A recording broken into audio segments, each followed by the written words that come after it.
so smart and so powerful that he thought he could command the tides.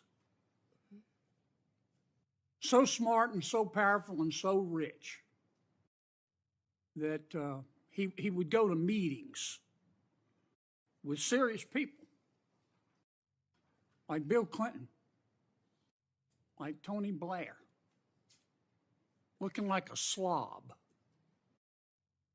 looking like a fourth runner-up to a John Belushi lookalike contest. And he thought it was cute. Where's Mr. Bankman-Fried today? I believe he is in prison, and I believe that's from the Netflix series I saw as well. Mm-hmm. Because he's a crook. And who helped put him there? The Department of Justice, Senator. Can we agree that there's some really, really good men and women at the Department of Justice? Many, many great men and women in the Justice Department, as well, Senator, as all the law enforcement agencies that fall within the Department of Justice. They're out there risking their lives, especially the law enforcement officers, every single day. Can we agree, though, that there have been and may be today some bad people at the Department of Justice? Yes, Senator. We don't know for sure because for the last 4 years, the curtains there have been tightly drawn. But I think a minority of people there, have delegitimized America's criminal justice system.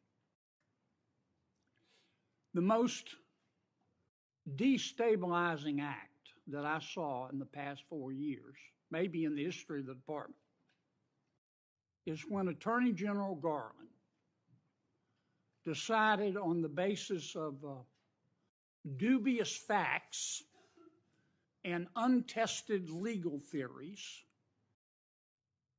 to criminally prosecute a former president of the United States.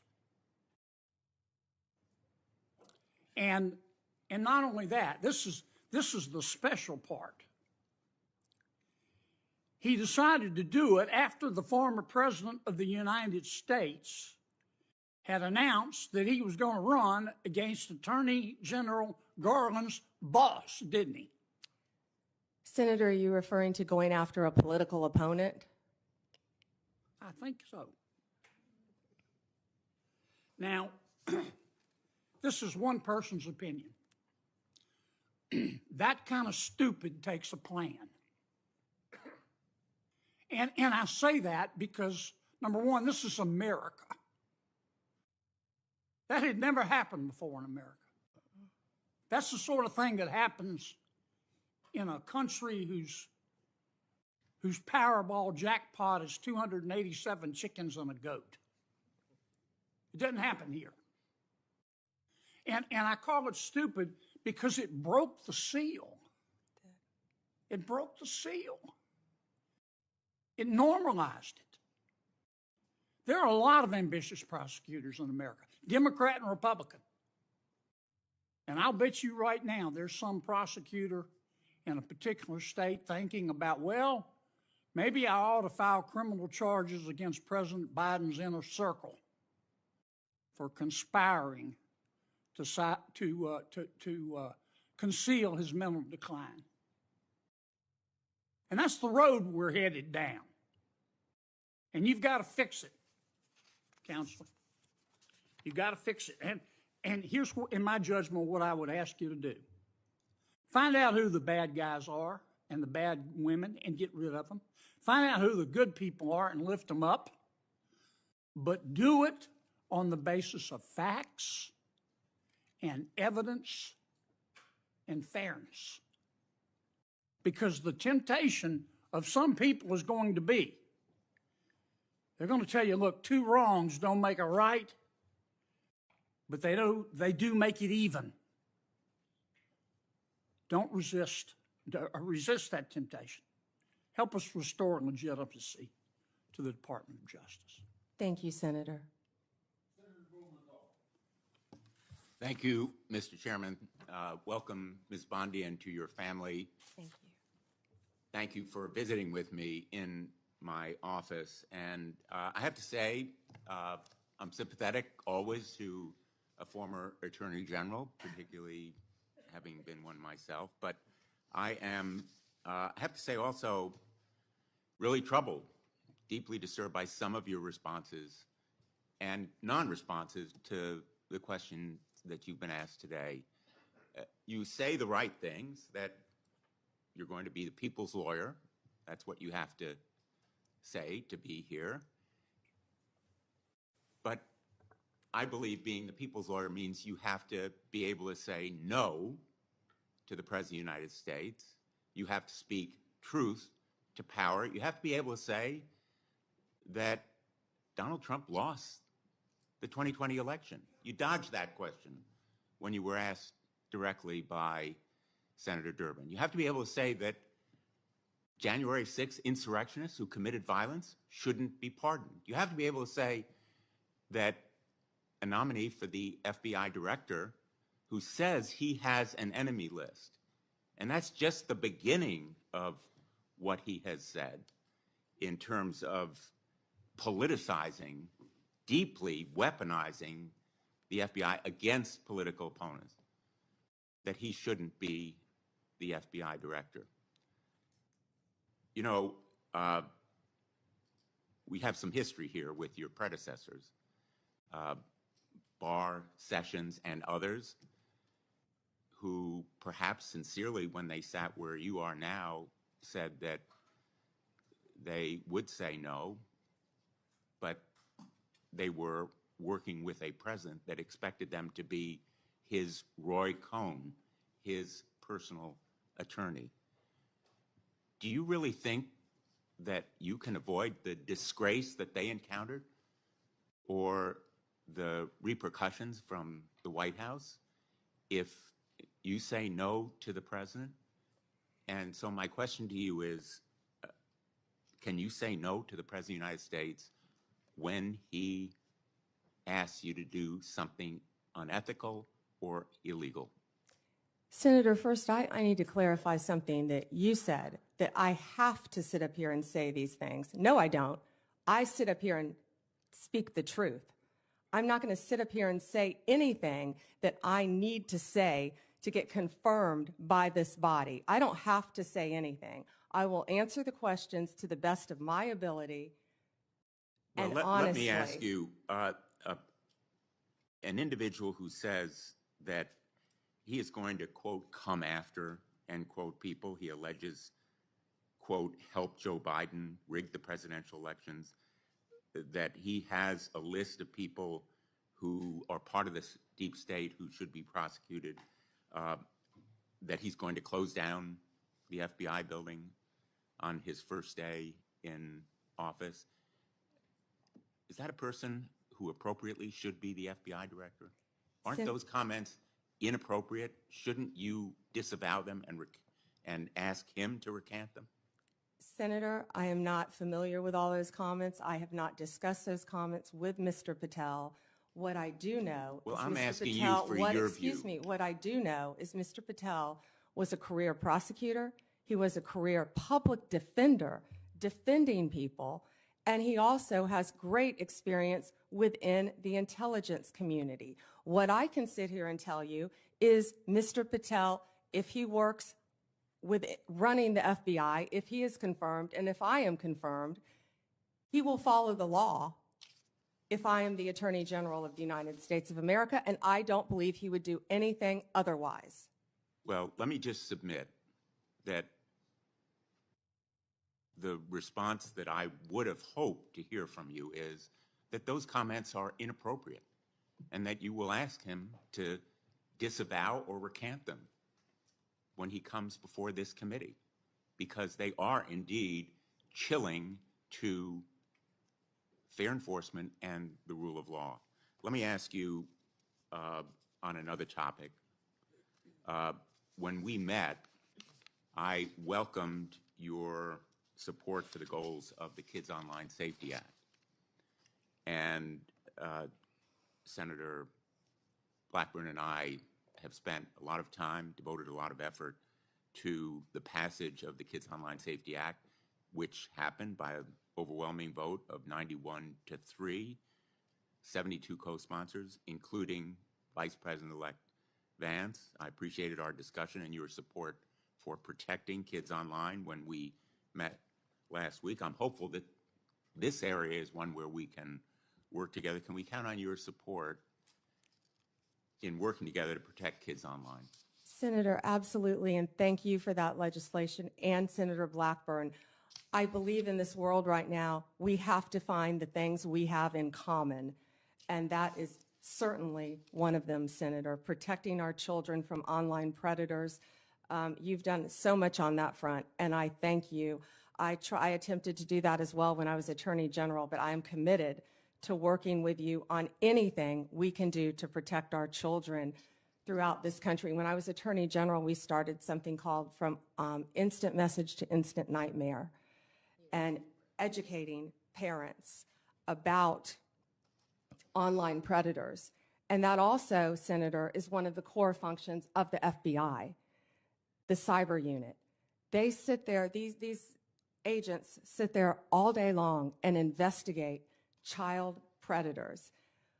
We tell parents constantly, you think Ms. you're Bondi, talking to another I child, apologize. and you're not. I'm going to interrupt you. I welcome Sure. your positive response. I have Oh, one go ahead. more question that I'm going to try to fit into Sure. this round. TikTok will be banned unless it is sold because it has become a tool for the Chinese to collect information and do surveillance and endanger our national security. Can you commit that you will enforce that law promptly and effectively? And I ask this question because President Trump's pick for your Solicitor General in the Department of Justice went to the United States Supreme Court arguing that the ban should be delayed. Will you commit to enforce that law on your first day when you are if you are confirmed? Senator, as I discussed with you during our meeting, that is pending litigation within the Department of Justice. Well, it's pending litigation, but will you enforce that law? I can't discuss pending litigation, but I will talk to all the career Well, again, prosecutors who are handling the case. Absolutely, Senator. Discuss with them. Thank you. Thank you, Mr. Chairman. Senator Tillis. Ms. Bondi, thank you for being here. I think I told you when we met, thank you for the time we met. I was born in Florida, have a lot of friends and family, and follow Florida politics pretty closely, and you've had a very impressive career there, though I do also have to admit I'm a Gator hater, so for the Florida alum, I'm University of Tennessee. But anyway, I actually, in some of these hearings, I created a bingo card to see what some of my colleagues on the other side of the aisle were going to hit. I want to go back to a few of them really quickly. One was about you being a lobbyist paid for and on the payroll of Qatar. Would you mind going back and repeating what you said in case people did not hear the involvement of your law firm and precisely what you were doing for the government of Qatar? Yes, Senator. I was very proud of that work. It was anti-human trafficking in advance of the World Cup, and human trafficking has been something that's been very important to me my entire career, especially when I was Attorney General of the And you state also of made Florida. it clear that you had a number of practitioners within the firm working on it, so this narrative that you were getting $115,000 a month from Qatar is correct or not? Not correct. Okay, thank you. I want to talk a little bit about, well, first off, I want to go back. You should be happy that so many comments have been directed towards Kash Patel, whose confirmation I am supporting. In fact, I'm meeting with him today, because that means they're out of stuff for you. So if it comes up again, you will once again know that you've got a great reputation and a great resume, and they are just trying to find things to put your integrity into question.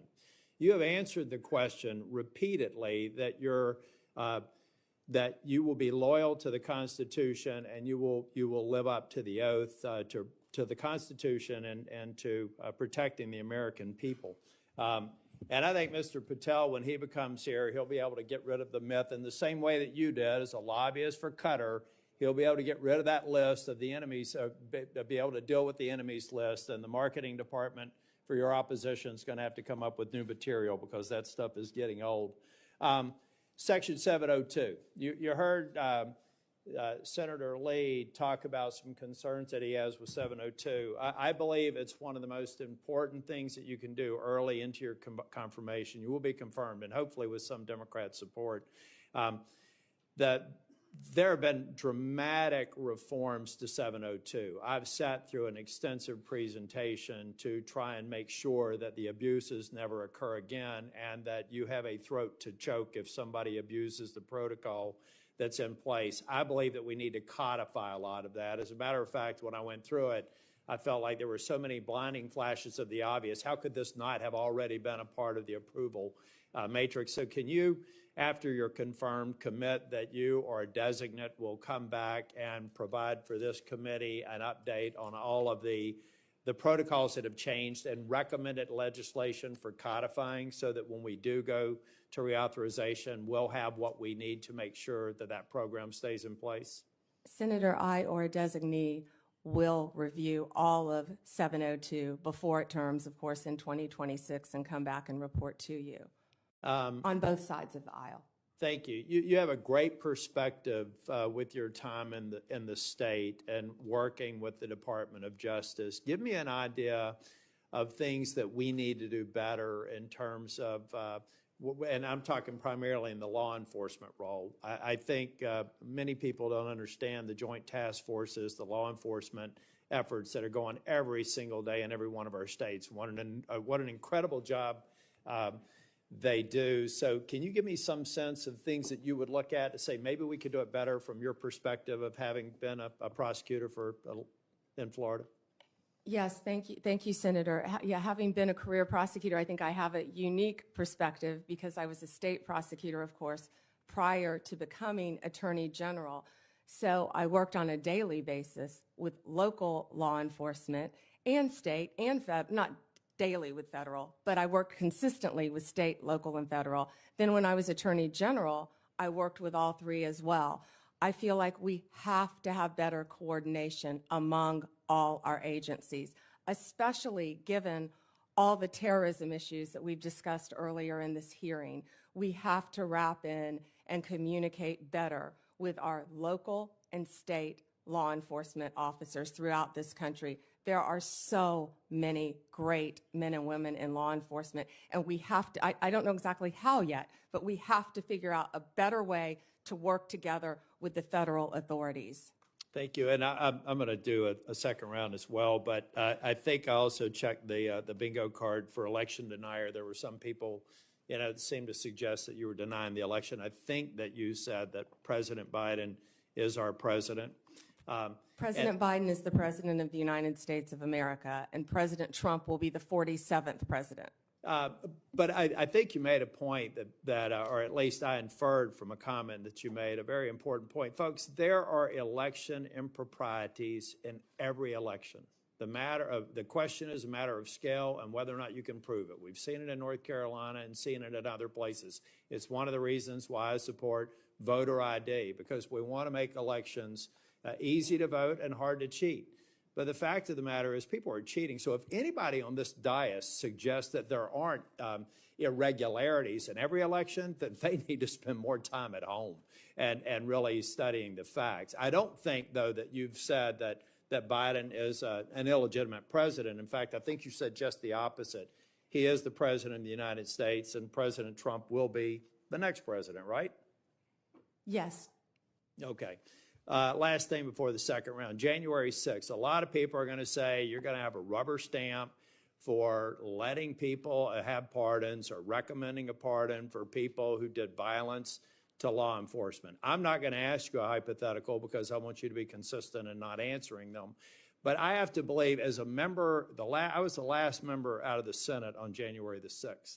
I walked past a lot of law enforcement officers, who were injured.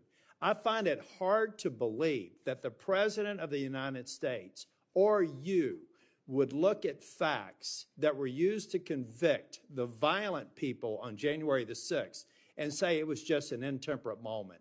I don't even expect you to respond to that, but I think it's an absurd and unfair hypothetical here, and you probably haven't heard the last of it. Thank you, Mr. Chair.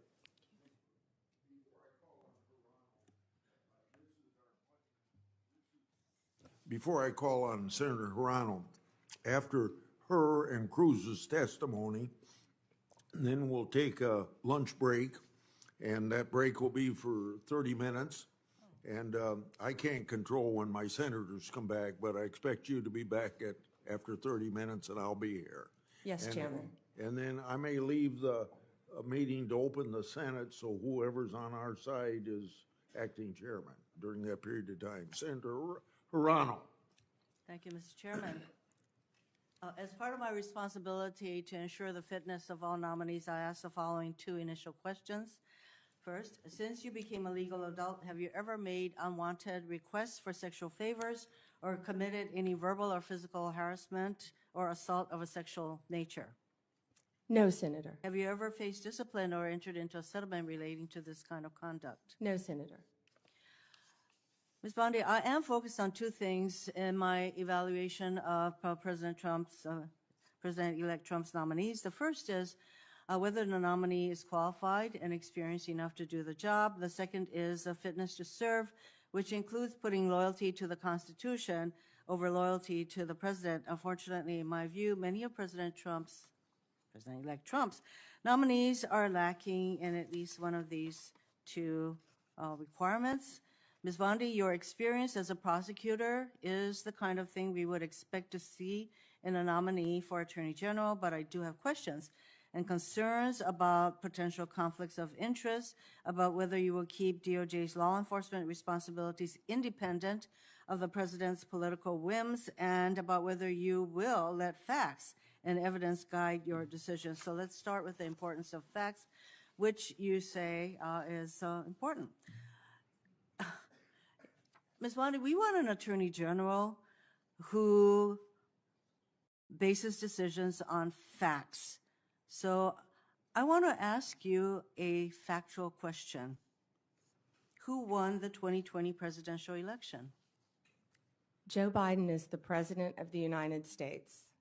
Ms. Bondi, you know that there is a difference between acknowledging it and, I can say that Donald Trump won the 2024 election. I may not like it, but I can say it. You cannot say who won the 2020 presidential election.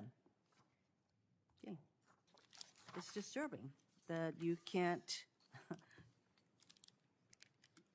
give voice to that fact. Moving on to DOJ's independence from politics. Ms. Bondi, if you are confirmed as Attorney General, you will take an oath to the Constitution and not to any individual, including the President. To start, I'd like to know whether you agree with some of the statements President-elect Trump made during the election, during the campaign. First, are the felons convicted of breaking into the Capitol on January 6th hostages or patriots, quoting Trump, as President-elect Trump has said repeatedly? Do you agree with his characterization of the felons that I referred to? I am not familiar with that statement, Senator.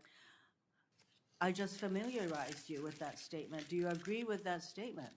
I'm not familiar with it, Senator. Okay, no answer. He has also said illegal immigration is poisoning the blood of our nation. He said that in December 2023. Do you agree with that statement? Senator, I am not familiar with that statement, but what I can tell you is I went to the border a few months ago. I went to Yuma, Arizona, and what I saw at that border was horrific, Senator. It was horrific.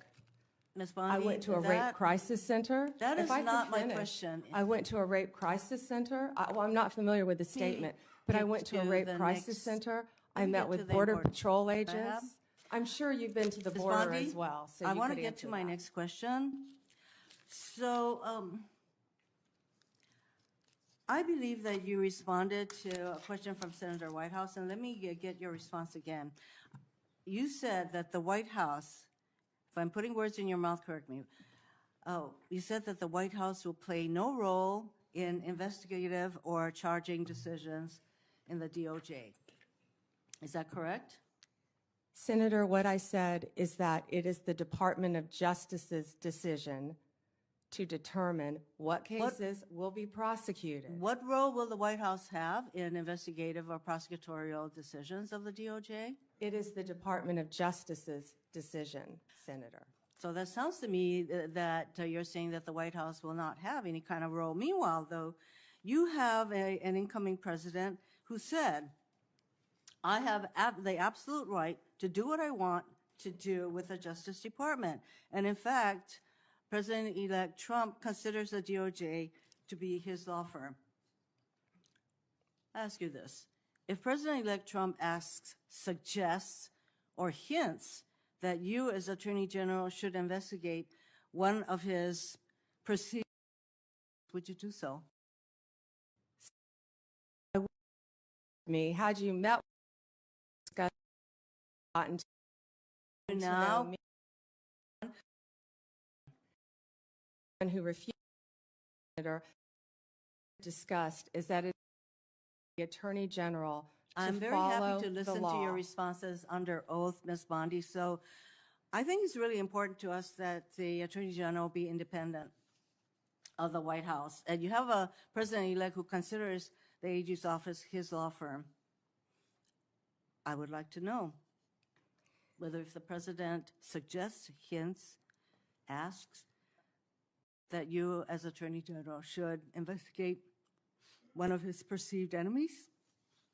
Senator, you I do? certainly have not heard the president say that, but what I will tell you is 2/3 of Americans have lost faith in the Department of Justice. And it's statements like that, I believe, Ms. that make Bondi. people continue to lose faith. If I am confirmed as Attorney General, it will be my job Getting to on not to my only next keep question, America you're not safe, responding. but restore integrity to that department. Why don't we and that's move what on I to plan something on that doing you said. every single day as Attorney General. On August 25th, 2025, on Fox News, you said,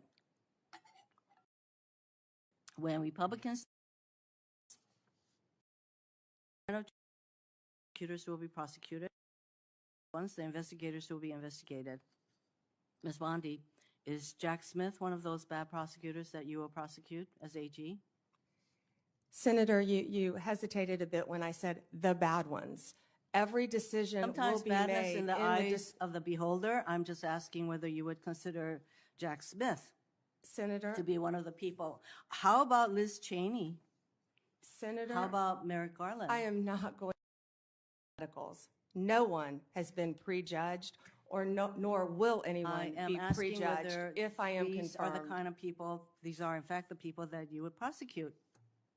I'm Okay, not giving an your answer. time is up.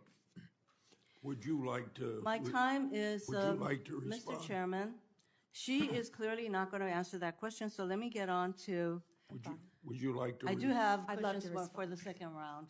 You'll have a second round. Would you like to speak before I call on Senator Cruz? No, sir. Thank you. Okay. Senator Cruz. Thank you, Mr. Chairman. General Bondi, welcome.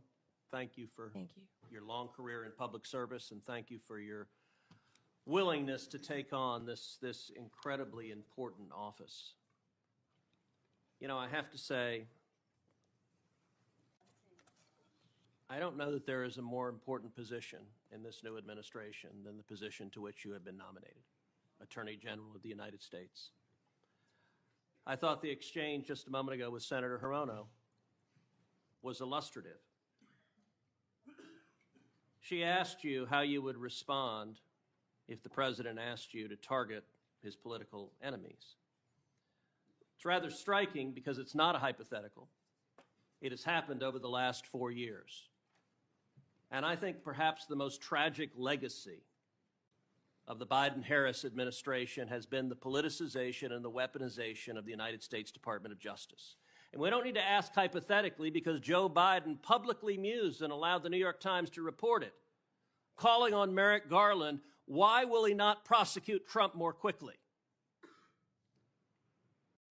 And Merrick Garland, sadly, he sat in that chair and promised to be apolitical, and he broke that promise almost the instant he walked into the Department of Justice.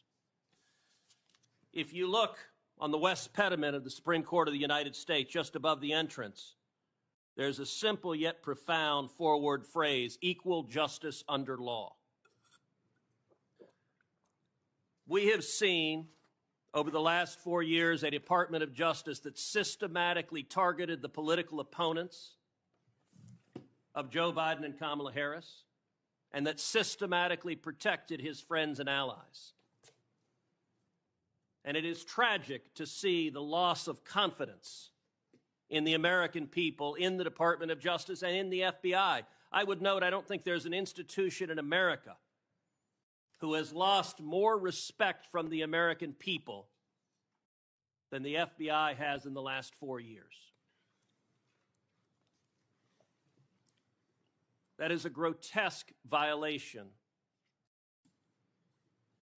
of the obligation of the Department of Justice and the FBI. So I want to start with just a very simple question. If you are confirmed as Attorney General, will you pledge to fairly and faithfully uphold the law regardless of party? So help me God. Amen. Look, and I want to be clear for folks at home. I don't want a Republican Department of Justice. I don't want a Democrat Department of Justice. I want a Department of Justice that follows the damn law. And I think the American people do too. That shouldn't be too much to expect. Now, I'm grateful to President Trump for nominating you. I think on any objective level, you're clearly qualified for this position. You have been a prosecutor for decades. You have been the elected Attorney General of the state of Florida, the third largest state in America, for 8 years. Let me ask you, in terms of your practice, how many criminal cases over the course of your career have you personally handled? Handled thousands. How many of those were before a jury? Hundreds. I don't want to overstate, but hundreds. I was in a courtroom for many years. I tried 4 when I was an intern, jury trials. I think you had to try at least 20 in misdemeanor before you went to felony. Then you were in court every day, and I was also lead trial attorney for many years trying many cases. So. And how many of those cases would have been before a judge? Oh, hundreds and hundreds as well, but hundreds before a jury, I would assume. And as Attorney General of Florida, how many lawyers did you supervise roughly? Approximately 400, Senator. Now, I also want to clarify something. During the course of this hearing, several Democrat senators have referred to you as President Trump's, quote, personal lawyer. Now I don't believe that is an accurate characterization. As I understand it, you represented President Trump as a White House special advisor during his first impeachment trial. Is that correct? Within Office of White House Counsel, yes, Senator. And is working within the White House counsel's office different than representing Donald J. Trump individually as his personal lawyer? Absolutely. How's it different? You're working for the government. You're working for the Office of White House Counsel. You're not representing him in his personal capacity. And so you have not represented him in his business affairs, in his personal life, or in any of the criminal trials he has faced? No, Senator. And you know, when it comes to weaponization, it's worth noting that in more than 2 centuries of our nation's history, no president had previously been indicted, no president had previously been prosecuted until the Biden-Harris White House came along. And in the last 4 years, we've seen Donald Trump indicted and prosecuted not once, not twice, not 3 times, but 4 separate times. And 2 assassination attempts, Senator.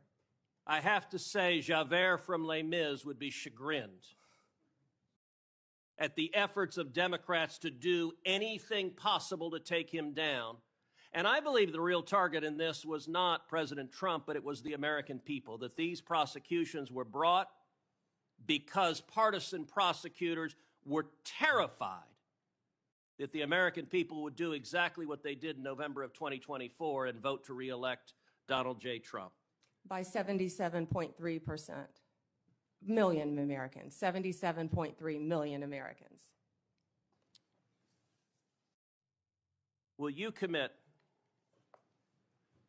every day as Attorney General to follow the law, to follow the Constitution, to uphold the rule of law without favor and without regard to the partisan position of any criminal defendant?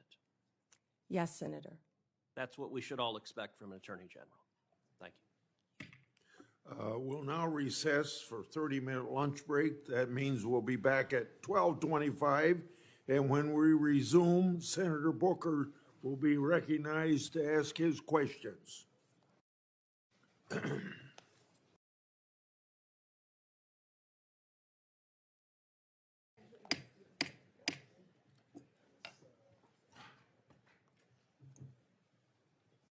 Since senators that would have been called on before the senator from Vermont, I'm going to ask him to start the questioning so we don't waste any time.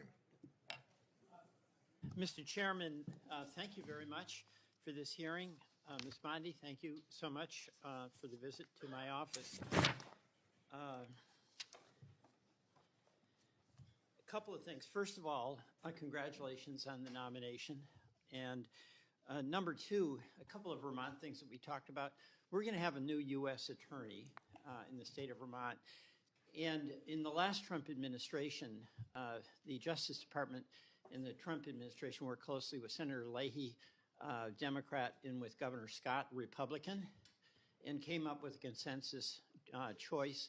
And I seek your assistance in helping make sure that we are successful in getting a very competent U.S. attorney in Vermont, and hopefully with the cooperation of Governor Scott, our Republican, as I mentioned, and Senator Sanders and me. And Senator, as I discussed with you in our meeting, I look forward to working with you and cooperating with you and learning about many of the issues you have in Vermont. And thank you. And then on that, by the way, one of the issues we talked about, we are one of 2 states that does not have a residential reentry program. That is outrageous in my mind. I know you worked on the First Step Act, but our federal judges, our federal prosecutors, our federal public defender are all in support of a residential reentry program. Our state and Hawaii are the only 2 states without it, and our justice system and officials believe that we need it. And I seek your energetic assistance in helping us get that residential reentry program. Can I address that, Senator? Yes, I'd like you to. Thank you. Senator, I didn't realize that you were the only 2 states without a reentry program. We started that when I was a prosecutor, and those are so vitally important. One thing that I just learned is the Bureau of Prisons, 98% of people in the Bureau of Prisons will be released. They're not serving life sentences. So we must do everything we can when people are in prison to help rehabilitate them for when they get out. And that's why reentry is so that's really vital. helpful. But we tell people, get out of prison and become a productive member of society. Go get a job. Yet people don't know how to go find a driver's Well, I license. appreciate They your don't help know how on to that. get to So work. thank you very Yes, much. Senator. And I have confidence that you will do that, given your history on the First Step Act and other things that you did. The next, I do have some concerns, not so much about you, but what President Trump has said about a desire on his part to go after what he considers to be political adversaries. You know, he's his own words, for instance, says that if he's elected, he'd seek to appoint a special prosecutor to go after Joe Biden. I assume you've had no discussion with President-elect Trump about that? Absolutely not. And he... Nor against Senator Schiff. I'm looking at your next one. Well, my colleague, Senator Schiff, who I think did an incredibly good job, President Biden had different points, or pardon me, President Trump had different views about that, where he said on a number of occasions that he should be prosecuted, that everybody on the January 6th committee should be prosecuted for their lies and treason. No discussion about that. No, Senator. And Liz Cheney also, he's said that she should be prosecuted for lies and treason as well. We have had no discussions about Liz Cheney. All right, and you've satisfied me that this is not an agenda you have. President Trump has satisfied me that when he says things that are pretty provocative, he's often serious. And as Senator Cruz wants, I want, and that is to have a Justice Department that is not going after people on the basis of them being political opponents. And my understanding, in listening to your answers to the questions along this line, is that you have no intention of pursuing people on the basis of them being a political opponent. No one will be prosecuted, investigated because they are a political opponent. That's what we've seen for the last 4 years in this administration. Well, People will be prosecuted Okay. based on the facts and the law and fairly, All right, Senator. that's good. You I have my word. disagree about the characterization of the past 4 years, but we don't have to discuss that with your assurance that the next 4 years, there'll be no effort on the part of the Justice Department to pursue political adversaries, right? Every case will be done on a case-by-case basis. No one should be prosecuted All right, for just political purposes. Thank you. Absolutely not. I just have a couple of other things. One is the False Claims Act. Senator Grassley, thank you for that False Claims Act. In Vermont, there are incredible challenges for folks trying to get health care. It's really expensive. And there was a shocking report in the Wall Street Journal about a major insurer that is ripping off taxpayers by overbilling, overprescribing on Medicare Advantage, billions of dollars. And the report indicated that insurers are adding diagnosis basically to make money, not to help the patient, that insurers sent nurses to find diagnoses that doctors didn't find, that insurers got paid to cover patients who were already getting your coverage through the VA, and it adds up to billions of dollars, and Vermonters are struggling under the weight of incredibly expensive health care. The False Claims Act, Senator Grassley authored, is an area where the Attorney General can protect consumers against ripoffs. I'm not asking you to comment on this particular Wall Street report, but I want your assurance that in addition to fighting crime, and we're all for you doing that, you're going to be there protecting consumers and taxpayers from ripoffs. Absolutely, Senator. When I was Attorney General, we went after a pharmaceutical company. It was Medicaid fraud. I can't remember the settlement value. It may even be ongoing, but it was a large number. And that, you know, people don't understand that's hurting the taxpayers of Florida, of Vermont. So use that False Claims Act that we can thank Senator Grassley for. It's cold out there in Vermont.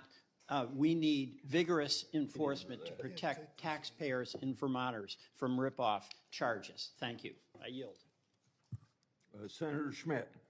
Thank you, Mr. Chairman. It's good to see you. Thank you. And I meant every word of those introductory remarks. I have the greatest deal of respect for you personally and professionally. This is a great pick by President Trump. You're going to do a great job. Thank you. Thank you. I do want to say, though, that it appears as though Trump derangement syndrome is alive and well. The focus of these questions today are disturbing. I don't think my Democrat colleagues learned very much from the November 5th election. The American people rejected all this.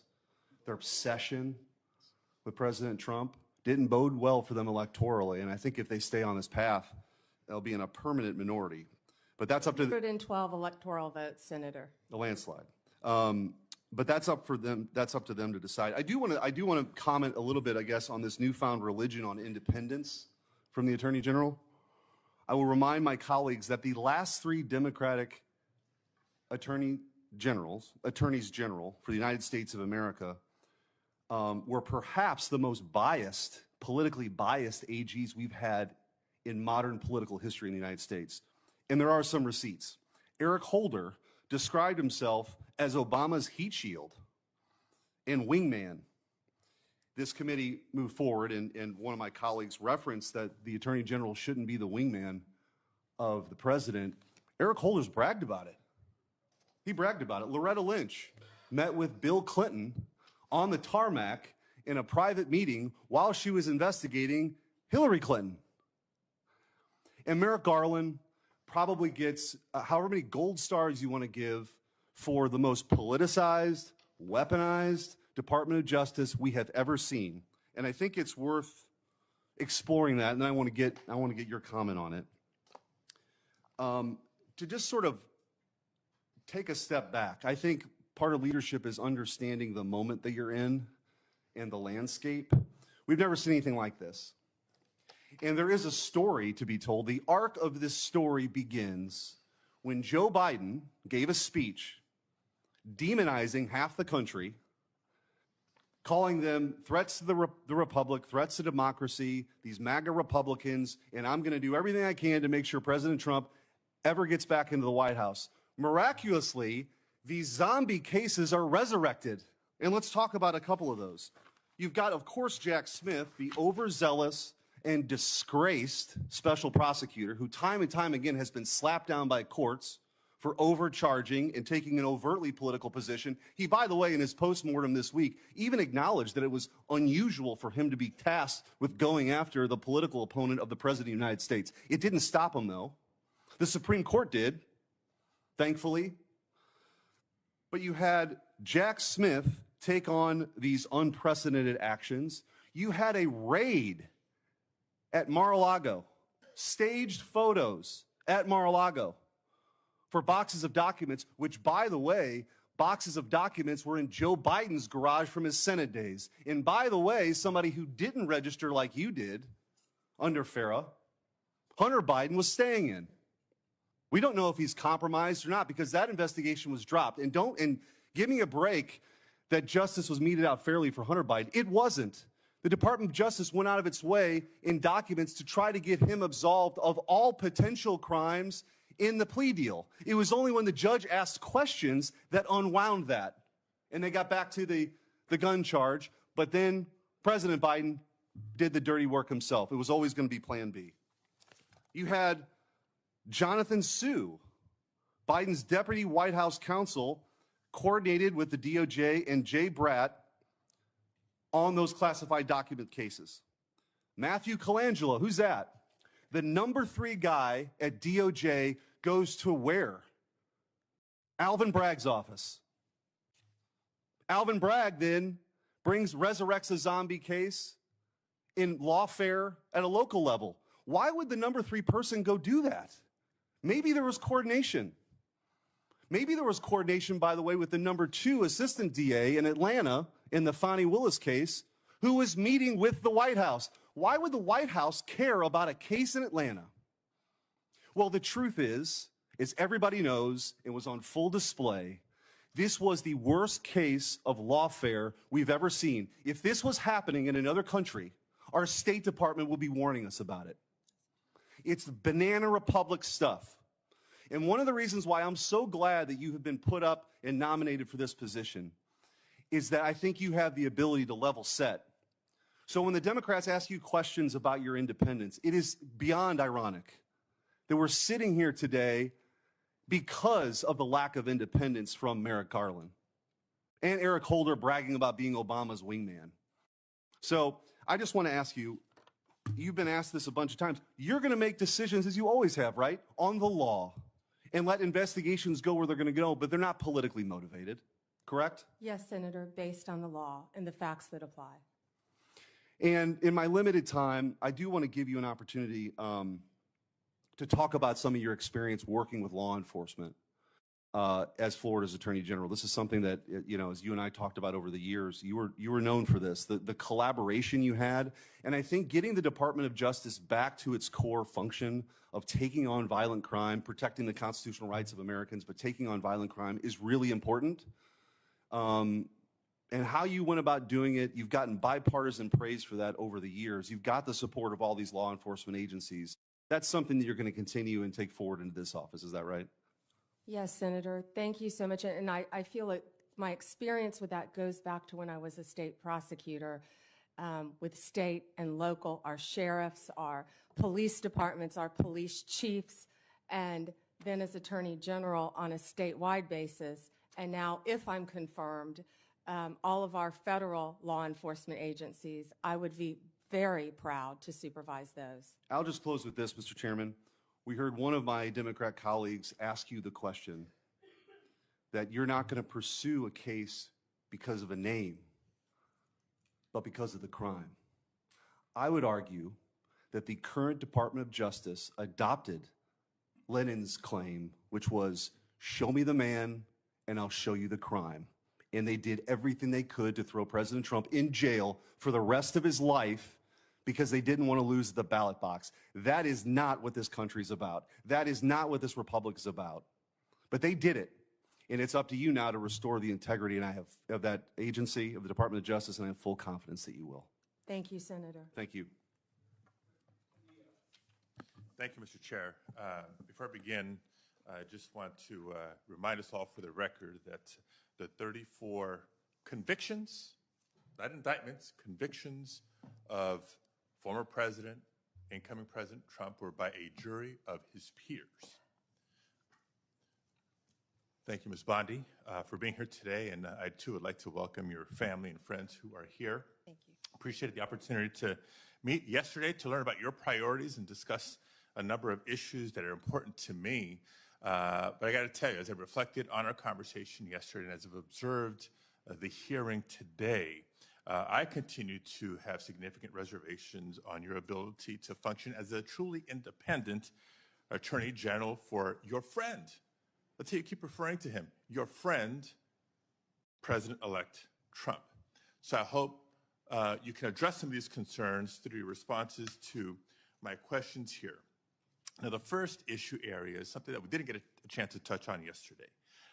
So I actually want to follow up on some of Senator Durbin's questions from earlier about the 2020 election.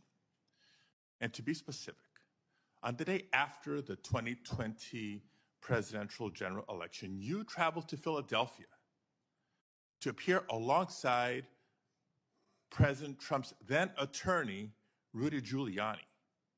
And together, you falsely asserted that President Trump had, quote, won Pennsylvania in that election. Now, I want to be clear, at that moment, there were still at least 1 million ballots left to be counted in Pennsylvania. Of course, President Biden went on to win the state by more than 80,000 votes. But in the following days, even after the results were clear, you continued to double down on the big lie, promoting falsehoods about election fraud and cheating without offering any actual evidence. And I remember it clearly because I served as California Secretary of State at the time, and I invited anybody associated with the Trump campaign who was making these claims to come forward with evidence of irregularities in the election or massive voter fraud. 4 years later, I still have seen none. So I ask you today, do you have any evidence of election fraud or irregularities in the 2020 election? So, First Senator. Yes or no? It's a yes or no question. First Senator. Do you have evidence, yes or no? First Senator. First Senator. I'm so sorry about the fires to you and Senator Schiff and what you're going through in your states. I have to say that. I And appreciate think that, all but of my our clock is I'll ticking, answer and I your want to question. All hear of our your answer. hearts go out to everyone in California for what you're facing right now. I'm glad you asked the question about Pennsylvania. It's I a was yes or no hoping question. I was Do you hoping have evidence, someone yes or would. no? Senator, I was hoping you'd ask the question. Do you have evidence, yes or no? I traveled to Pennsylvania. Do you have the evidence, I yes traveled, or no? Senator, to Pennsylvania. Okay. You're not answering my question. If you have no evidence to offer, let me ask you this. Will you now retract your previous statements that Trump won Pennsylvania in the 2020 election, yes or no? Oh, Senator, I traveled to Pennsylvania, and let me tell you what I saw firsthand. Yes or no? no? I didn't talk about California because I was not in California. I talked about Yes or no? Last time I'm going to ask. I talked about Pennsylvania because Mr. I Chair, was there. I'm going to move on because she's got a clearly not court answering my order questions. And to I want to know, observe. colleagues, for everybody, members of the committee and everybody watching, that the attorney who stood beside Mr. Giuliani was making very similar statements. And he has since been disbarred from multiple jurisdictions for making these false claims about the 2020 election in court. And like Mr. Giuliani, as you've noted today, you've taken an oath to uphold the Constitution just as an attorney. And now you're asking us to consider you to serve as the chief law enforcement officer in our country? So it's imperative, Ms. Bondi, that you subscribe to facts and evidence and not politically convenient conspiracy theories. Your job will be, your job will be to protect voters and election workers, not to undermine and dox them. Now, I know that earlier you agreed that Joe Biden is in fact president, but many of the president-elect's inner circle continue to spread the big lie about the 2020 election. Then we'll move on to a different topic. 'Cause I know Senator, that's one you were that you're obviously speaking. not comfortable May with. I speak? You I cut want me to ask off you the when I next was question. speaking. You can speak, and I hope you answer, Ms. Bondi. Well, I'd now, like when to we met answer yesterday, the previous one, Senator. when we met yesterday, You pointed your finger at me and you said did not you were seem to be speaking. familiar Let me answer with my the question. I'm not going to be Citizenship bullied by you, Clause, the Senator 14th Padilla. Amendment of the United States of America, which was deeply disappointing. I guess you And I'm didn't want hoping to you're hear more my familiar answer with it about today Pennsylvania. after I gave an opportunity to study overnight. So can you tell me and this committee what the Citizenship Clause of the 14th Amendment says? Senator, I'm here to answer your questions. I'm not here to do your homework and study for you. If I am confirmed No, as you're Attorney the one General, asking for a confirmation hey, vote, you ma'am. cut me off. Can I please finish? What does the 14th Amendment say? Senator, the 14th Amendment, we all know, addresses birthright citizenship. I've been a state prosecutor. I've been a state AG. I look forward to, even given your remarks today, working with you and the people of California if I am confirmed as the 87th Attorney General of the United States of America. I didn't take your homework assignment. I'm sorry. I was preparing for today. So on the 14th Amendment, now you've testified repeatedly to this committee that you will uphold the laws of this country and defend the Constitution of the United States.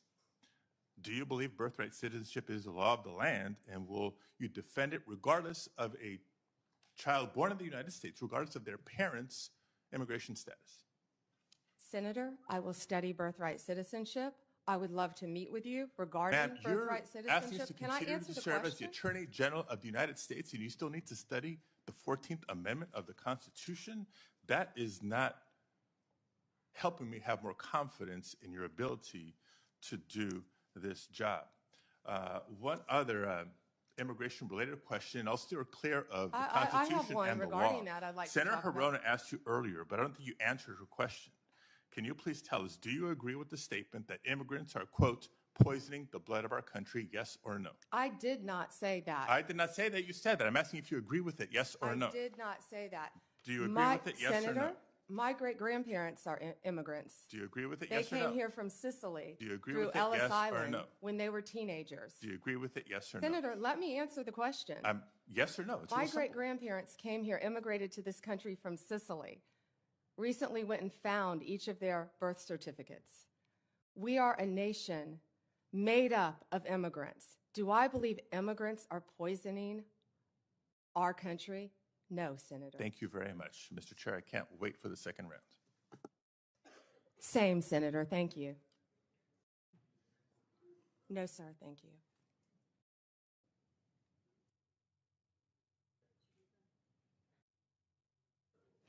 Suggestions about unfair statements about the 2020 election. I thought I'd remind people that Senator Schumer and former Senator Casey raised questions about the Pennsylvania Senate race just a few months ago. In 2018, numerous Senate Democrats, some of them on this committee, claimed that the Georgia governor's election was stolen.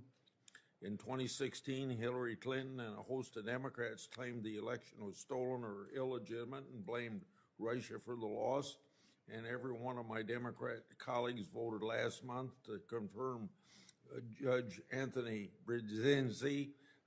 He engaged in lengthy litigation regarding his loss of the 2020 congressional election and did not concede until 3 months after the election. I think we all agree that our elections can be more secure and better run, but I find these lines of attack against the nominee very partisan. Senator Brett. Thank you, Mr. Chairman. And thank you so much for being here today, and really glad to see your family. I had the opportunity to help them find where to come back in. Thank you, Senator. They are all so excited, and rightfully so, and so proud of who you are and the work that you've done. And speaking of, I think it is absolutely, completely ridiculous that anyone on the other side of the aisle would ever say that you are anything but immensely qualified for this job. From your time as a career prosecutor to then a two-time Attorney General of the third largest state with regards to all of the people that operated underneath you, with what you were able to achieve. It is truly remarkable. The United States of America could only be so fortunate if you were confirmed and to have someone of your caliber, of your intellect, and of your experience running a department that unfortunately has been run into the ground. So I think that that is full-on gaslighting, which, by the way, I had to get my children to explain to me what that was. Not only that, but to act like you would be the one that would weaponize the Department of Justice. What I have heard you say time and time and time again is that you will follow the law.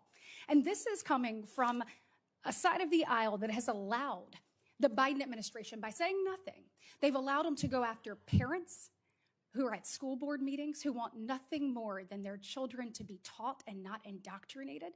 They have allowed them to go after people who are trying to practice their faith.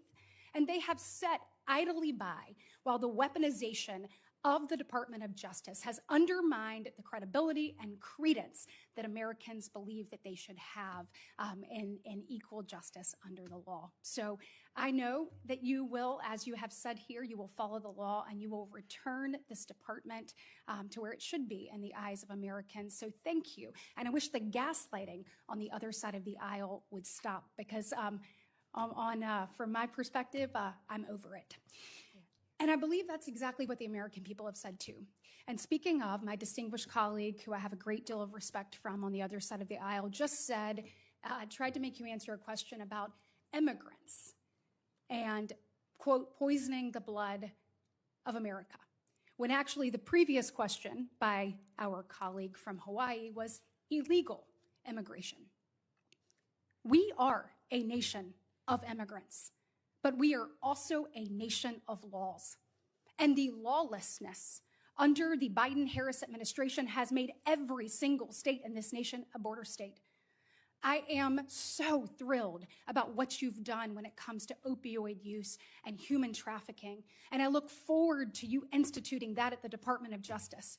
Your credentials speak for themselves. When opioid and fentanyl overdoses are the leading cause of death between the ages of 18 and 45 in this nation, we need someone who takes it serious. You not only take that serious, you have a track record of proving to the American people you've done it for the people of Florida, and I look forward to what that means to the families that I have met. You talked about the families you met across Florida that showed you pictures of their loved ones that they lost, their brother, their sister, their cousin, their friend, their mother. And I know that there will be more lives that are saved as a result of your service when you are confirmed. So on that, I say thank you. And when it comes to illegal immigration, which we need to put a stop to, I want to ask you a question that you and I had an opportunity to discuss a little bit. You share my desire, I know, to not only get away from the weaponization and wokeness that we are seeing in the department right now, but really prioritizing safety and security. And I want to say thank you for that commitment and your commitment to blind justice. When we are looking at illegal immigration, the Executive Office of Immigration Review within DOJ, there have been a number of things that we have talked about with that. And I know, as you are aware, some people call it EOIR, some people call it EOR, but it houses our nation's immigration courts. Over the course of the Biden administration, the immigration court backlog has grown from 1.4 million at the end of 2021 to 3.5 million at the end of 2024. Over that same period, the Biden administration pursued policies both at DOJ and DHS to foster a culture within EOR of failure to adjudicate cases. As an example, between FY25 and FY24, immigration judges failed to adjudicate over 340,000 asylum claims. That is compared to just under 13,000 non-adjudicated asylum claims in the previous 6 fiscal years combined. Between cases dismissed, terminations, administrative closures, and failures to adjudicate, EOR during the Biden administration has allowed around 1 million illegal aliens to remain in the United States on an indefinite basis. Now, I've heard Laken Riley brought up multiple times today. Having talked to her parents, no parent should have to go through the heartbreak and tragedy that they have. And we are working diligently to rectify that and ensure that we are keeping Americans safe and secure. But a House Judiciary Committee report on this issue appropriately called it, quote, quiet amnesty, what we're talking here with EOR. Will you commit to me that if confirmed, you will make it a priority to reform the way that EOR operates and put in place measures to ensure that immigration judges actually adjudicate these claims and cases? Yes, Senator, thank you for meeting with me in advance. And I learned so much from you about this topic. And I look forward to learning more and working with you to do everything we can to make sure that functions properly. Thank you. If I am confirmed, Senator. Thank you. Well, you are going to be confirmed because America needs you. As a part of this effort, I hope that you will consider a number of things, including reinstating the performance metrics for immigration judges, similar to that were in place during the first Trump administration, and a reevaluation of the Biden administration's decisions and policies that have encouraged the use of administrative closures. And I assume I have your commitment to examine those issues thoroughly. We'll closely examine those, Senator. Thank you. Thank you. Senator Booker. Mr. Chairman, thank you very much for the time. Ms. Bondi, thank you very much. Thank you, Senator. And thank you for being willing to meet with me in my office. I really value that time that we had together. If there's anything that's been demonstrated in this hearing thus far, is there is a serious crisis of faith in our judicial system in America. And we are at a time where, as Judge Learned Hand reminded us in his writings and speeches, that the power of the Constitution is only strong as long as it is believed in and had faith by the American people. And that faith is shaken by so much of the political tumult.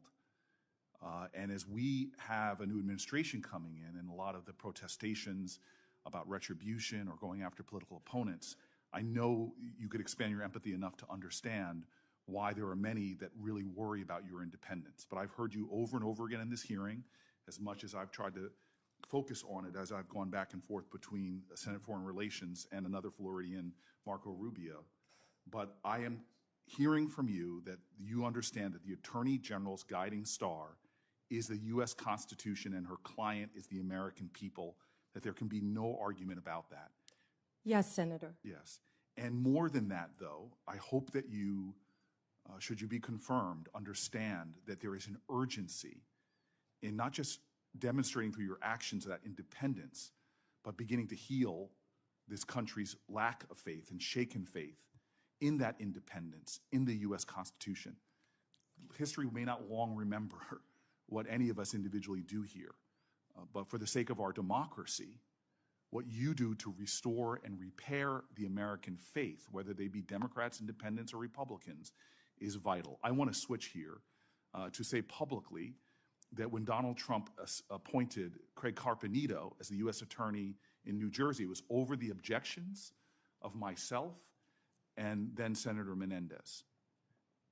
I was wrong in my anticipation that he would not do good things in our state.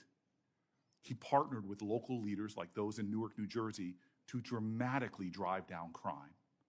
He was good for the safety of the city in which I live and the one that I led. Part of his strategy was to focus his resources on the most violent criminals. But that also meant that he used something that you know of called prosecutorial discretion. His strategies aligned with that of local leaders and was able to create historic drops in our murder rate. You know, through your experience, and you're intimately familiar, that enforcement decisions prosecutors must make every day, which charge to bring, which plea deal to offer or what sentencing recommendation it makes, it's very important that local prosecutors understand that. Given this enormous discretion our legal system gives them, that they are best determined to make decisions about public safety. I'm very concerned that many people are starting to call for a time in our country where the Department of Justice should prosecute state and local prosecutors who exercise that prosecutorial discretion.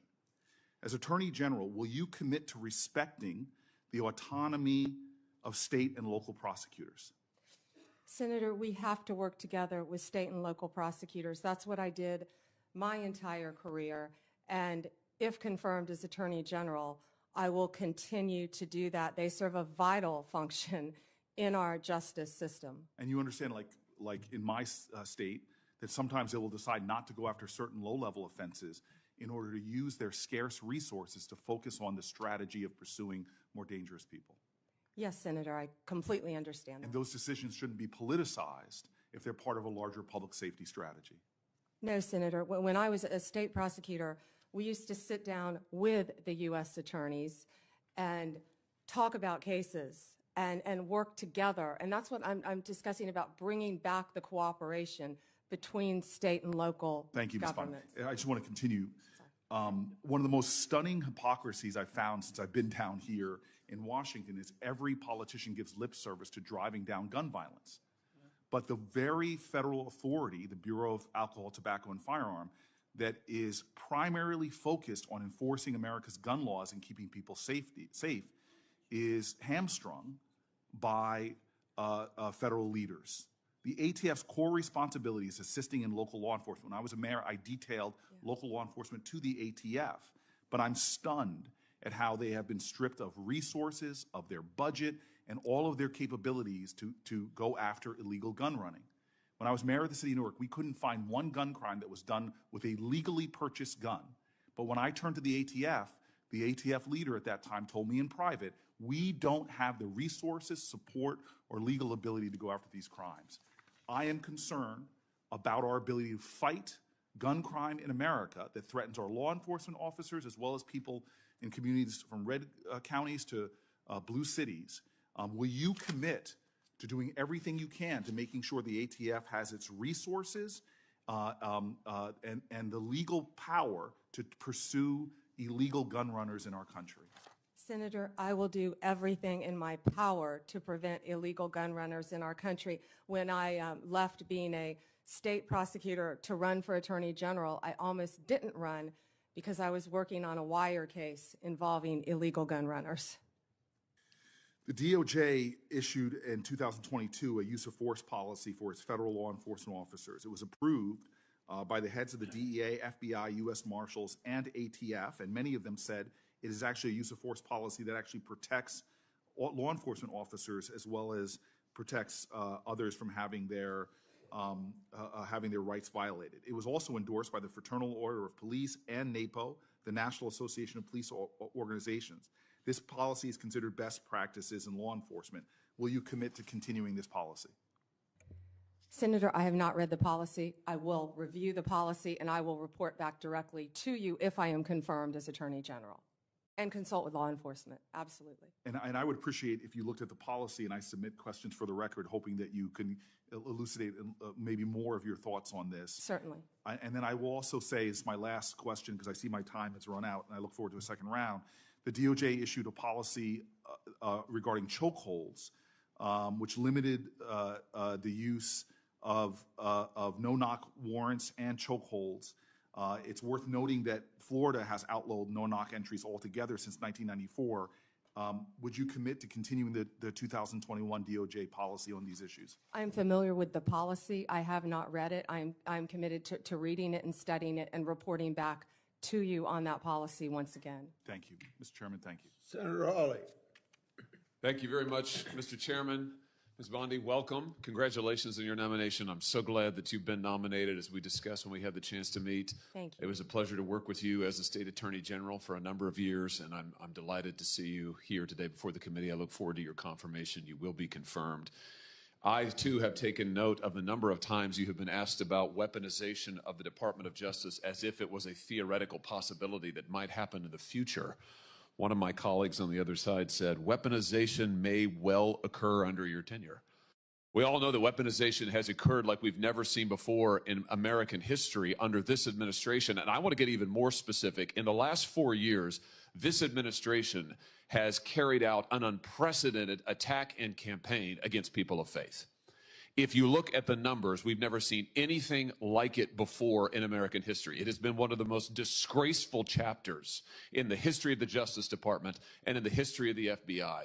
And I hope that you will reverse this and do right by every American citizen, including especially people of faith. Let me give you some specifics. After the Dobbs case was decided by the Supreme Court, over 100 pregnancy care centers and over 300 churches in this country were attacked, vandalized, firebombed. Do you happen to know off the top of your head how many prosecutions Merrick Garland's Justice Department brought in those cases? I do not, Senator. It's a stunning number. It's 2. Hundreds of churches, hundreds of pregnancy care centers. And I might just add, these pregnancy care centers, the attacks on them, which were violent, which were gruesome, were egged on and encouraged by rhetoric from members of Congress, including members of this body, who have said that pregnancy care centers aren't real medicine, that they're not real doctors. They have legitimized these attacks. And the same thing was true of churches. And this Justice Department couldn't lift a finger to defend these Americans. But at the same time, they used legislation, a law known as the FACE Act, to prosecute at least 53 different pro-life demonstrators, including people like Mark Houck from Pennsylvania, to whom this Justice Department sent a SWAT team to his door in the early morning hours. He has, I think, 7 children. In the early morning hours, an FBI SWAT team shows up at his door to take him into custody and prosecute him. By the way, he was acquitted. This kind of outrageous, disparate treatment has to end. So here's my question to you. Will you protect churches and pregnancy care centers when they are targeted for violence, when they are targeted for intimidation, when their members or parishioners are threatened with violence or other acts of illegal behavior? Yes, Senator. Will you stop the disparate treatment of Americans on the basis of religious faith? Yes, Senator. Will you stop the deliberate persecution of pro-life Americans for nothing more than their pro-life beliefs? Yes, Senator. Will you ensure that nothing like the Mark Houck case happens again, that Americans do not have SWAT teams arriving on their front doors with armed weapons to terrorize their children and their spouses, only in the end, of course, to have the case lost because there was nothing to it? Will you put an end to that kind of deliberate intimidation of the good American citizens on the basis of their religious beliefs? Yes, Senator. I'm glad to hear you say that because we need it. We need it. Ms. Bondi, we need a new chapter at the Justice Department, and we need it quickly. And I'm glad you're committed to it. Now, I also have heard you've been asked about your comment that you thought that in some cases we need to investigate the investigators, the ones who were bad. You know, I have to say I'm glad to hear you stand by that. We need to do that. You need to do that. And I'll give you another example. I'm sure you've read about this memo, which I now hold in my hands. This memo that was developed by the FBI field office in Richmond, Virginia, 23rd January 2023, targeting Catholic parishes for spying, for recruitment of infiltrators. I mean, the memo goes on and on and on about the FBI's plans to put assets into Catholic parishes, into choirs. This is an unbelievable, unbelievable assault on Americans' First Amendment rights, and we only know of it because of a brave whistleblower who came forward and released it to us. And I will tell you, I have never been misled and lied to like I was by the current Attorney General and the now former FBI director when they sat right where you're sitting now and told this committee, oh, we don't know anything about it. Oh, only one field office was involved. It was the single work of a single field office and a very few individuals. As it turns out, that's not true. Multiple field offices were involved. Multiple individuals were involved. Under your leadership, will you put a stop to the use of FBI or Department of Justice resources to try and recruit informants and spies into Christian churches or any church or house of worship in this country on the basis of nothing more than faith? Of course, Senator. Let me just say this. To our knowledge, no one who was involved in the writing and performance, execution of this memo has been disciplined or fired. Will you conduct an investigation like you talked about, Ms. Bondi, that will get to the bottom of abuses like this? And to be clear, this is an outrageous abuse. It is an outrageous abuse. One of the worst abuses of Department of Justice and FBI authority in our history. Will you conduct an investigation to find out who signed off on this, who approved it, who advocated for it within the Department of Justice? Will you open the books on these abuses so that the American people can have confidence in their DOJ? Senator, and I think what you're talking about is the ultimate weaponization, what we've been discussing all day. If I am confirmed as Attorney General, one of the first things I will do, there'll be many, but I will personally read that memo, and if Mr. Patel is confirmed, discuss it with him right away. Fantastic. And will you work with this committee and our relevant subcommittees? I'm going to chair a subcommittee called the Crime and Terrorism Committee. We're going to do our own investigation into what happened here at the FBI and the DOJ. Will you work with us as you discover the nature of these abuses, and as you put a stop to them, will you work with us to make sure the American people get all the facts and this never happens again? And Senator, yes, I look forward to working with you and the Democrats. I would think this is something that we can all agree on both sides, that this should not be happening in the United States of America, and work together on it. That's fantastic. Let me ask you one other question here in my just few seconds that are remaining. This memo targeting Catholic parishes repeatedly refers to as an expert source a group called the Southern Poverty Law Center. Now, the Southern Poverty Law Center has a long history as an anti-religious group that has repeatedly gone after conservative and religious organizations, called them hate groups, called them sometimes terrorist groups. They're cited in this memo. They once infamously, the SPLC called the Family Research Council a terrorist hate group, and an armed gunman came into their lobby and opened fire. Will you put a stop to the use of the SPLC as an official source for any Department of Justice memorandum or finding? That will be one of the first things we will look at as well, Senator, and report back to you and the committee. Thank you very much. Congratulations. Thank you, you. Mr. Chairman. Thank you, Mr. Chairman. Ms. Bondi, as you know, the Supreme Court in Trump versus United States held the president has absolute immunity to commit crimes in certain core areas of the president's responsibility. One of those core areas is the Justice Department. So in a breathtakingly dangerous and irresponsible decision, Justice Roberts and the majority held the president could commit crimes using the Department of Justice and be immune from prosecution. Justice Sotomayor correctly said this new immunity lies about like a loaded weapon. So the fear and the concern we have is that the incoming president will use that loaded weapon, that immunity, to commit crimes through the Department of Justice. And for that reason, it is all the more important that we have an Attorney General who has the independence, the strength, the intestinal fortitude to say no to the president when it is necessary. So my first set of questions has to do whether you have the independence to say no when you must say no. And you can say this is hypothetical, but it is not hypothetical. So let me start with one very specific non-hypothetical. The president has said Jack Smith should go to jail. Will you investigate Jack Smith? Senator, I haven't seen the file. I haven't seen the investigation. I haven't looked at anything. It would be irresponsible of me to make a commitment regarding anything without, you're a long practicing attorney, without looking at a file.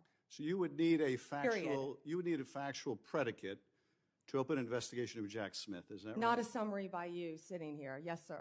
And not a summary by the president either, right? Absolutely. So a summary by the president or his desire to investigate Jack Smith would not be enough for you to open an investigation of Jack Smith, is that right? I will look at the facts and evidence in any case. And sitting here, 72%, sitting here today. Senator, Sitting- 72% of please, Americans I only have have 7 minutes. lost faith in the Department of Justice. Sitting here It's because today, of statements sitting here like today, this. are you aware of any factual predicate to investigate Jack Smith? Sitting here today, yes or no? Senator, I will look at the facts and the circumstances. You of can't answer that anything that's question? brought to me. You're not a part of the department yet. There's no worry about divulging Sure, I'm sitting law here as a enforcement nominee. sensitive information. So just tell us, I'm are you sitting here as a aware, just nominee. tell us, are you aware of a factual predicate to investigate Jack Smith? Yes or no? Senator, what I'm hearing on the news Are is you aware of horrible. a? Do I know if he you committed seem a crime? reluctant. I have not You looked seem reluctant to answer a simple question. Let me ask you a different simple question. The president also wants to jail Liz Cheney. Sitting here today, are you aware of any factual basis to investigate Liz Cheney? Yes or no?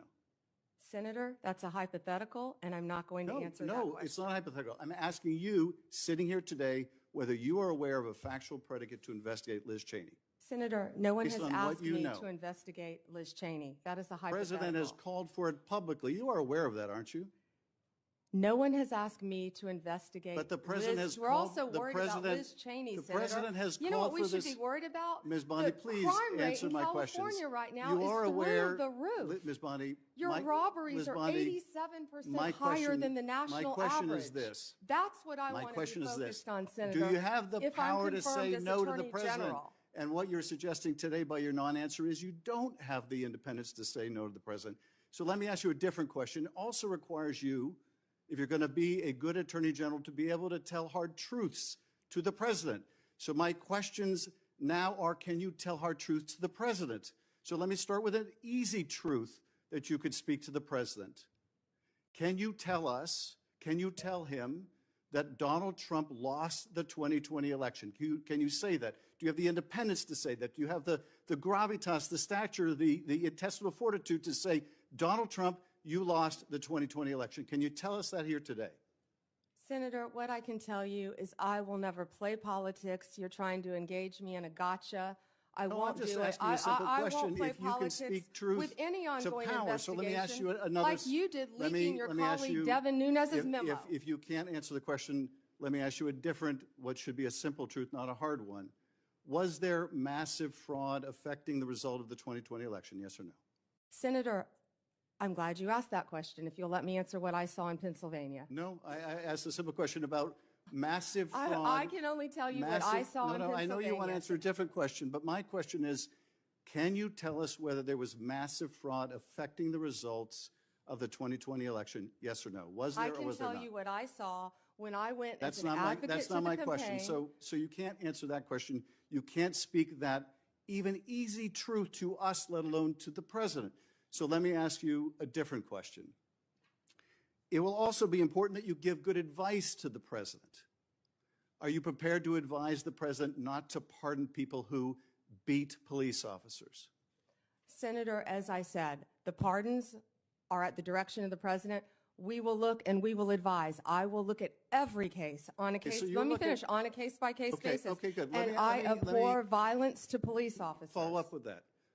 So will it be your advice to the president, Mr. President, I know you said you want to issue hundreds of pardons on day one. Will it be your advice to the president? No, Mr. President, I need to go over them on a case-by-case basis. Do not issue blanket pardons. Will that be your advice to the president? Senator, I have not looked at any of those files. If confirmed, I will look at the files And for will the you be able to pardons, as do, well will as you the be able to ongoing review investigation. hundreds of cases on day one? I will look at every file I am Of course asked you to won't. look So at. will you advise the president? Can I will answer you- the question? Well, my question I is- would have plenty of staff. You said, of course you want. You'll be able to review Listen, I'm hundreds not of going to cases on the first day? mislead this body nor you. All right, let me ask another question. You don't want to answer that. Let me ask You were another question. censured by It will Congress, also- Senator, for it will comments just also- like this that it are will so reckless. It will also be important for you to be able to preserve the records, the evidence of the department. Are you ready to commit that none of the evidence in the January 6th investigation will be destroyed under your watch? Senator, I will follow the law. I will consult with ethical officials in the Do you department. see any ethical basis to destroy evidence in the January 6th investigation? Then why can't you answer the question? Why can't you say, I commit to this committee, we will never destroy the evidence in the January 6th investigation? Why can't you give this committee and the American people that assurance. Are you frightened because evidence was destroyed against President Trump that was false? Is that why you're Why do frightened you now? have difficulty? I can't believe this is even, Why do you have difficulty answering that question? I can't believe Why do you you're have asking such a difficulty? question. Why do you have difficulty promising to preserve evidence at the Department of Justice? Why is that a difficult question? I will follow the law. It shouldn't be a difficult question. Thank you, Mr. Chairman. Ms. Bondi, I know that you are pleased that we are moving to the end of round one. And we appreciate your being here. And I appreciate that you told my California colleagues you were willing to work with them, even in light of the manner in which they have approached you. Now, one thing I think we need to have everybody understand that is watching this hearing today and everyone sitting in here, what we have witnessed over the last 4 years with a weaponized DOJ. My colleagues have talked about this, and the American people know this. They know what was carried out against President Trump and his administration, and in November, they voted to see an end to 2 tiers of justice, 2 tiers of treatment, 2 tiers of access, because they have absolutely had it with the lies, with the accusations, and with the attacks that have come against so many people who were just seeking to live their lives. And then all of a sudden found the FBI or another federal agency or the DOJ knocking at their door. You know, Ms. Bondi, it would make you believe that my colleagues have learned nothing from the elections in November. They don't see this as a movie script that someone may have liked to write. What they see is this is real life. And they want a restoration to equal justice, equal access, equal treatment, abiding by the rule of law. Many of us have talked today about making America safe again. And in Tennessee, I hear a good bit about this. And as we've discussed your nomination, one of the things I've mentioned to people is your career as a prosecutor. And you have touched on that some today. And you are bringing that insight of being a prosecutor to bear.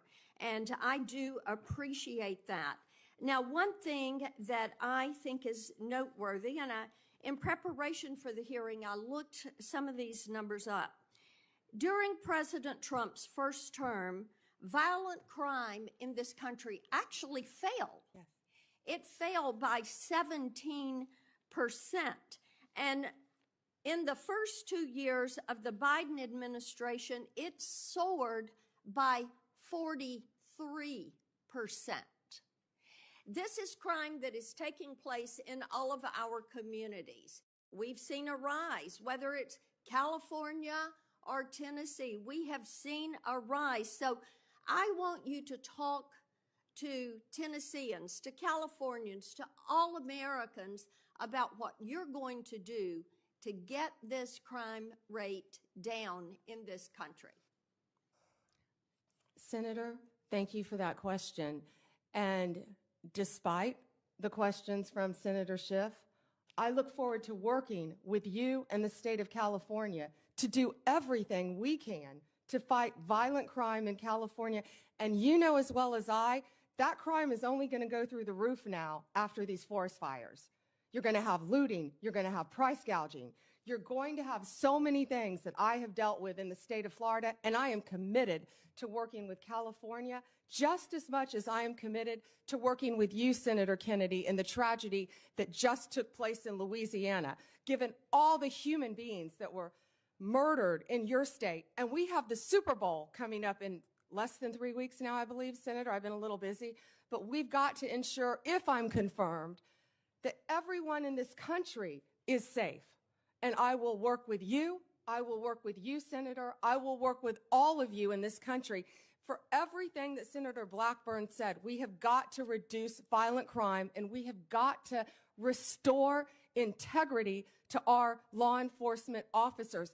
Donald Trump, we keep saying he won this election by 77.3 million votes and 312 electoral votes. Look at the map of California, Senator Schiff. It's bright red, the popular vote, for a reason. People want law and order. They want to be safe so they can go to take their children to school, so they can go to church, Senator Hawley. People want safe streets. Of course we care about our economy and what's happening in this world, but if we're not safe, none of that works. We have got to come together. We have got to work together to make America safe again, and that in turn will make America great again. And I don't know where that phrase has become a bad word, because I think that's a great one. Making America great again. Let me move on with you to something else that's about law and order, and that is Section 1507. Because making certain that our justices are protected is important, and we also, with our judges, Section 1507 makes illegal any protest outside of a judge's residence if the intent is to influence the judge's decision-making. And we have heard about the protest outside of justices' homes where they were shouting loud and clear things like, and I'm quoting some of that, "If you take away our choices, we will riot," end quote. Another one, "No privacy for us, no peace for you," end quote. In other words, if the justices did not vote to uphold Roe and Casey, the protesters would continue to harass them. Despite this clear violation of the law, Merrick Garland did not bring a single charge, not one single charge, under Section 1507. Will you commit to faithfully enforcing Section 1507 as Attorney General? I will faithfully enforce that law and all laws that I am asked to review. And Senator, I watched that on TV and it horrified me. The protesters outside their houses. You can't do that for a reason, because our justices have to remain safe and unbiased and protected from threats, as do we all. But they do enjoy a special protection, and yes, that should be enforced. And thank you, Ms. Bondi. Thank you, Mr. Chairman. We'll now have our second round that I announced earlier. We'll each have 4 minutes. When we were talking in my office, I brought up the importance of your listening to whistleblowers. And about 30 or 35 investigations I've got underway of the executive branch, and not just because of a Democrat president. Some of them are probably carryovers from Republican presidents. It's very important that the executive branch understand the cooperation that you must have with us to carry out our responsibilities to see that the president faithfully executes the laws. And I think that too often whistleblowers, being patriotic people they are, wanting government to do what government's just supposed to do, and find something wrong, they want to report it, and they want to report it within the agency. They don't come to Congress unless they don't get any help in the executive branch. It seems to me that it's very important that you respect whistleblowers, but I've seen them treated like a skunk at a picnic by the agency they're in. I've seen them ruin themselves professionally. I see themselves. One time an FBI agent came to me, was escorted out of headquarters with his gun and badge taken away from him, just because the laboratory there was not using science to make sure that crime was actually committed. So now we have a new $40 million head or science lab so that people are protected and get their constitutional rights. So will you protect whistleblowers from retaliation and promote a culture? And I think that last thing, promote a culture, is more important, that values the important contribution of whistleblowers. Yes, and Senator, I think so people fully understand the importance of whistleblowers. They have to be able to tell the truth and come forward without fear of retaliation. And that's the purpose of the whistleblower statute. And when there's retaliation, the taxpayers' money's paying for that retaliation in most cases. The Biden Justice Department issued guidance telling prosecutors to stop charging mandatory minimums and ignore laws setting penalties on drug type. It also allowed folks to pay civil and criminal fines to politicize non-government organizations instead of the government treasury. I put together a list of their guidance. I find it very concerning and unfair to the taxpaying public, and I'd like to have you review those policies very soon after you're confirmed. Absolutely, Senator. In regard to antitrust, enforcing antitrust laws is extremely important to ensure that markets are fair and that consumers are protected. I've been active in making sure that the Justice Department and the FTC carefully scrutinize mergers and that they look out for anti-competitive behavior and predatory practices. I keep a close eye on these issues as they impact my state of Iowa, and particularly agriculture, healthcare, and technology industries, and I'm interested in your commitment to make antitrust enforcement a priority. Antitrust enforcement was a priority when I was a state AG, and it will be a priority if I am confirmed as Attorney General. And again, I am so proud to have Gail Slater handling that. She is do you agree that... loved by both sides of Okay. the aisle. Well, my time's up. Go ahead, Senator. Go ahead if you want. Okay. This is the Civil Rights Division in your department, if you're head of it, supposed to enforce laws against race and sex discrimination. But under the Biden administration, the Justice Department has arguably promoted discrimination and turned a blind eye to racist hiring practices. Do you agree that race and sex discrimination by employers is illegal, even if the discrimination is called diversity or equity? No one should be discriminated against. Go ahead.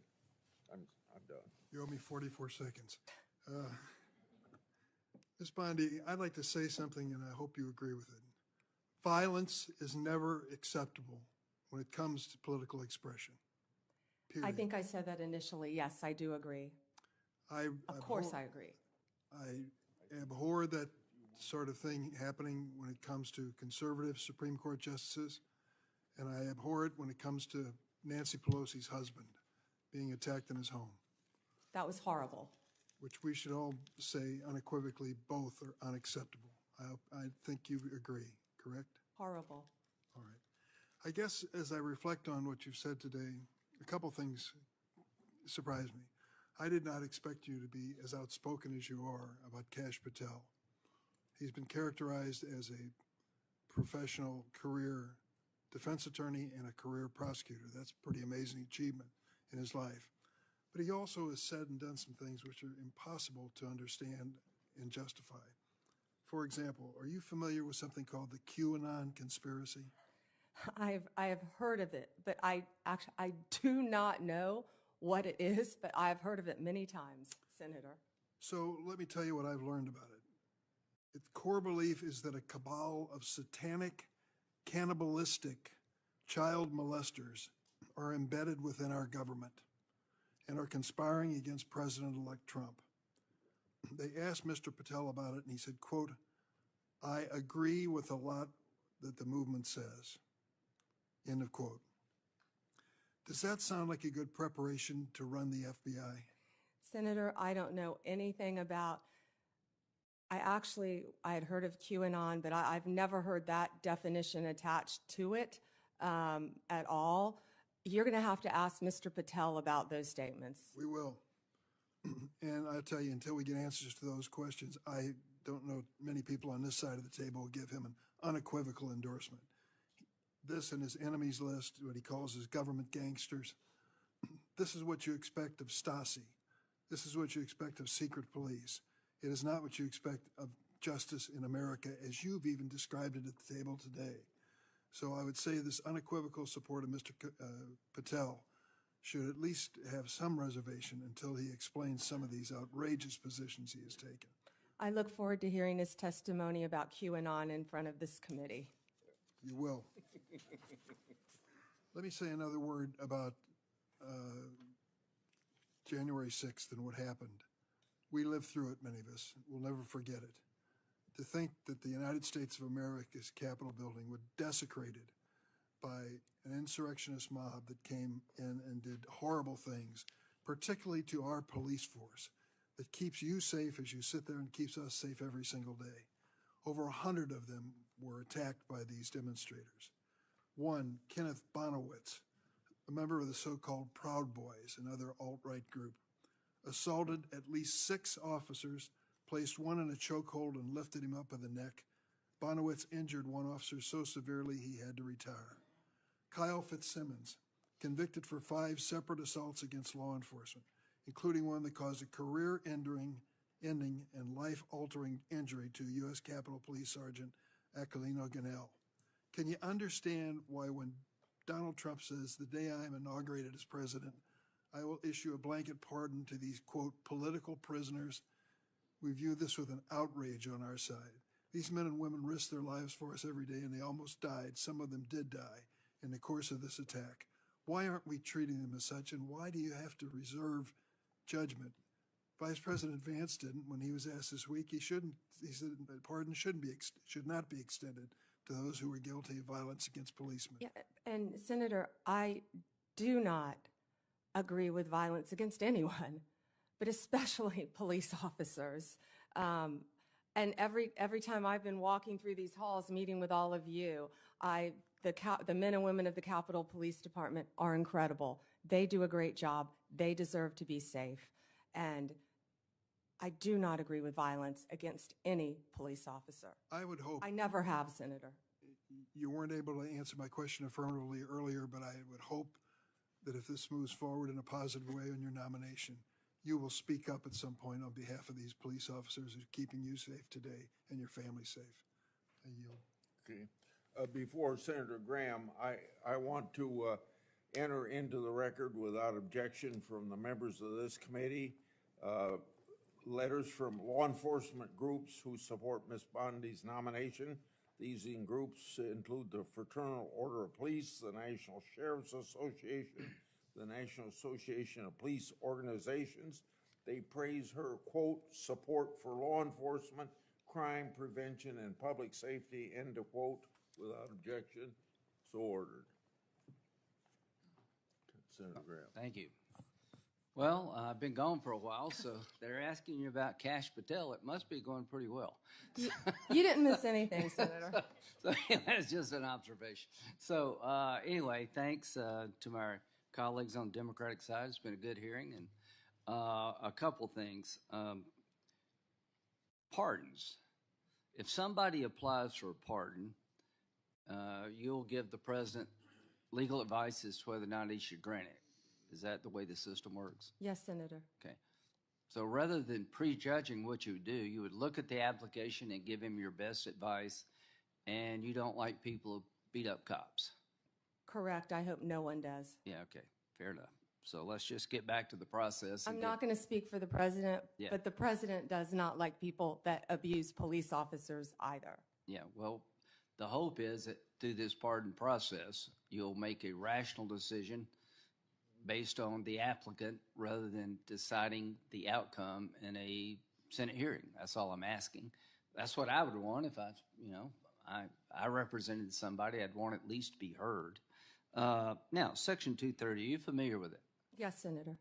One thing that unites this committee is protecting children and society at large from social media abuse. We passed online privacy legislation. Senator Durban's been great to work with. Everybody, Klobuchar, we're all trying to find out how to empower people who may be victims of social media. To empower a parent whose child's been bullied, when you call the social media platform and they blow you off, you go to court and they kick you out of court because of Section 230. Sexual exploitation of children on the internet. We've heard stories that make us just break our hearts. We're united of trying to give people a say. If they take your content down, you're appealing to the people who made the decision to take your content down. So what I want to do, along with Senator Hawley, everybody, is repeal Section 230 or replace it with a system that empowers consumers who may have been hurt. Do you agree with that? Senator, I would love to look at that with you. I'm not familiar with what you want to do on the issue. I've talked to Senator Klobuchar. I think Senator Durbin and I may have even discussed it, but I'm committed to looking at that with you. There are so many issues online that's one of the things. We have to find things that can bring us together now, and this has to be one of them. Well, just protecting our children. Here's what FBI director said. Ray, where you agree with him not, I agree with this. I see blinking lights everywhere I turn regarding the national security threats. Does that make sense to you? Yes, Senator. I was looking at that, the date of that. That was a year ago. Yes, Senator. I also heard about, I haven't seen it yet, his 60 Minutes interview that was very troubling to me for our country. Right. We know we found 8 guys from Tajikistan that were released, caught again because they were tied to ISIS. So the point I'm trying to make is January 20th, we own this. I just urge you, to the extent you can, to urge the president to secure that border. We need money. The idea of moving money around from defense is not going to cut it. We need a lot of money for bed space, to finish the wall, do technology, hire ICE agents to accelerate deportation of people who are criminals and gang members.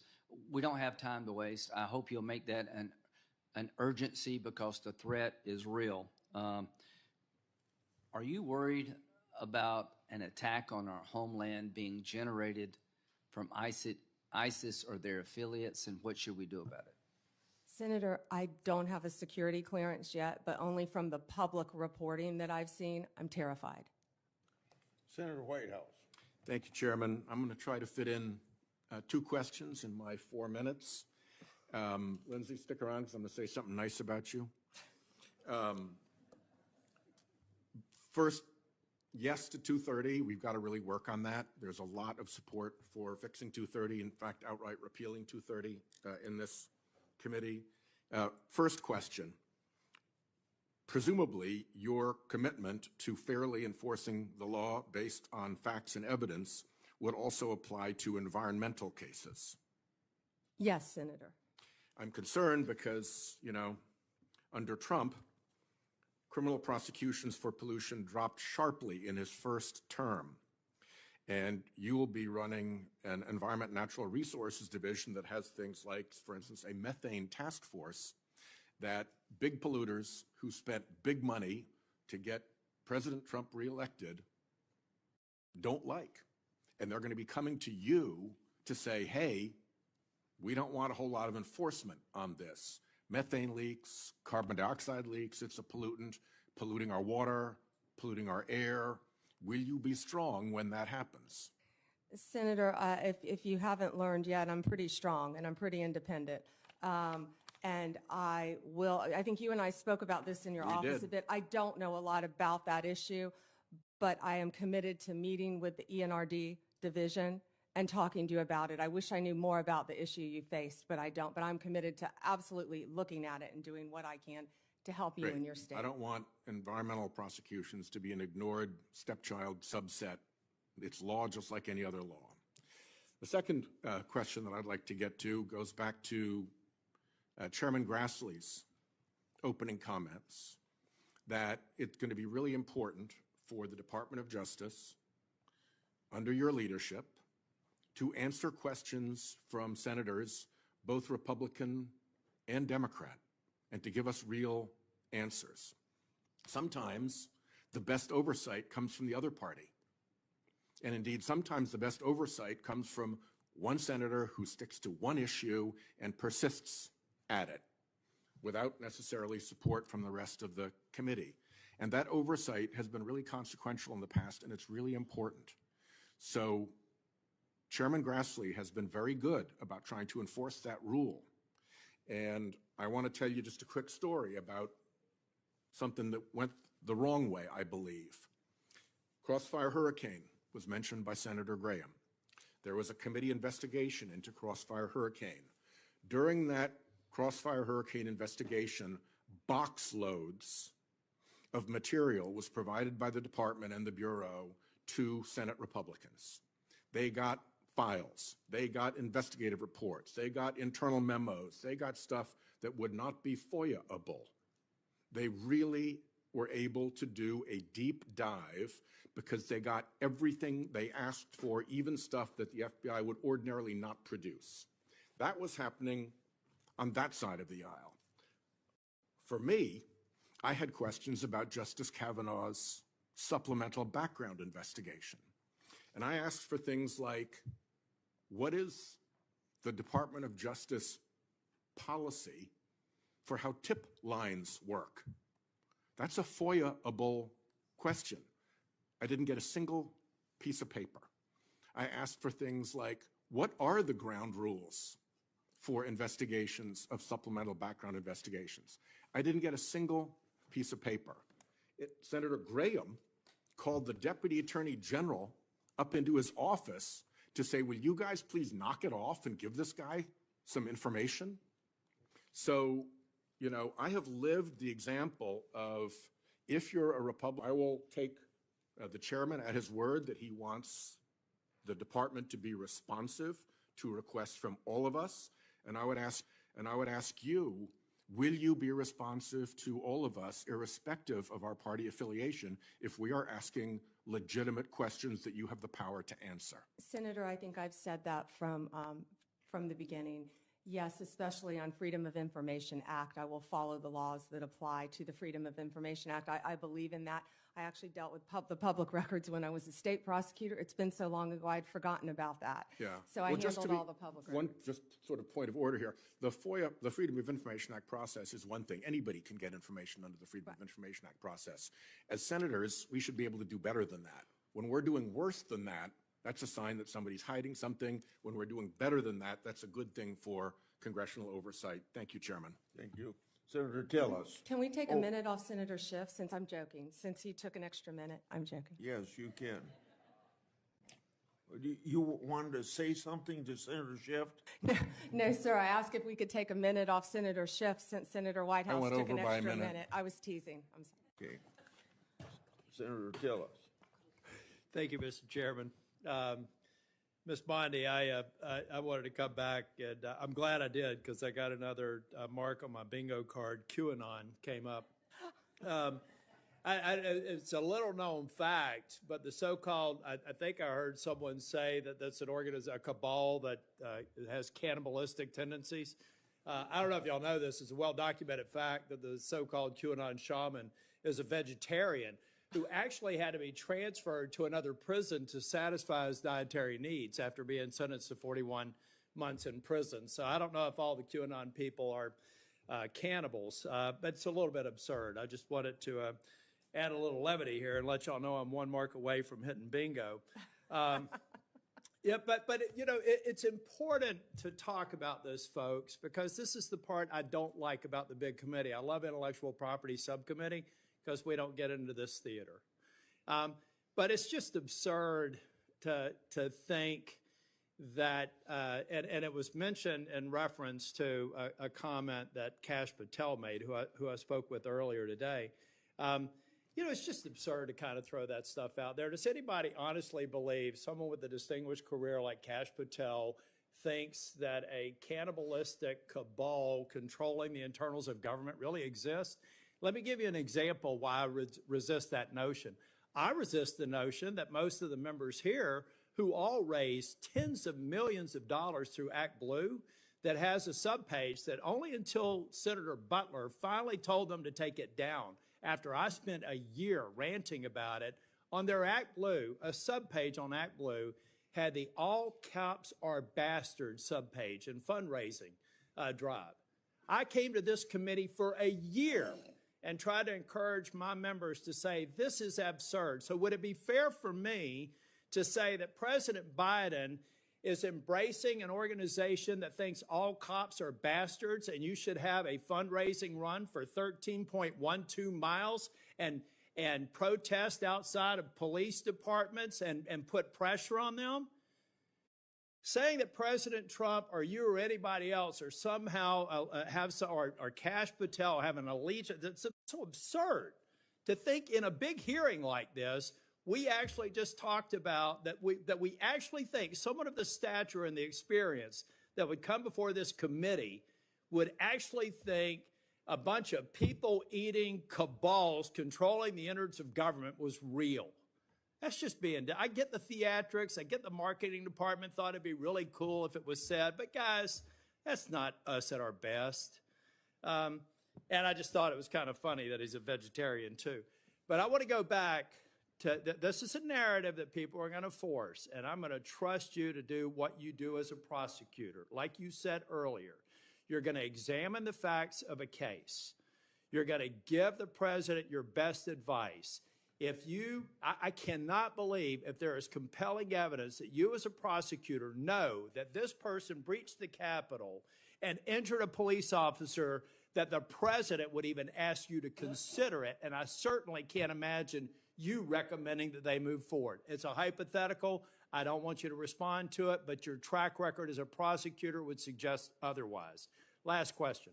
You mentioned that when you were dealing with some of the opioid challenge, I think it was opiates, Oxycontin, I believe you mentioned, that you went up against your own party or you got some pushback from your own party. Would you explain how you have looked at your party and done the courageous thing of speaking truth to them? Oh, I remember when that started. Several of my former colleagues are behind me. They're probably smiling, but I remember when that started, I said, "Oh, I'll never get elected to a second term," because yes, I fought for what I believed in based on meeting these victims' families and seeing the need, and I fought the industry. Whew, that was a big industry. And the doctors. You were in an elected position with a lot of people with a target on you, and you stood firm. Thank you. More than once, Senator. Thank you. Senator Coons. Thank you, Chairman Grassley. Attorney General Bondi, in our previous conversation, we talked about criminal justice reform, and in particular, your contribution to the enactment of the First Step Act in the previous Trump administration. And I just want to talk with you about a couple of bipartisan initiatives in this area. Senators Cornyn, Lee, Durban, Tillis, Booker, and I have introduced a bipartisan bill called the Safer Supervision Act. It focuses on the fact that federal probation officers have a massive caseload, often more than 100 folks they are supposed to be closely supervising. And this bill would work on focusing supervised release resources on those who really need it and creating positive incentives for those who are willing and able to be rehabilitated and leave prison much less likely to reoffend. What's your experience about the need to support people when they get out of prison and to provide them with positive incentives rather than just leaving them to their own free will and the very high likelihood they may reoffend and thus violate public safety concerns? Yeah, and Senator Coons, that's why reentry, we call it, halfway houses, what you need, Senator Welch, are so important because many people deserve to go to prison, but many people are going to get out of prison. And we don't want a revolving door. We want to do everything we can to make productive members of society. And when someone goes to prison, I mean, I saw this every day. You saw this as a revolving door. People get out. And first of all, back up, we need drug programs. I could go on. We need drug programs, more drug programs in our prison. We have to. Mental health, we would be here for another 2 days. We have to get more mental health in our prison system, counseling to help people. I think our local jails actually do a better job of it, at least in Florida. But we've got to work on that because when people get out, we expect them to do well. Many people don't even know how to go get a driver's license, yet we're telling you, go get a job, have a place to live. So we have to do everything we can to help. If I could move to the driver's license question. I've also led a bipartisan bill with Senator Wicker. Senator Grassley is also a co-sponsor.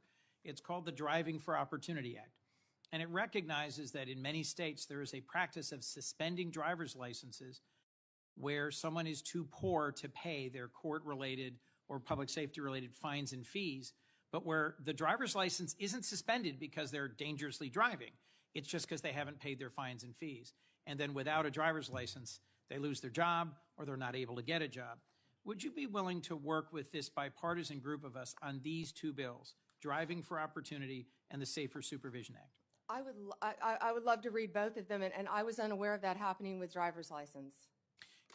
Last two questions. Clemency, as we discussed, often near the end of an administration, there's a rush to consider pardons. Would you be willing to work at a more institutionalized clemency process where there aren't just lots of commutations near the end of a term, but where there's a regular process where the DOJ and the clemency process is looked at to see whether there are reforms that should be made and recommendations that could be made to the president throughout his term? I would love to look at that process. I can tell you that the pardons, the commutations that Joe Biden just made were abhorrent to me, absolutely abhorrent, taking people off death row. I looked at the facts of many of those cases, and they were so troubling to me.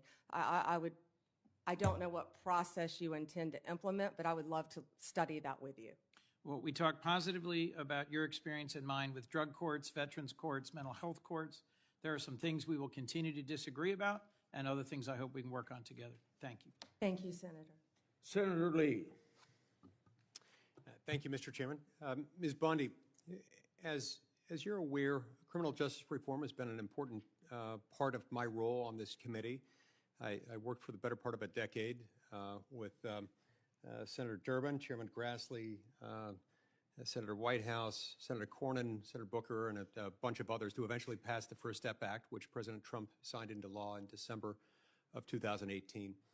The First Step Act, as the name implies, was intended to be the first of multiple steps. Much remains to be done, including with the implementation of the First Step Act. The credits available under the First Step Act are still being implemented and need more. I assume you'd be willing, if confirmed, to help us continue to implement the First Step Act. Yeah, yes, Senator. And also, I just learned, it's my understanding, I don't know for fact, but it's my understanding that a lot of those beds for halfway houses, for reentry, have not been filled under the First Step Act. So if that's true, I want to look at that right away and figure out why. Right.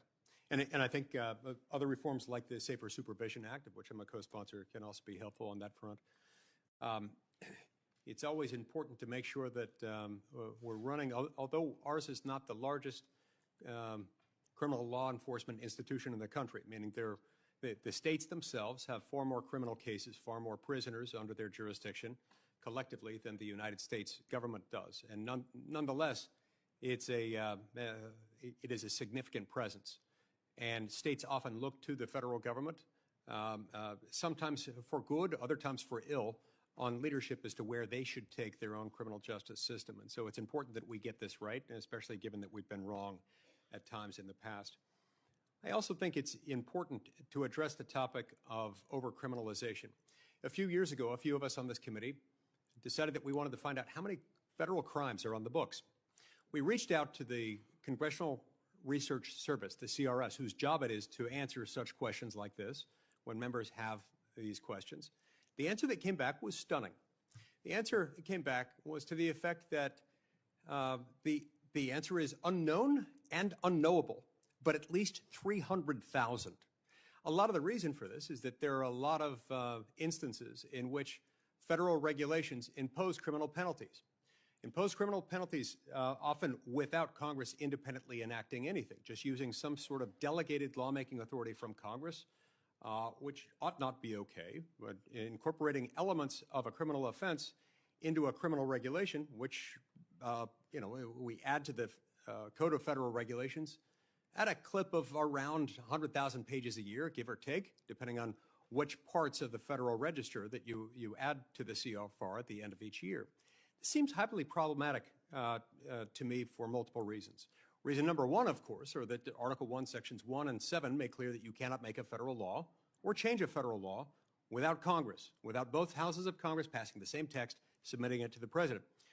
Reason number two, oftentimes when this happens, you end up with an either absent or hugely ambiguous mens rea, meaning the standard of intent with which one must have acted in order to commit the criminal offense in question is often absent or at least so murky that nobody can tell what it means. Both of these things, of course, lead to huge problems for defendants and for the liberty interests of the American people. So I'd ask that you, if confirmed, help work with us on these things and share any thoughts you might have on them. Yes, Senator, and I wasn't aware of the mens rea issue, yes. Senator Klobuchar. Very good. Thank you very much, Mr. Chairman, and thank you for mentioning antitrust. I'm really proud of the work you and I have done together, as well as Senator Lee and I. And I know we discussed with you, Ms. Bondi, the work on allowing state AGs, a bill that Senator Lee led, and I was the Democratic lead on letting state AGs keep the antitrust cases involving tech in their states. And Senator Grassley and I successfully passed our bill to finally update the merger fees, which have allowed larger mergers have to pay in more, smaller mergers less, and that has led, along with other reasons, to beef up the antitrust division of antitrust during the last few years. And I want to make sure that you are committed to continuing a strong antitrust division with adequate personnel. And if I am confirmed, I intend on bringing in Gail Slater. She is amazing, and I think bipartisan support for her, and did a lot of antitrust. Well, I had someone who knew antitrust much better than I when I was state attorney general, and it's very important. But how about the resources for the division? It has been under this administration, the current outgoing one, they have added lawyers and others to it. And my question was is if you'll continue that. Yes, I was actually looking at the structure of that unit, and if I am confirmed, I've been a little busy. I plan on working with Gail Slater and all the lawyers in that unit. Okay. And then just you and I discussed some of the important cases, the Google case, Live Nation, Ticketmaster, the Apple case. I don't know if we talked about that one, but RealPage. And will you commit to continue these cases and to pursue remedies that will fully protect consumers from anti-competitive conduct?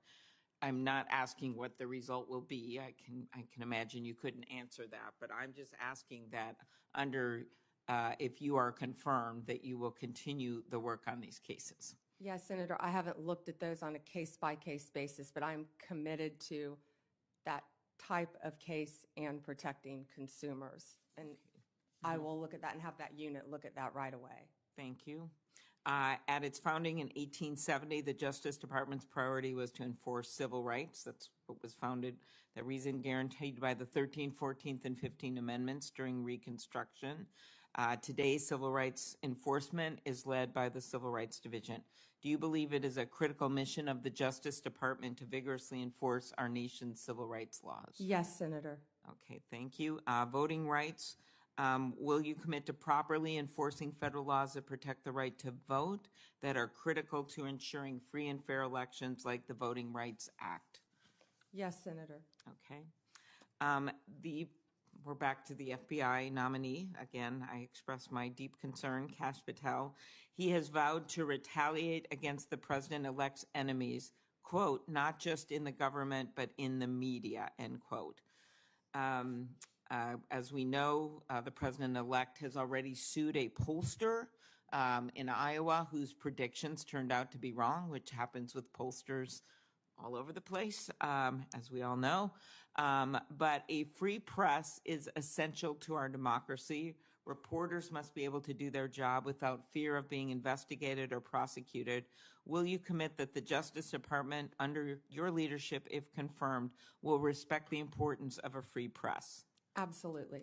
And if the president or depends on who the FBI director is, I have some strong views on that, tries to push to go after the media, how would you respond to that?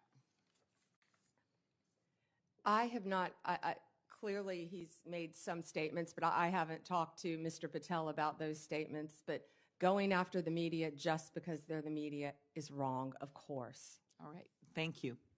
Senator Kennedy. Thank you, Mr. Chairman.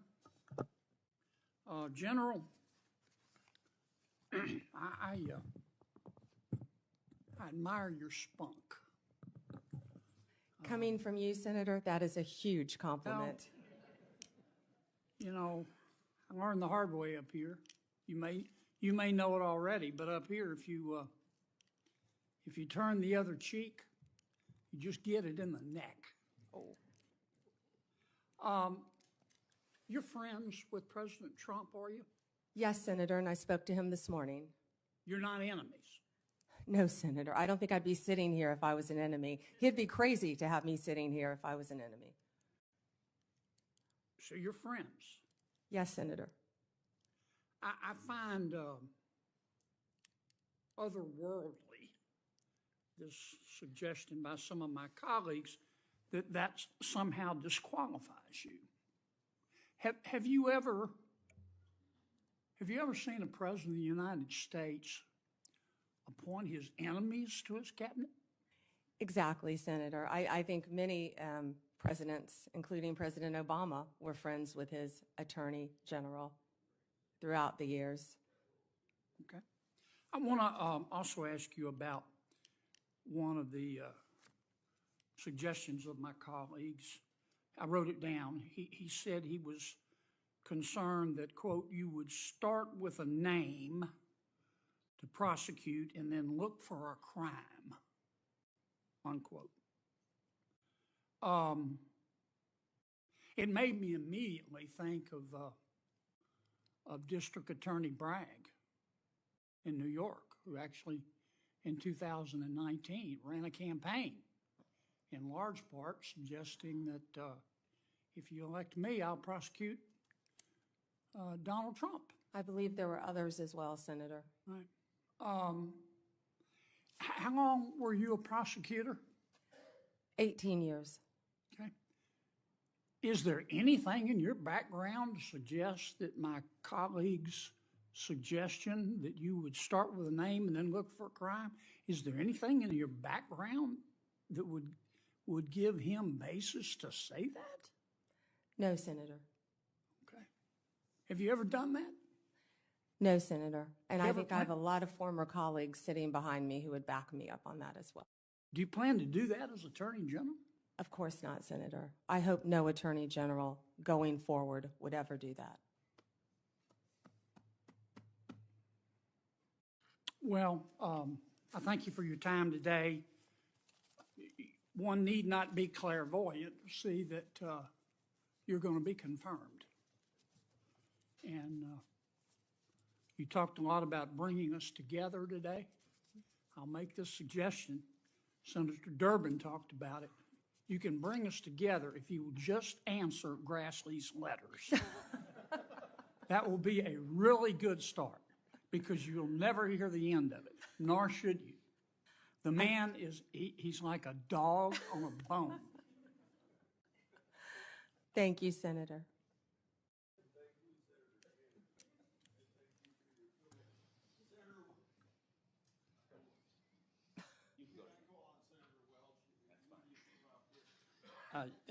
Thank you very much. Thank you, Ms. Bondi.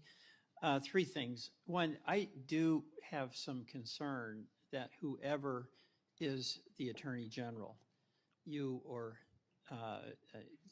anyone, is going to be presumably, will be under a significant amount of pressure at some point from the President. Attorney General Barr was, Attorney General Sessions was. And you've made it very clear your client is the Constitution. I think that's very reassuring to us. But the President does have now a Supreme Court provided immunity. And I just want to express to you my concern, and it really does align with what Senator Schiff said. You have what I regard as a very bad decision by the Supreme Court. The President should not be above the law, never has been. And my concern, on the basis of statements that President-elect Trump has made, is that he does identify people as political enemies, including Senator Schiff, and there may come a day where there is pressure on you. And I'm just going to express my hope that that independence that you've had throughout your career when it comes to the Constitution or pressure from a higher official that you're going to choose the Constitution. So you don't even have to answer that, but it's a concern I share, I think, not just with colleagues here, but with many Americans. My colleagues have made the case about weaponization in this administration. We can have a debate about that, but there's been a universal statement here that we want the rule of law to be the basis of going forward. So thank you for allowing me to say that. Second, I'm really interested in your focus on how do we cut down on recidivism. I was a public defender. That's how I got started. You started prosecutor. In Vermont, prosecutors and defenders were good friends. We each had a job to do. But my experience with my clients, and I'm accepting folks who just, they're really dangerous. You've got to lock them up. You've got to throw away the key. But the vast majority of people had a substance abuse problem, oftentimes had very limited education, oftentimes face these incredible dilemmas that Senator Coons was talking about, where they get fines and they get their license suspended, so the job they had now they lose. So can you just elaborate a bit on what you want to do to inject some energy into dealing with cutting down on recidivism? Well, first, we can address it at the Bureau of Prison level, of course. What we talked about, those are for the people who will be locked up in prison serving sentences, to make sure they get the resources that they need upon release. 98% of the people in the Bureau of Prisons will be released. I believe it's a mess right now, a mess. And when you look at an organizational chart of the office, assuming I may get confirmed, I was looking at all the slots and my eyes went down to the bottom to Bureau of Prisons because of my career experience as a prosecutor and caring about what happens there for the very reasons you said. We need more drug courts, and you were talking about drug addicts as well. Mm-hmm. It's more than that, and we both know that. It's also people who are dual diagnosed, meaning right. You have a drug addiction but also mental health issues, and that's well, Senator, I can't wrap my head around yet. Right. I'd like to work with you on that. And then the third thing is that I mentioned this earlier, the consumer issues, the False Claims Act efforts that you can bring, the challenge to ripoffs in the civil sphere, where companies are doing things that are just crushing our consumers and charging in overcharging. That is very, very important, and I hope that there'll be as much emphasis on protecting consumers as there will be on protecting public safety, which obviously is a high priority for you and for the department. Yes, Senator. Okay, thank you. Thank you. I yield back. Thank you, Mr. Chairman. I think you're doing incredible today. I'm not surprised. Mom, how are you doing? Good? I told her not to react no matter what. That's probably harder for her than it is for you. Well, listen, we've talked about this over the years. So for me, I didn't know any lawyers growing up. I'm trying to think when I actually met a lawyer in my life. I grew up in a really blue-collar neighborhood, but I was attracted to the law because I felt like it gave guardrails for people to pursue their dreams, right? That you would be on equal footing.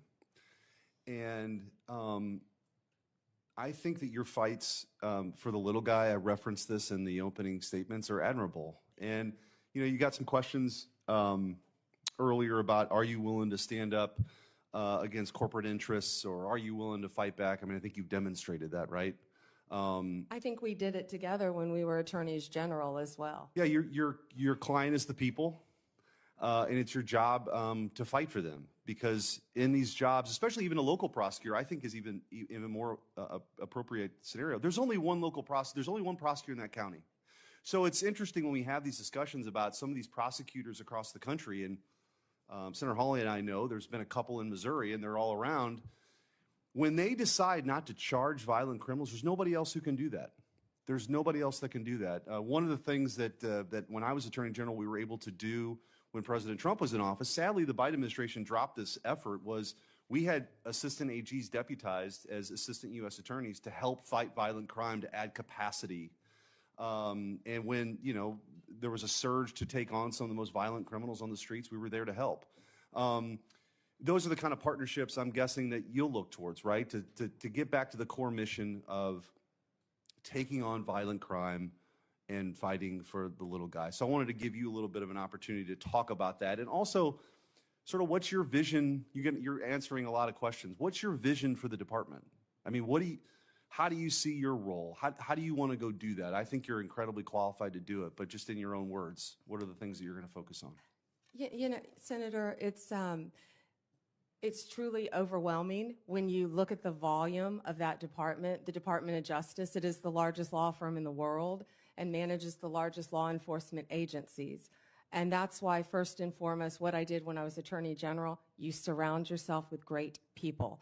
And that includes Gail Slater, that includes my Chief of Staff, if I am confirmed, my deputy, and so on and so on, and work from there, but look at each and every department. And I don't know if one department is more important than the other, but I will work very hard every day. And as Senator Welsh had said, it's not only fighting crime. I think that's just first and foremost on Americans' minds right now. But that's why there is an entire huge civil division that falls under the Department of Justice to protect consumers, to do the antitrust cases, to do all the Medicare cases, to do all of the other cases.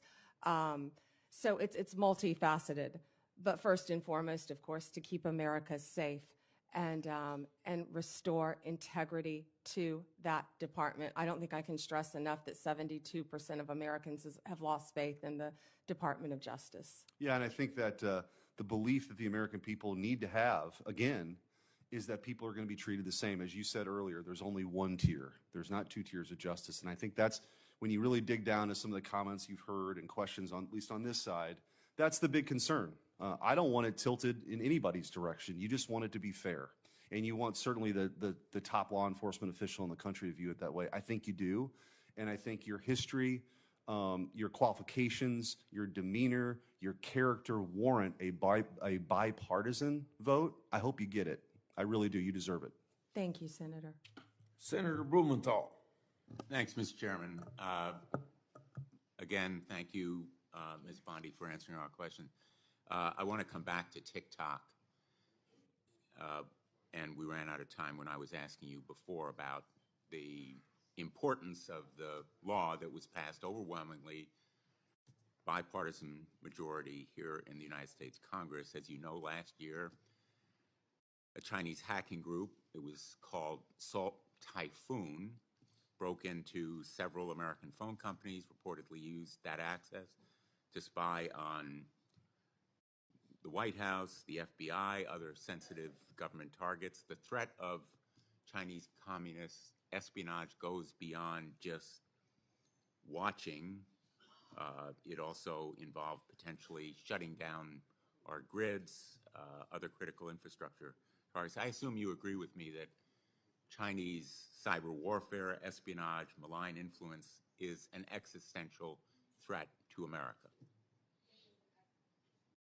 It is an existential threat, Senator, and also I have not seen it yet, but from what I've heard about former FBI Director Wray's comments on 60 Minutes regarding China, sleeper cells within our own country, infiltrating our water systems, our natural gas lines, telecommunications, a very, very real threat to our country. I'm glad that we agree, and as you know, and as the Department of Justice has noted, it's not classified, so we can talk about it openly. The ByteDance is beholden to the demands of the Chinese government. It is controlled by the Chinese government, and it in turn controls TikTok. Do you agree that ByteDance's control, ownership, exploitation of TikTok is a threat to American national security? Senator, this is pending litigation within the Department of Justice. Okay, let me put it a different way. It's not pending litigation within the Department of Justice. It's in the courts. In the courts. And the Department of Justice is currently defending the constitutionality of American law. Will you continue to defend the law passed by the Congress defending America's national security? Senator, I cannot, it would be irresponsible for me to talk about anything, and it is pending litigation. We can talk I was semantics Attorney all day General, long. and very I'm not often- trying to hedge on anything, Senator. I just having can't a comment on problem anything. with the idea that you won't tell me that the Department of Justice will continue to defend against constitutional attacks the law of the United States. When I was Attorney General of the state of Connecticut, I would say I have an obligation to defend the law of Connecticut against any attacks. You have an obligation, or you did as Attorney General of Florida, to go to court when those laws were attacked. You have an obligation as United States Attorney General to do what this Attorney General is doing, whether you agree with it or not, and frankly, whatever the president thinks about that law, you have an obligation to defend it. This is an easy question for you. Will you defend laws of the United States of America against constitutional attacks? I'm asking you in general. In general, yes. And with respect to the law that would require divestiture of TikTok, which is a law passed by this body and supported by, I think, a majority of members on both sides of the aisle, why can't you tell us that you will defend it? Senator, I'm not hedging. This is all pending litigation, and I can't talk about pending litigation if confirmed as Attorney General. I have to tell you, with all due respect, that answer is unacceptable to me. Thank you. Thank you. Before I go to Senator Brett, I'd like to enter a letter into the record from former Department of Justice employees who support Ms. Bondi's nomination. This bipartisan group of attorneys includes several former AGs, assistant attorneys general, U.S. attorneys, right to share both strong and enthusiastic support, unquote, for Ms. Bondi and attest to their, quote, integrity, her integrity and devotion to the rule of law, end of quote. Without objection, I would enter these into the record. Hearing none, so ordered. Senator Brett. Thank you, Mr. Chairman. Several of my colleagues on the other side of the aisle have insinuated that your friendship with Donald Trump is a problem. My colleagues on my side of the aisle have leaned into this, kind of exposing the hypocrisy, given what we have seen before from previous administrations. And I would just like to read something to you from 1961. Washington, January 13th. The Senate Judiciary Committee approved without objection today President-elect John F. Kennedy's selection of his brother, Robert, as Attorney General. The vote came after a 2-hour hearing. Would you like a 2-hour hearing, by the way? Can we redo this? Yeah, that's right. The vote came after a 2-hour hearing devoted in large part to the praise of Mr. Kennedy. Forecasts that there would be several critical questionings, especially from Republicans, proved incorrect. All 14 committee members present voted to approve the nomination when it was formally made. The New York Times. As it said, blood is thicker than water, meaning family bonds are stronger than any other relationship. I just think that that needs to be before the American people once again, and I appreciate you continuing to reiterate that you will serve the people of this great country and that you will follow the law. Thank you, Senator. I'd like to move to something that has become another theme of this hearing, and that is Senator Grassley's letters. So I myself sent a letter to our current Attorney General and unfortunately received the very same treatment. So in front of this committee, Merrick Garland, Attorney General Garland, had made a testimony that we found evidence to possibly contradict what he had said.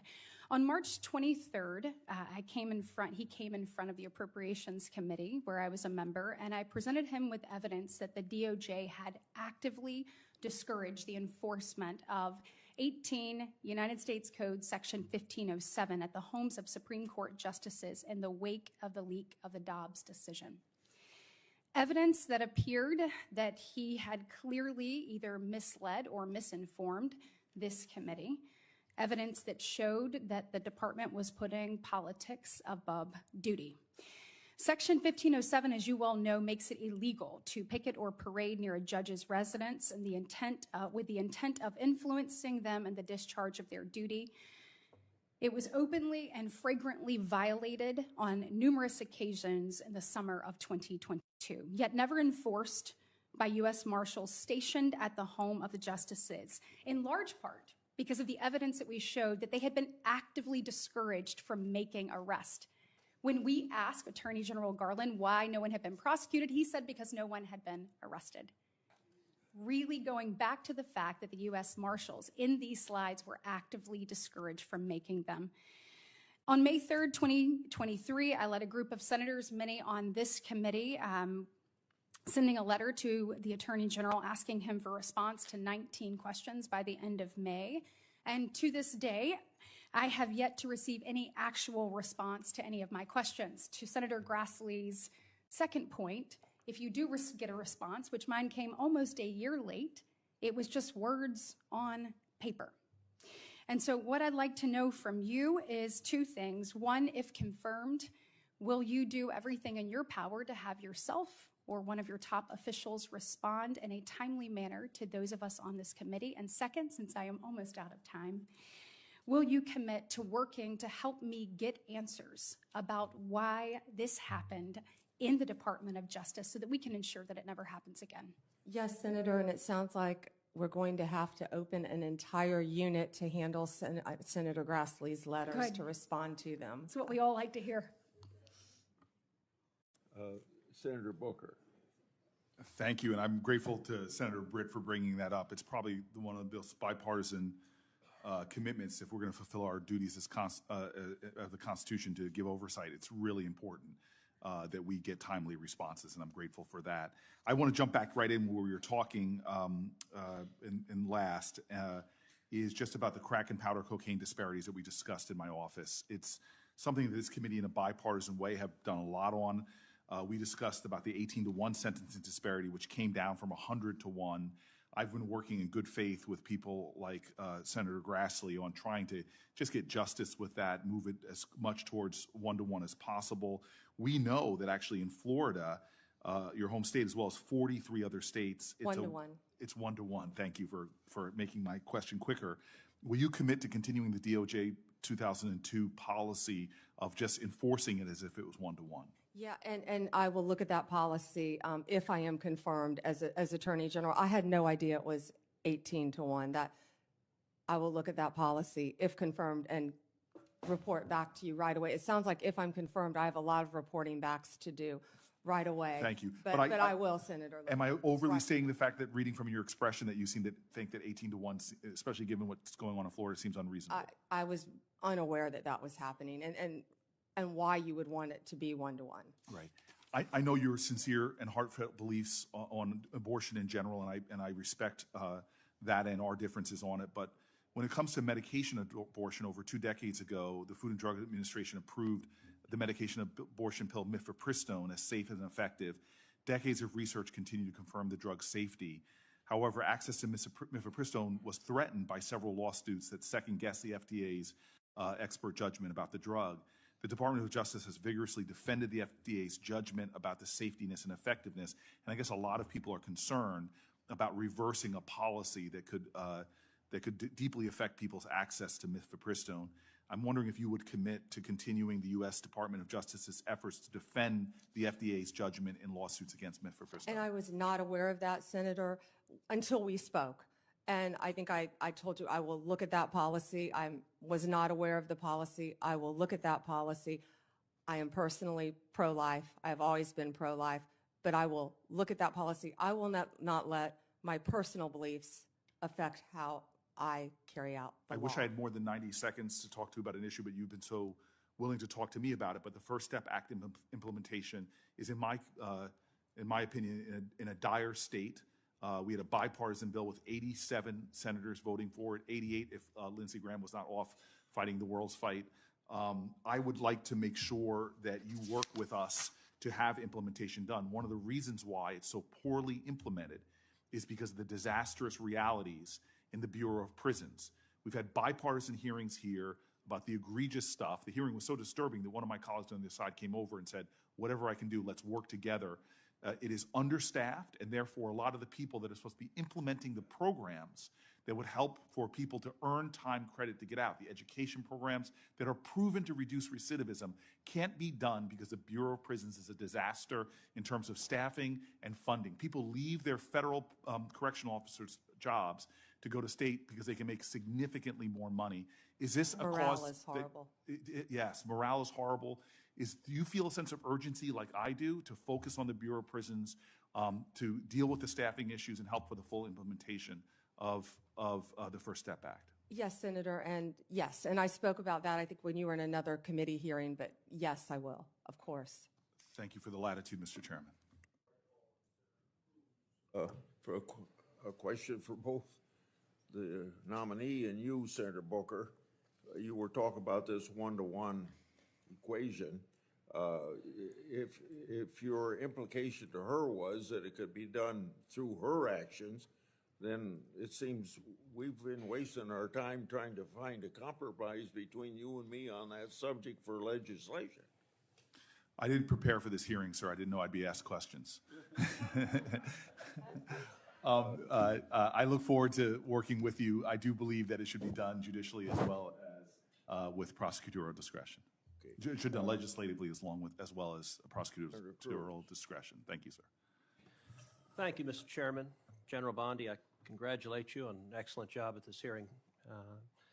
And I want to go back to the topic you and I discussed before, which is the politicization of the Department of Justice. I want to focus on a different aspect of it. We talked about the Department of Justice under Joe Biden and Kamala Harris being used to target the president's political enemies. We talked about it being used to protect the political friends and allies of the White House. But there's another aspect of politicization and lawlessness, and that is refusing to follow the law, utterly defying federal statutory law. And I think there's no area where this has been more egregious than as it concerns our immigration laws. We have had 4 years of a wide open southern border. My state, Texas, has borne a disproportionate burden as a consequence of that, as 12 million illegal aliens have flooded into this country. And what the Biden administration has done, no other president in the history of America has done. The Biden administration has simply ignored the law, and when illegal aliens are apprehended, they release them. Federal law says they shall be detained, says they shall be deported. And frankly, our constitutional system is not meant to deal with a president who defies the law. Article 2 says the president shall take care that the laws be faithfully executed. This administration utterly defied the law. I have said somewhat tongue-in-cheek, Joe Biden did something I previously thought was impossible. He made me miss Barack Obama. Because Barack Obama, for all my disagreements with him, when it came to illegal immigration, he by and large followed the law. Barack Obama deported millions of people. The left got mad at him and called him the deporter-in-chief. No administration has ever done what this administration has done, which has said, we are going to facilitate the invasion of this country. We're going to release 12 million people, and we are going to see Americans murdered, women raped, children abused and murdered. We're going to see drugs flood into this country, fentanyl flood into this country. And so I want to ask you several things on this. First of all, in your experience, what are the consequences of open borders, and who pays the price when illegal immigrants, and in particular violent criminal illegal immigrants, are released into the country?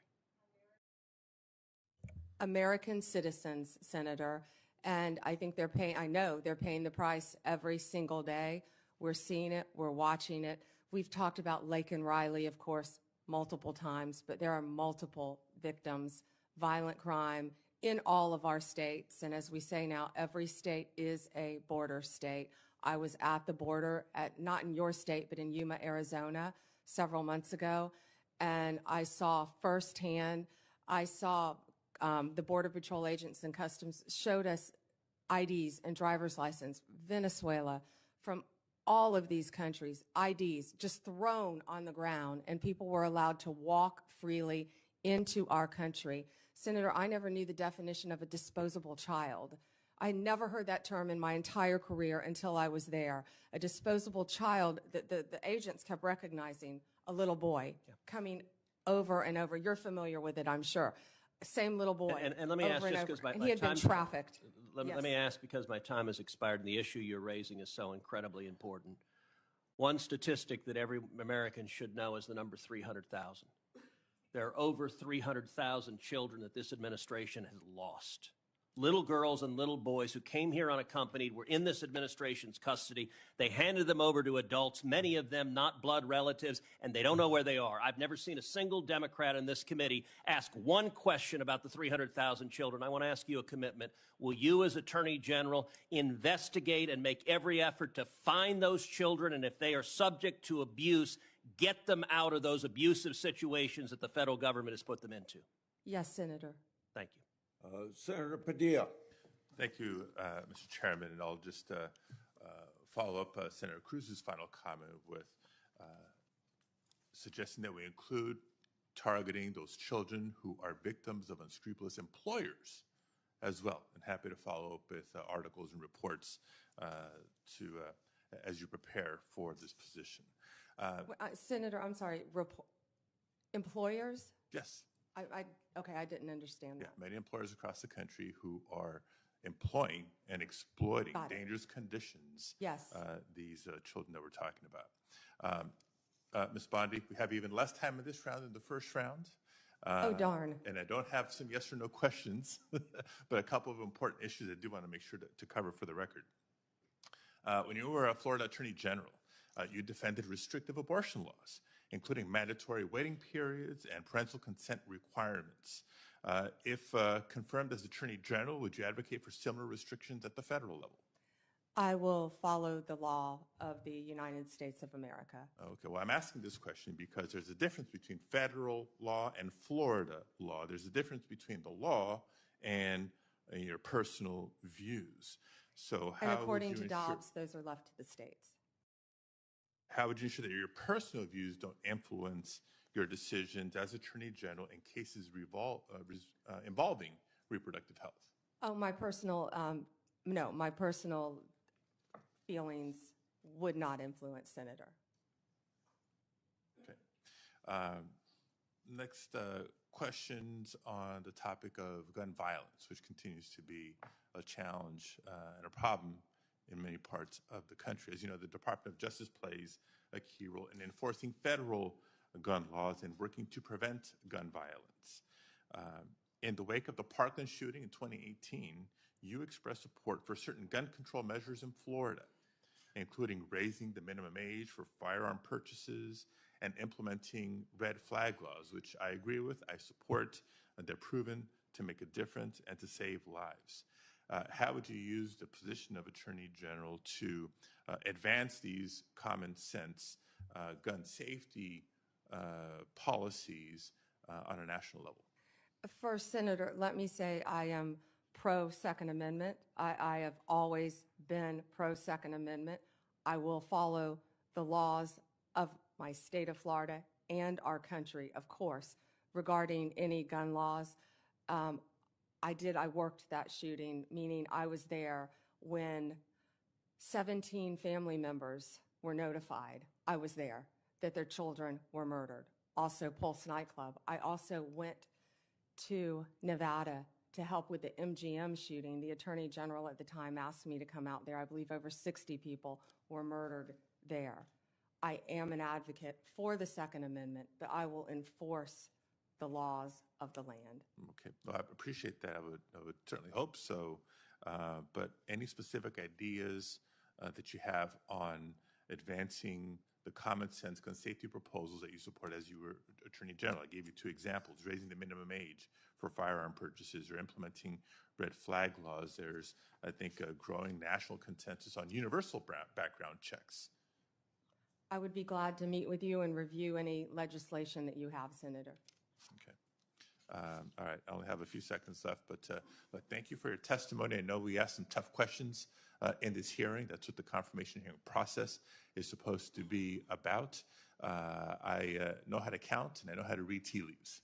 It seems to me you're very, very, very, very likely to be confirmed, and certainly look forward to working with you in your office on the issues that I've raised today and more. And I certainly look forward to seeing you demonstrate the independence and respect for the rule of law that you have suggested to the committee today. Thank you. Thank you, Senator, and my prayers are with you in California again on the horrific fires and what you're doing. Thank you very much. Combat them. And thank you, Mr. Chairman, and I know you're so pleased that we're about to the end of the day. And we thank you so much for your time and your dedication and your desire to serve. And there are several things that we work together on here in this committee, and we will need your help. Online privacy, we have never addressed. Senator Blumenthal and I have worked on that. The Kids Online Safety Act, which we are looking forward to finishing here this under President Trump's leadership so that we can protect children in the virtual space. And another portion of the work that I put a good bit of time into is combating human trafficking. And I know you have such a background in that, and we are so appreciative that you bring that background to the AG's position, because this is an issue that has languished. Now, Senator Cruz mentioned the 300,000 children that are not accounted for nearly 2 years ago. I wrote the HHS secretary. It was at about 100, it was at 75,000 at that point, and the number has increased. And there are steps that could be taken that this administration, the Biden administration, has tossed to the side. We have legislation to address those. But General Bondi, this is something that you can begin to do on day one. This administration has stopped doing fingerprints. They have stopped doing DNA testing. And because of that, we know that about 40% of the kids that come to that border are being trafficked. And there is a way to put an end to this. So we have, we think creating a database, a human trafficking database at DOJ is a good step forward. We do have legislation on that. Another thing that we're working on is having Child Protective Services actually record the interviews with children and adults to help to protect these children. But I would really like to get your commitment on the record for your help and a statement about the work that you have done in human trafficking and your commitment to ending that in our country. Thank you, Senator, and I have not yet reviewed your legislation, but I would love to review that legislation. Yeah, I learned about the fingerprinting and the DNA when I was at the border a few months ago, and I really couldn't believe that. And while I was there, I went to a rape crisis center, and what I saw and learned at that border, there is nothing humane happening at that border. No. And so many women and children are being trafficked coming into this country. And when I was Attorney General for the state of Florida, I went to Mexico and I went to a safe house and I met victims of human trafficking, women and children. I held babies who had been trafficked. Mm-hmm. And what gets young drug addicted, because they addict all these women to drugs when they're trafficked, young drug addicted mother to break free from her captor, they were sending her to New York. And when they were going to do that, what did they do? They were going to kill her baby. And that's what got her to break away and get to a safe house. So I am committed to fighting human trafficking alongside you, and I have not yet read your legislation. I appreciate that. We appreciate so much your commitment to that. There is nothing compassionate about what is going on at that southern border, and we will need your attention to fix those issues. Thank you. Thank you, Mr. Chairman. On behalf of the chair, Senator Schiff. Thank you, Mr. Chair. It's been suggested, Ms. Bondi, by a number of my colleagues that the concern Democrats have is that you are friends with the president. That's not our concern. It's not our concern that you're loyal to the former president. The president has a right to choose people who he believes will be loyal to him. Our concern comes when that loyalty to the president conflicts with your duty, conflicts with the Constitution, conflicts with your oath. And our questions have been designed to try to ascertain what you will do when that inevitable conflict arises. And you may say that you believe that conflict will never come, but every day, week, month, and year of the first Trump administration demonstrated that conflict will come. Jeff Sessions may not have believed it would come to him, it came to him. Bill Barr may not have believed it would come to him, it came to him. It came to everyone. It will come to you. And what you do in that moment will define your Attorney Generalship, your public service, everything you've done up to that moment will be judged by what you do in that moment. I would encourage you to talk to Secretary Mattis, someone who had broad respect and has broad respect of Americans in both sides of the aisle, who felt it incumbent on him to leave his post because he could not in good conscience continue to do as he was asked. I would encourage you to talk to Chris Wray, who perhaps, as well as anyone, walked that difficult line, avoiding unnecessary and gratuitous fights with the former president, but at the same time defending his workforce, defending the democracy and our institutions. I would talk to those who have been where you're about to be, because you will surely be faced with that difficult challenge if you are confirmed. Let me turn to some California particular concerns. I'm grateful for your acknowledgement of the trauma we've been through with the fires.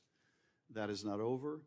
We will need your help in going after those who are committing arson or who are looting or the inevitable fraudsters who will take advantage of the situation to try to defraud taxpayers. Price gouging. As well as price gouging. Indeed, on the subject of price gouging, and we talked quite a bit about the 2020 election. The 2024 election was about the high cost of living. I hope you will demonstrate a willingness to go after anyone who's engaged in price gouging. I think the oil companies are engaged in price gouging. The price at the pump in California is through the roof. Are you willing to take on even powerful interests like the oil industry if you determine that they are gouging consumers? I handled the BP oil spill, Senator, when I was Attorney General for the state of Florida. Right now, as an immediate concern, I would be concerned about helping you in California with all the criminal acts that I'm sure are happening throughout your state, with the looting, with and this is just from me watching it on the news. You've been there on the ground, but crime is rampant in California, and it's only going to get worse based on these fires and what happened.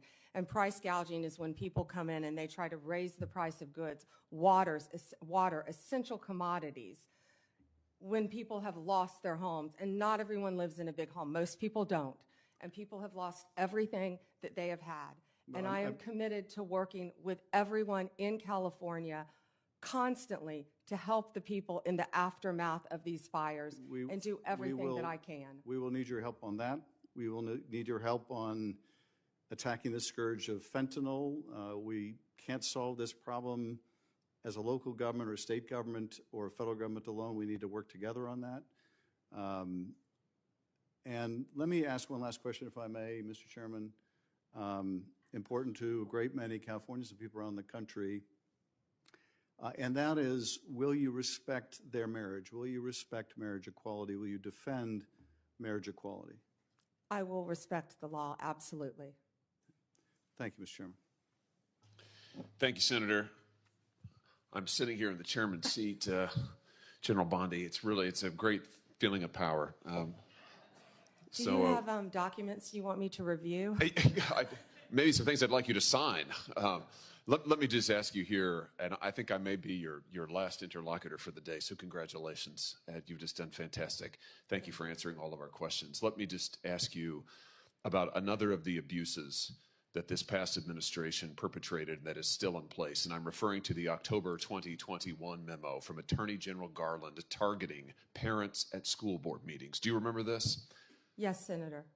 What happened was, as I'm sure you recall, we now know the Biden administration, the White House, the Secretary of Education solicited a letter from the National School Board Association. They ginned it up.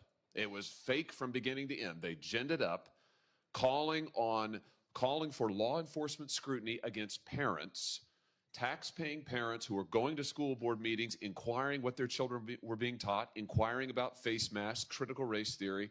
And Attorney General Garland, you talk about bowing to political pressure. When the White House demanded he activate the FBI against these parents, amazingly, unbelievably, he did it. And he issued this memorandum in October of 2021. All of this time later, that memorandum has still never been formally rescinded. Even after the National School Board Association withdrew their letter, admitted they had been wrong to call parents potential domestic terrorists who were merely raising questions about what their children were being taught, Garland never apologized for it. He never did anything about it. It is still in effect. Here's my question for you.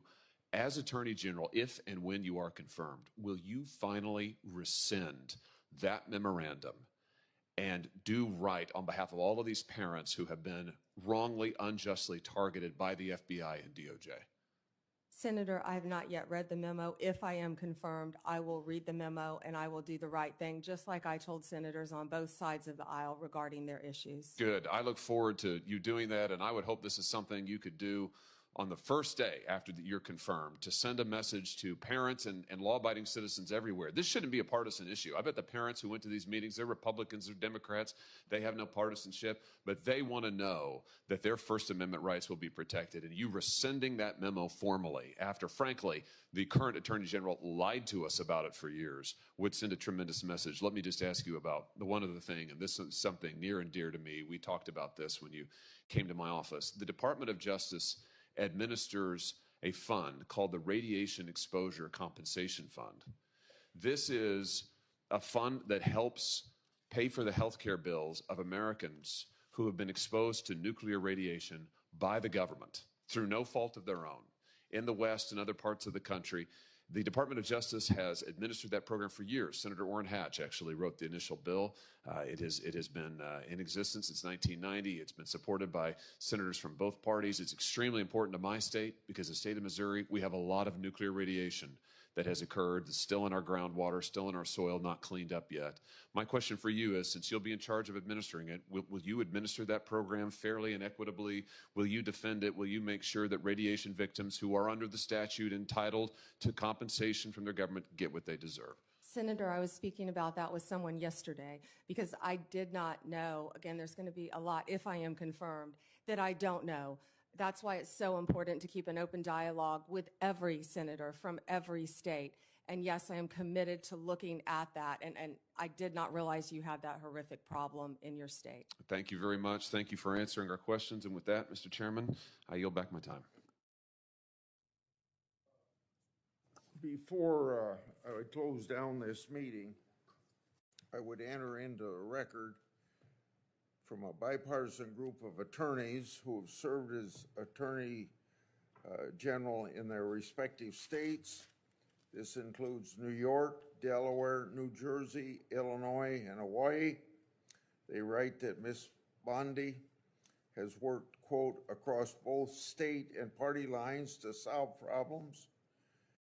And a further quote that she is, quote unquote, highly qualified nominee. Without objection, that will be put in the record. You've done extremely well. I thank you for your testimony today, and I thank your family, whatever pressures they felt We apologize for it, but thank you for being so patient through all this process. You should be very proud, Ms. Bondi. You performed well, I think, admirably is another adjective, and showed this entire country that you're eminently qualified to serve as Attorney General. If confirmed, you will be a chief protector of the rule of law, and I have every confidence that you're going to do a superb job. Now, for information for the future, written questions can be submitted for the record until tomorrow at 5 p.m.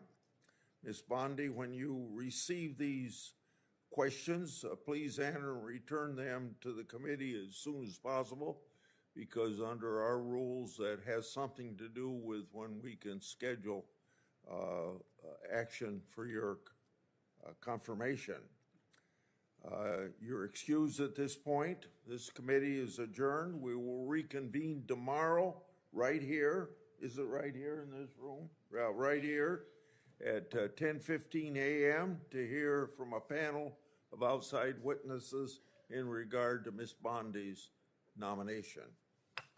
We adjourn. Thank you.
No. Go to the front of the camera. That's just because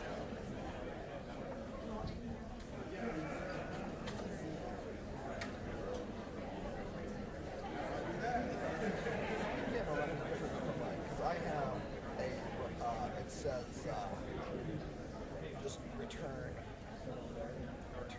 out. Return out is right next to another non-BNC thing called, it says remote.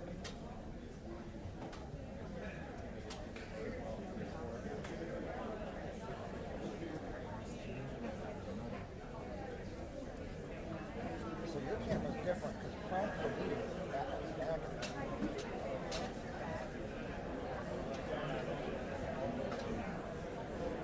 I've got an HD SDI2 output in the back.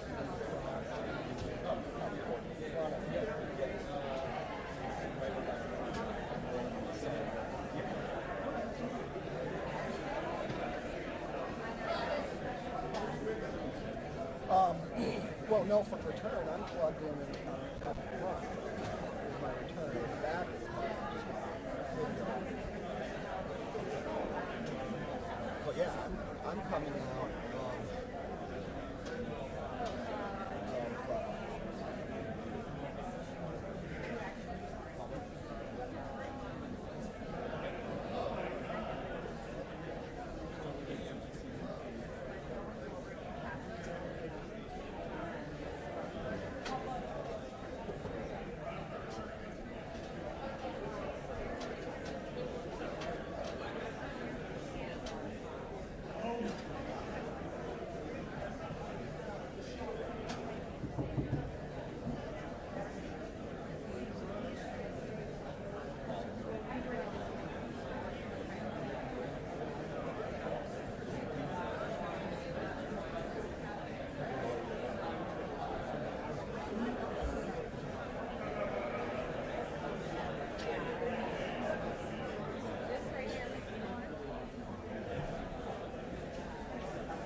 Good morning, everybody. I welcome all of you to this very important hearing to consider the nomination of former Florida Attorney General Pam Bondi. She's serving as the 87th Attorney General of the United States after her approval. Congratulations to your nomination, Ms. Bondi, and thank you for your willingness to serve. I thank Senator Durban for his leadership as chairman of the committee over the last 4 years.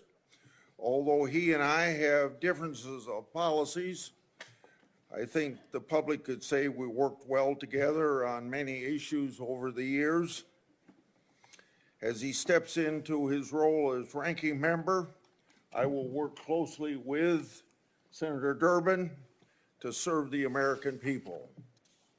I also would like to welcome three brand new members of the committee and a person that's repeating his service here after a stint off.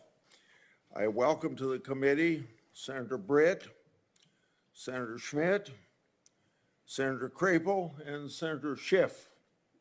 Welcome. Before we get started, I'd like to set out a couple ground rules.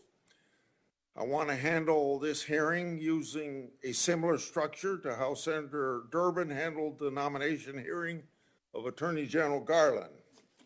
I want everyone here to be able to watch the hearing without obstruction. If people stand up and block the view of those behind them or speak out of turn, it's not fair or considerate to others, so officers will immediately remove those individuals. Now, before I turn to my opening statement, let me explain how we're going to proceed today. I'll give my opening remarks, and then I'll invite Ranking Member Durban to give his opening remarks. Then I'll call on Senator Scott and Schmidt to introduce this nominee. And following those introductions and Ms. Bondi's statement, we'll begin the first round of questioning. Each senator will have an initial 7-minute round for question. After the first round, we'll do a second 4-minute round of questioning. Members should do their very best to adhere to these time limits so that we can proceed efficiently with the hearing. We're here today to considering Pam Bondi's nomination to serve as Attorney General of the United States. Ms. Bondi, for a second time, I thank you for your nomination, willingness to serve, but more importantly, serve the important role of Senate's advise and consent process. You're nominated to one of the most important offices in our country. It took let's see, a lot of work on your part just to get here today. The more than 14,000 pages of records, hundreds of hours of media files, and more than 3,400 responsive entries you disclosed to this committee are a testament to your long career in public eye and your cooperation with this committee. I'd like to also thank your family for being here today. I know that many of them have traveled some distance to celebrate with you. I'd like to explain and expect that Ms. Bondi be treated fairly. During Attorney General Garland's confirmation hearing, Republicans treated him with respect. We asked tough but fair questions, and we ultimately voted him out of committee on a bipartisan basis. Although Attorney General Garland wasn't who we on this side of the aisle would have chosen to lead the Department of Justice, We recognize that President Biden won that election and that he was entitled to choose his Attorney General. We were ultimately disappointed with some of the things that General Garland and his department did, but at the time of his nomination, we gave him the benefit of the doubt. As the recent terrorist attacks in New Orleans and around the world have shown, our national security must be a high priority. The American people deserve a secure homeland and borders, safe streets, orderly markets, civil rights, and a protected environment. So, delivering on these promises required the swift confirmation of an Attorney General. This committee should give Ms. Bondi the same benefit of the doubt that this committee gave to Attorney General Garland. President Trump has selected a nominee whose qualifications speak for themselves. Ms. Bondi made history in 2010 as the first woman to be elected Florida Attorney General. She held that role for 8 years and was comfortably reelected by the people of Florida to a second term. 8 years of service as Attorney General of the third largest state in the nation is excellent preparation for the role of U.S. Attorney General.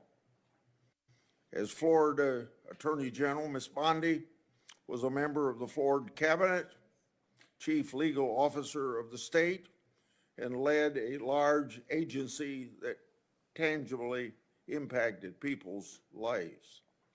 And by all accounts, Ms. Bondi handled her responsibilities well. As the Florida Attorney General, Ms. Bondi achieved numerous successes. She engaged in key initiatives to fight human trafficking, counter the opioid epidemic, and protect consumers and protect the citizens of Florida from violence. She didn't shy away from hard work or complicated problems. She engaged in an aggressive campaign to eliminate pill mills, took a leading role in securing a $3.25 billion settlement following the Deepwater Horizon oil spill, and eliminated the backlog of rape test kits that had accumulated in that state's laboratories. Ms. Bondi experience isn't limited to her service as Florida Attorney General. She also served as a prosecutor in Hillsborough County for 18 years and prosecuted terrible crimes. She sought tough penalties and justice for victims of violent criminals, domestic abusers, and sexual predators. She prosecuted drug traffickers and thus protected her community. She was also active outside of her professional role, serving in the Junior League of Tampa, on the board of Special Olympics Florida, and is well known for her animal rescue efforts. Her experience and performance as Attorney General, prosecutor, and community leader speaks volumes about her character and her dedication to the rule of law. She's received multiple letters in support of her nomination, including from the Fraternal Order of Police, the Republican State Attorneys General, more than 100 former senior DOJ officials, and a bipartisan group of former state attorneys general. In short, Ms. Bondi is highly qualified. And of course, as we all know, a change is desperately needed. When confirmed, Ms. Bondi will take the helm of at a very turbulent time for this country and for that department. The Justice Department's is infected with political decision-making, while its leaders refuse to acknowledge that reality. Crossfire Hurricane was a textbook example of government weaponization.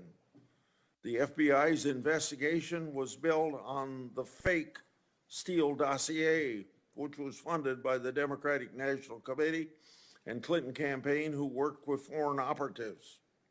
My investigative work exposed that the FBI actually knew the dossier was false information and was likely a part of a Russian disinformation campaign.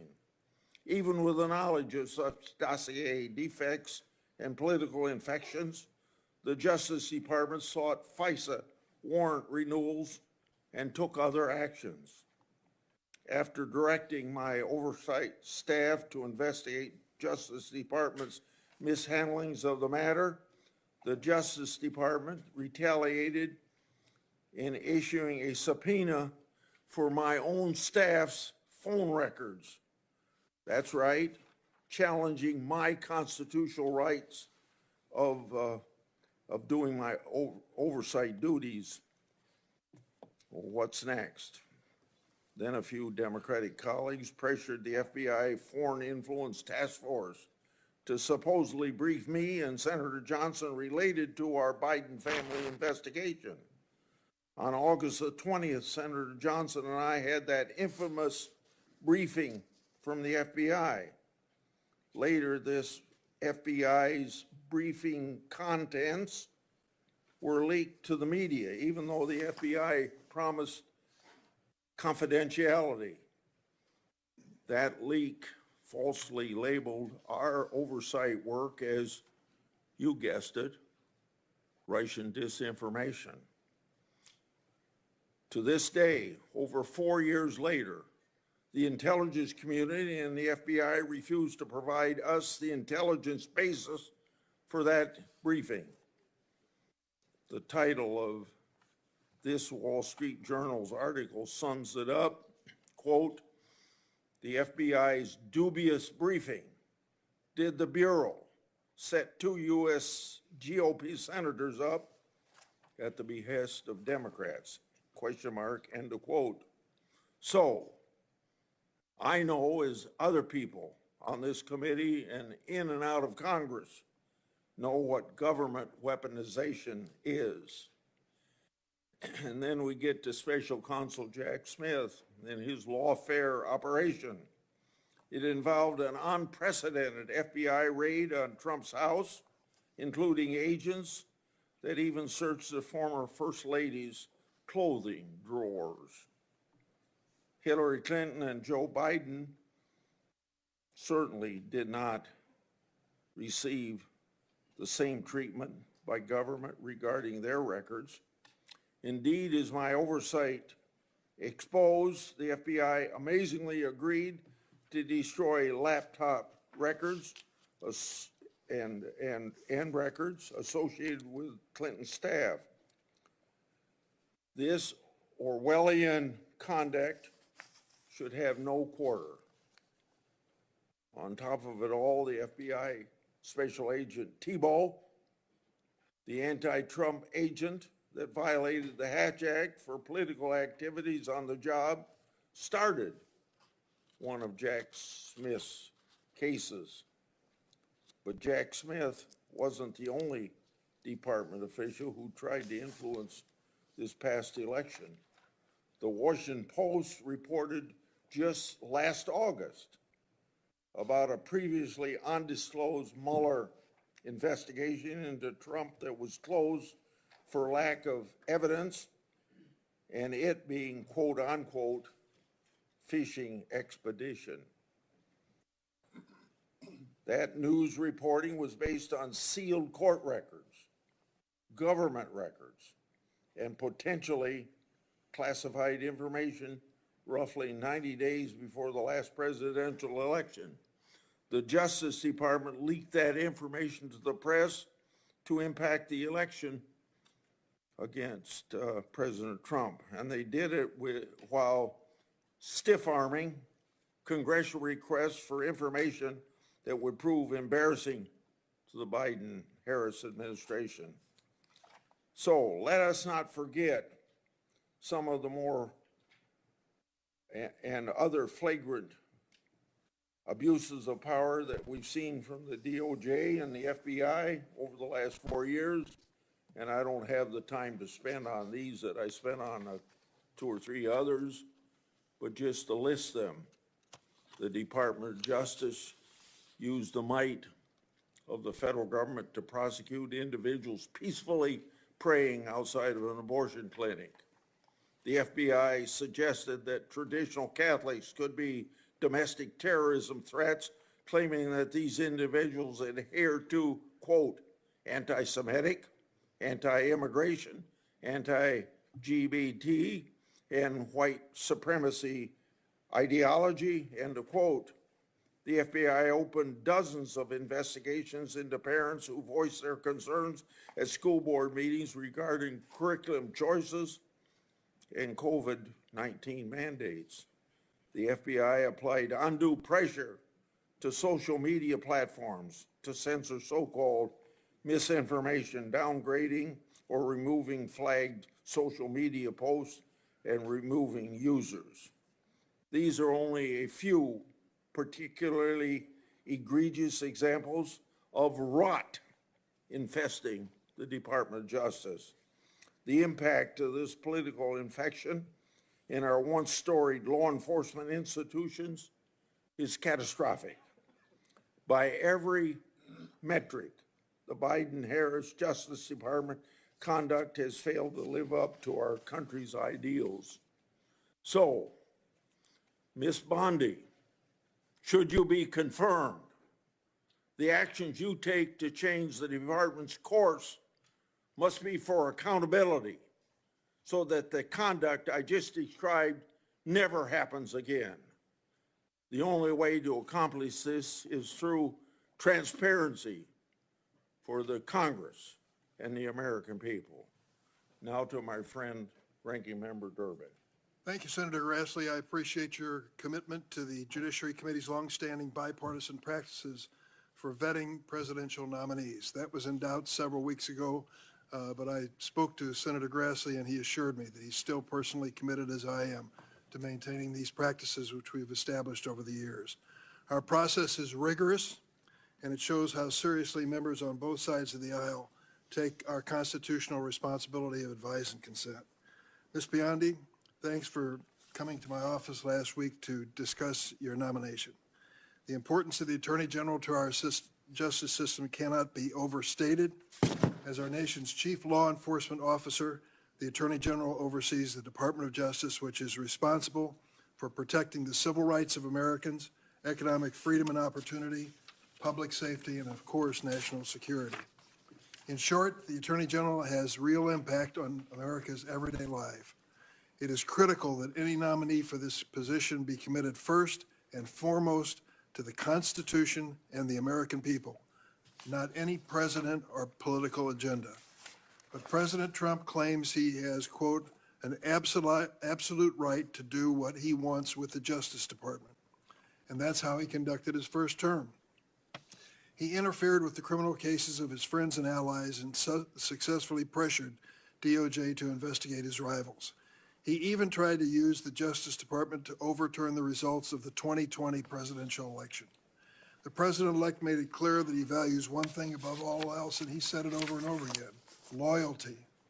Speaking about Attorney General Sessions, Donald Trump said, quote, "The only reason I gave him the job is because I felt loyalty. He was an original supporter." But when then Attorney General Sessions did the right thing and recused himself from the Mueller investigation, Trump said he should never have nominated him, and he fired him. Trump then nominated Bill Barr to succeed Sessions. Barr successfully auditioned for the job in an unsolicited memo to DOJ that sharply criticized the Mueller investigation. Once confirmed, Barr misrepresented and blocked the release of the report. intervened in multiple criminal cases of Trump's political allies, and spread falsehoods about election fraud. But in December of 2020, when Bill Barr finally announced there was no evidence of widespread voter fraud that would change the outcome of the election, Trump dismissed him, fired his second attorney general. This time around, President-elect Trump has vowed not just to use the Justice Department to advance his political interests, but also to seek, quote, retribution against, quote, the enemy within. He has repeatedly threatened to arrest, prosecute, jail, and otherwise punish those he considers his enemies. This includes reporters, prosecutors, judges, poll workers, military officials, and even his own former political appointees. Even before taking office, Trump has forced out his own FBI director that he appointed, Chris Wray, and he's trying to replace Wray with Kash Patel, whose main qualification to be FBI director seems to be his loyalty to Donald Trump. Patel has even compiled an enemies list of, quote, government gangsters to target that even includes former Trump appointees like Director Wray, Attorney General Barr, and Defense Secretary Esper. Trump's approach is a stark contrast with the bipartisan view born out of the post-Nixon era that the Justice Department should serve the interest of the American people, not any one president. For those who need a reminder, Richard Nixon ordered department officials to fire Archibald Cox, the special prosecutor investigating Watergate. Two of those officials, Elliot Richardson and William Ruckelshaus, resigned rather than carry out Richard Nixon's orders. When this committee considered the appointment of Loretta Lynch to be President Obama's Attorney General, a Republican member of the committee emphasized, and I quote, "What we need from our next Attorney General more than anything else is independence." That same member, who now still serves on the committee, said, and I quote, "The job is not to be the president's wingman. The job is to represent all Americans. The Attorney General must be willing to stand up to the president and say no when the office demands it." When Attorney General nominee Merrick Garland came before this committee, another one of my Republican colleagues still serving told Garland, and I quote, "My sole criterion for voting for your confirmation is your pledge to make sure that politics does not affect your job as Attorney General." So the view that the Justice Department must be insulated from political influence should not be weaponized against political rivals has historically been bipartisan, certainly on this committee. At this crucial moment in history, that view, not Mr. Trump's view, must prevail.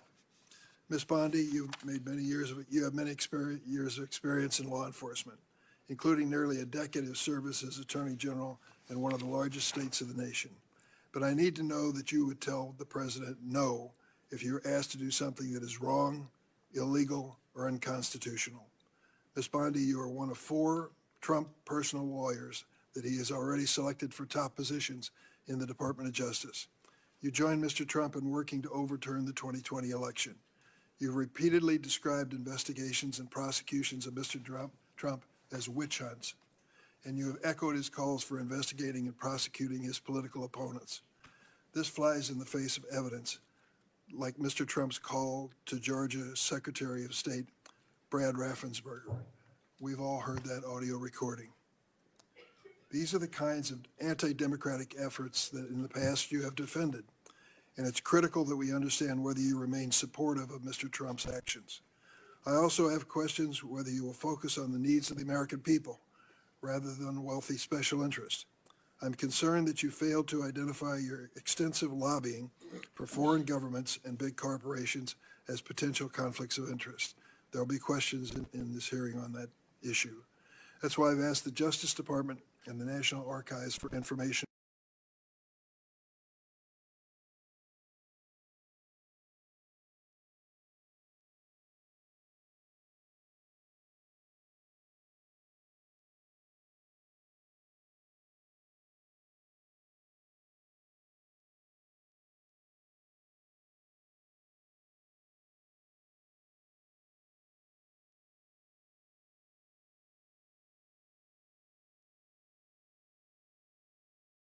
Uber. I also have questions about some of your actions as Florida Attorney General. I'm concerned that your office failed to investigate more than 24 complaints about the for-profit Trump University after Mr. Trump donated to your reelection campaign and held a fundraiser for you at Mar-a-Lago. In addition, you have a long track record on the issue of civil rights, reproductive rights, voting rights, and LGBTQ rights that needs to be discussed. In contrast, Ms. Bondi, Merrick Garland didn't campaign for President Biden, never served as his personal attorney, never lobbied on behalf of foreign governments and corporate giants. After years of relentless criticism on Attorney General Garland from many of my Republican colleagues, I hope they're prepared to hold you to the same standard. Thank you, Mr. Chairman. Okay, it's now time for senators to introduce the nominee. The first one will be Senator Scott at the table, as you see, and Senator Schmidt is a member of this committee at his place on the dais. Senator Scott, please proceed. Mr. Chairman, ranking member, and committee members, it is an absolute honor to sit before you today to introduce my good friend, Pam Bondi, for her nomination hearing. I'd also like to recognize some important people appearing in support of her today, her husband, John, as well as her mother, father-in-law, sister, brother, sister-in-law, and nephews, friends, and family members of John. Many more would surely be here if space allowed. I can tell you wholeheartedly that President Trump couldn't have a better leader than Pam Bondi for Attorney General. She is undoubtedly qualified, brilliant, and committed to defending and protecting the laws of this nation, and has a track record to prove it. It is no secret that the DOJ is facing a public trust crisis after Democrats spent years weaponizing the justice system and the entire federal government. They become an agency that attacks the American people instead of defending and protecting them. That will change under Pam Bondi. Under her leadership, the DOJ will actually fairly enforce the laws, protect the rights of the American people, and keep our nation safe, and crack down on violent crimes and dangerous drugs. And the American people will trust her to do so. I know that well because I worked alongside Pam Bondi for 8 years when I was governor of Florida, and she was Florida's elected Attorney General, working to improve the lives of Floridians to make Florida the best state in the nation to live, work, and raise a family. Pam was an incredible partner, working to keep Florida safe and uphold the laws of our state, ensuring crime is aggressively pursued by law enforcement and prosecutors. President Trump has made clear that one of his top priorities is to reverse the rising rates of crime, and specifically violent crime, that have plagued our communities over the past 4 years. Pam Bondi is uniquely equipped to advance this priority as U.S. Attorney General because she has a proven track record of success in achieving dramatic reductions in crime and violent crime during her time as Florida's Attorney General. From 2010, the year before she took office, to 2018, the last year she was in office, together, Florida experienced a remarkable 26% drop in overall crime, including a 19.6% drop in violent crime and a 27.4% drop in property crime. These aren't just numbers. These are tens of thousands of lives saved and communities improved and made safer and families and businesses protected. As Florida's Attorney General, Pam Bondi also spearheaded other life-saving initiatives like tackling the opioid epidemic and fighting human trafficking. Her achievements are too many for me to list in this short introduction. As U.S. Attorney General, Pam Bondi will restore law and order to the nation. She'll put Americans' interests first and make the nation a better and safer place. I urge every single member of this committee to support my friend Pam Bondi, and I look forward to voting for her confirmation soon on the Senate floor and help her get to work for the American people. Thank you, Chairman.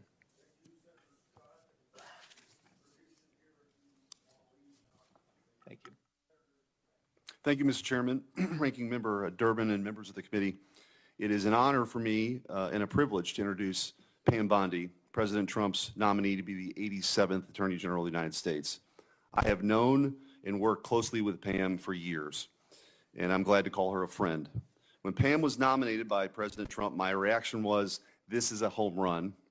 As many of us are, I was only to be outdone by Senator Graham, who described the nomination as a grand slam, touchdown, hole-in-one, ace, hat trick, slam dunk, Olympic gold medal pick, and he's right.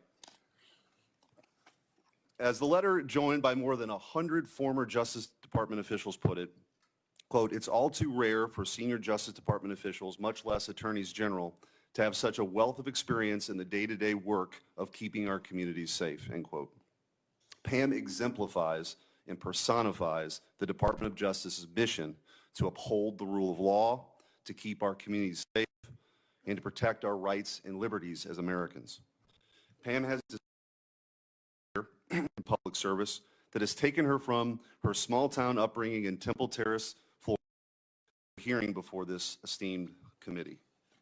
After attending the University of Florida, Very happy to know Finley is in cybersecurity. There's a third who is traveling abroad. I wish she could be here. My amazing father-in-law, David, my sister, Beth, my brother-in-law is home with my niece, my nephews, if you could just raise your hand, Evan, Jake, and soon-to-be niece, Savannah. My brother, Brad, a brilliant lawyer, my sister-in-law, Tandy, and my nephews, Justin, who just got a 4.0 at UVA, Rex, great college tennis player, Brad, great tennis player. Is Rhea here? And my niece, my beautiful niece, Rhea, and the little guy is in school because he's 10. My friends, Leslie, Kathy, Dina, Tiffany, Kim, Paula, and so many of my former coworkers. And Ranking Member Durban, if you want to get dirt on me, these women have known me since I was a child. Seriously, most of them. So thank you for indulging me in that. They've all made a very long trip to be here, and thank you for holding my hearing as well and not postponing it. I appreciate that. Thank you all. From the moment I interned at the state attorney's office in Tampa, Florida, all I wanted to do was be a prosecutor. The Supreme Court certified me, and I had 4 jury trials while still in law school. Lost most of them, but had 4 jury trials and never wanted to do anything else. I continued my career there, trying everything from DUIs, domestic violence cases, capital murder cases, the whole gamut. I became a lead trial attorney in courtroom every day, trying career criminals, was deputy chief of a division, and then ultimately was felony bureau chief, and eventually left to become Florida's 37th Attorney General for the state of Florida. Nothing has impacted my career more than my experience as a state prosecutor, because I got to know and still keep in touch with many victims and their families from when I was a prosecutor. Upon becoming Attorney General in 2011, I proudly served for 2 terms. I was term limited. I would probably still be there right now had I not been kicked out of office by term limits. I loved being Attorney General. I did my best to keep Florida safe, to continue to stand up for victims of crime, and to fight the opioid crisis and the drug crisis that was not only facing Florida, but this entire country. Out of the top 100, this is one of the things I'm the most proud of, oxycodone dispensers in the entire country, I believe it was 98 of them, 90 or 98 of them, lived in Florida. We fought for tough legislation. Kids were dropping dead every day. We fought for tough legislation, and after that legislation, none of those opioid dealers, doctors, practiced in Florida. We fought to eliminate human trafficking by raising awareness and prevention and talking to parents and talking to children. We also provided critical resources, including safe houses, that my state was lacking. On the civil side, we worked to protect consumers. We tackled everything, including off-label prescription marketing, which affects, as you know, many, many people who can't afford prescriptions as well. We partnered with states' attorneys general from both parties and federal agencies across administrations. We went after price gougers during hurricanes. If confirmed as the next Attorney General of the United States, my overriding objective will be to return the Department of Justice to its core mission of keeping Americans safe and vigorously prosecuting criminals. And that includes getting back to basics: gangs, drugs, terrorists, cartels, our border, and our foreign adversaries. That is what the American people expect, and that is what they deserve from the Department of Justice. If confirmed, I will do everything in my power, and it will be my great responsibility to make America safe again. Making America safe again also requires reducing recidivism. We have to fix the Bureau of Prisons, and I am looking on both sides of the aisle. The Bureau has suffered from years of mismanagement, lack of funding, and low morale. I was proud to support President Trump's First Step Act. I think more can be implemented and more can be done on that front. President Trump's leadership on criminal justice reform has demonstrated what is possible when a president is unafraid to do things that have been deemed to be too difficult. We have to reach across the aisle and get solutions for all of these problems. Like the president, I believe we are on the cusp of a new golden age where the Department of Justice can and will do better if I am confirmed. Lastly, and most importantly, if confirmed, I will fight every day to restore confidence and integrity to the Department of Justice and each of its components. The partisanship, the weaponization will be gone. America will have one tier of justice for all. In all this work, I'll collaborate closely with this committee. I will work with all of you, as I have committed to do when I met with almost all of you. And I will partner not only with the federal agencies, but with the state and local officials throughout our great country. I look forward to answering your questions today and working together for this country and our Constitution.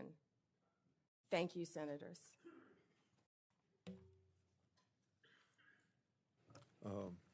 I will ask first questions, and Senator Durbin, and then I'll call on the Democrat people the way that Senator Durbin would say so on their arrival or here by seniority, and the same way on the House side. And I'll make sure that I don't abuse the 7 minutes. I want you to have your attention on this binder that I put up here. It gets to a key factor of each senator's role in oversight.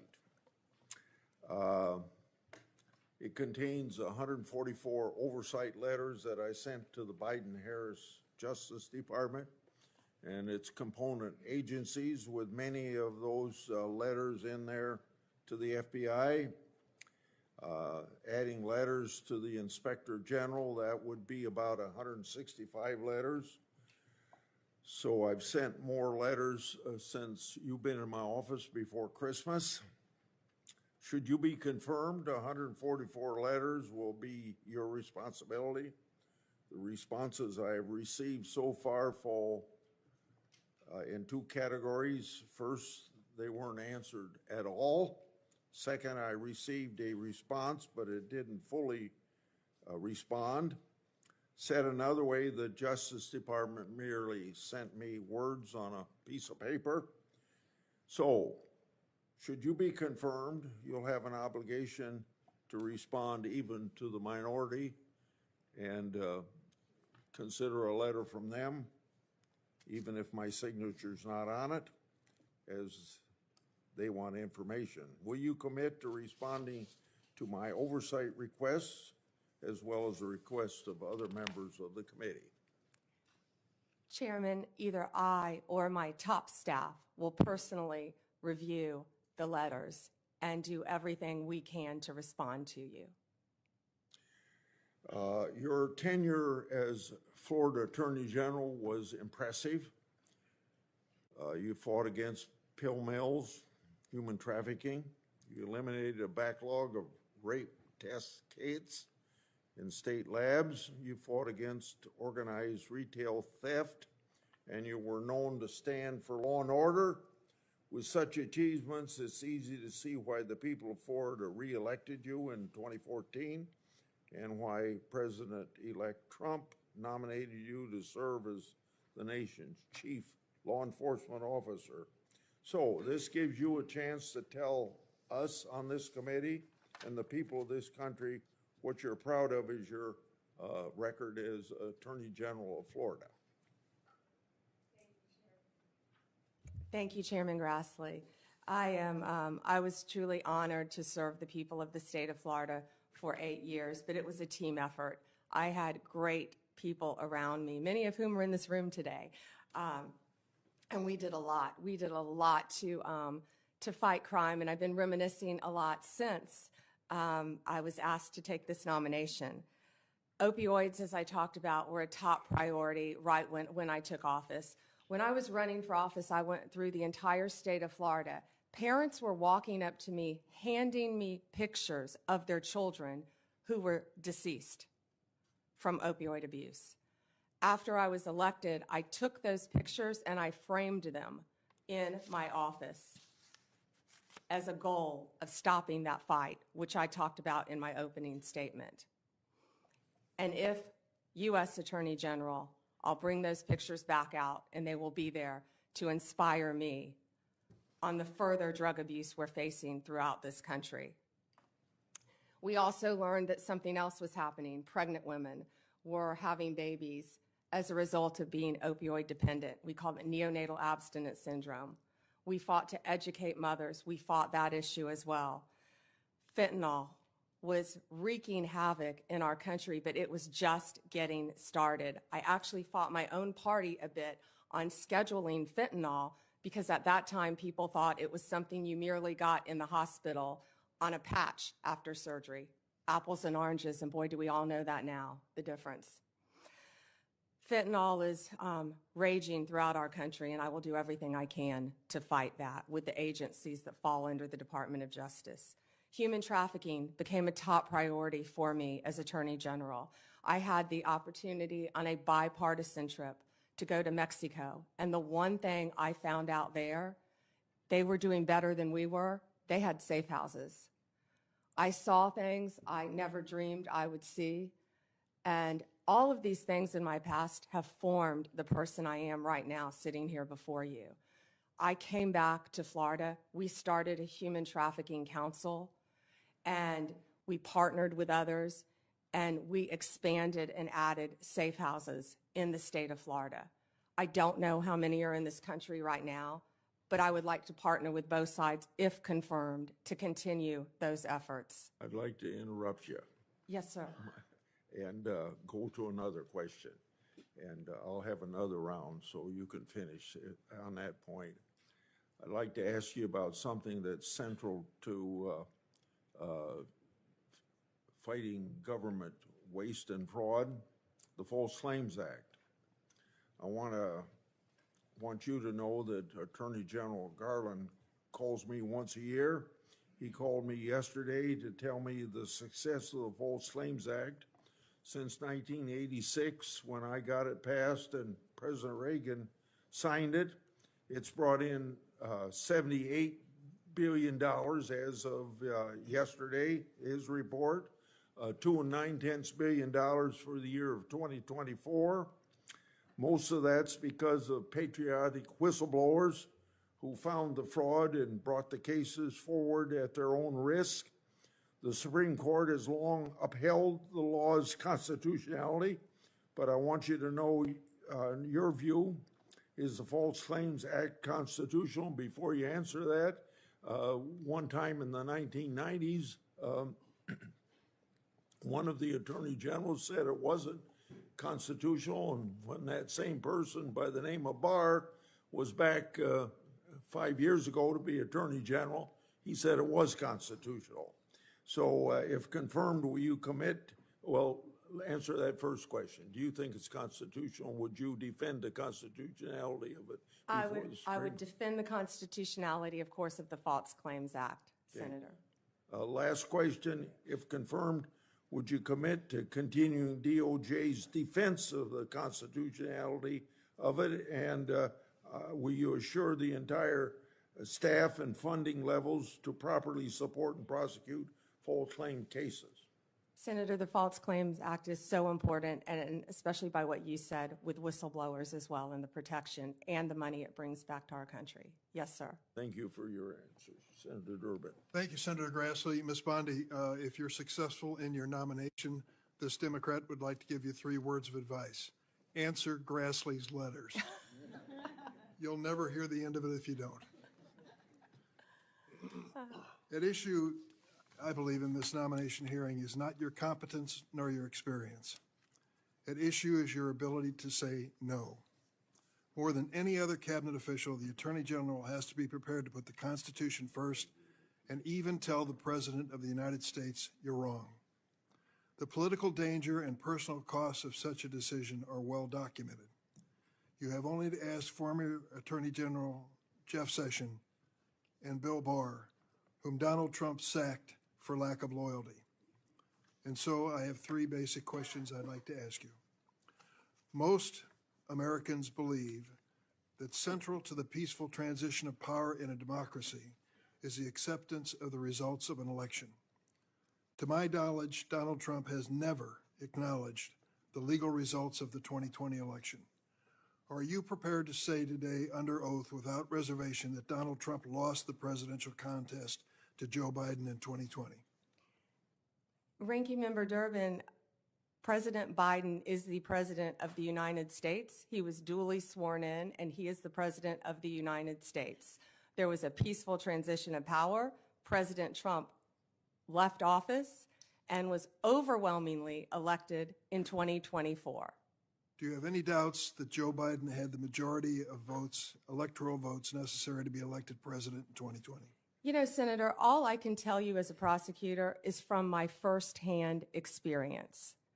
And I accept the results. I accept, of course, that Joe Biden is President of the United States. But what I can tell you is what I saw firsthand when I went to Pennsylvania as an advocate for the campaign. I was an advocate for the campaign, and I was on the ground in Pennsylvania, and I saw many things there. But do I accept the results? Of course I do. Do I agree with what happened? And I saw so much.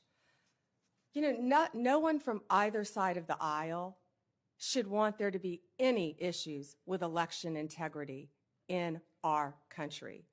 We should all want our elections to be free and fair, and the rules and the laws to be followed. I think that question deserved a yes or no. And I think the length of your answer is an indication that you weren't prepared to answer yes. Have you heard the recording of President Trump on January 2nd, 2021, when he urged the Secretary of State of Georgia to, quote, find 11,780 votes and declare him the winner of that state? No, I've heard about it through clips, but no, Senator, I've not heard it. What was your reaction to President Trump making that call? I would have to listen to the tape, Senator. Well, the quote that I give you is exact. He said to the Georgia Secretary of State, find 11,780 votes. Do you have the entire context of that call? I feel like it was much longer than that and may have been taken out of context. It was an hour long. Right. And you can certainly listen to it. I hope you will. Every American should. As a former prosecutor, are you not concerned that the President of the United States called a state election official and asked him to find enough votes to change the results of the election? Senator, I have not listened to the hour-long conversation, but it's my understanding that is not what he asked him to do. You need to listen to it. Let me ask the third question. Do you believe that the January 6 rioters who've been convicted of violent assaults on police officers should be pardoned? Senator, if confirmed as Attorney General of the United States, the pardons, of course, fall under the President. But if asked to look at those cases, I will look at each case and advise on a case-by-case basis, just as I did my entire career as a prosecutor. You also advise the President on pardons. That's part of your responsibility as Attorney General. And so I'm asking you, do you believe that those who've been convicted of the January 6th riot, violent assaults on our police officers, should be pardoned? That's a simple question. So, Senator, I have not seen any of those files, of course. If confirmed and if asked to advise the president, I will look at each and every file. But let me be very clear in speaking to you. I condemn any violence on a law enforcement officer in this country. Let me ask you about your work as a lobbyist for Ballard Partners. You did not list your current position as a partner at the lobbying firm, nor the work you've done for your Ballard Partner clients, such as lobbying for the country of Qatar for $115,000 a month, and for corporate giants Amazon and Uber when you're asked about conflicts of interest. Why do you believe your work as a lobbyist does not constitute potential conflicts of interest?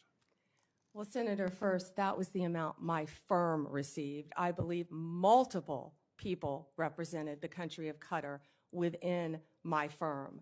My role, and I am very proud of the work that I did, it was a short time and I wish it had been longer for Qatar, was anti-human trafficking efforts leading into the World Cup, which is something I'd like to talk about later too. I was registered as FARA along with many members of my firm. That was the sole portion of my representation for Qatar. Now, if there are any conflicts with anyone I represented in private practice, I would consult with the career ethics officials within the department and make the appropriate decision. I would also like to point out to you, I don't believe that I would be the first Attorney General who has represented and advocated for businesses in their past. Of course not. The question is whether you will recuse yourself from any case involving your Ballard clients. One of those clients was the GEO Group, was it not? GEO, yes. A private prison company you lobbied for. It manages correctional institutions and detention facilities. The GEO Group has faced criticism for safety violations, inadequate health care, and poor management. The U.S. Immigration and Customs Enforcement is GEO's largest source of revenue. Under the Trump administration, GEO stands to earn hundreds of millions of dollars by detaining immigrants if there is this mass deportation. Would you sense any conflict of interest if you're asked to judge the performance of this government contractor? Senator, I will consult with the career ethics officials within the Department of Justice and make the appropriate decision. Thank you, Mr. Chairman. Senator Graham. Thank you. Congratulations. Thank you forgot to say that John's family was from South Carolina. The upstate, I'm sorry. Yeah. I'll give you a pass on that. From Anderson, by the way. So, listen, President Trump asked a bunch of us, who would you pick for Attorney General? How many of you got to ask that on our side? Probably didn't ask Dick, but he asked me. I said Pam Bondi. That's like an easy decision. I couldn't think of anybody more qualified that he knew, that he trusted. And it's okay to have, you were his lawyer, right? Yes, sir. I represented him when they tried to impeach him the first time as part of White House Counsel, Office of Special Counsel. Being Trump's lawyer prepares you for many things. So, yeah, you have a long-standing relationship with the president. He trusts you. That's a good thing. That's probably why President Kennedy picked his brother, Bobby Kennedy. I guess you can say no to your older brother. I'm sure he would. But this idea there's something bad is ridiculous. Who do you pick? You pick people you know. You pick people you trust, people that you're qualified. I'm glad he picked you. He knows you, he trusts you, and you're highly qualified. So the idea that there's something wrong with that is just absolutely ridiculous. So let's talk about the job you're about to have here. Do you support making certain drug cartels in Mexico foreign terrorist organization?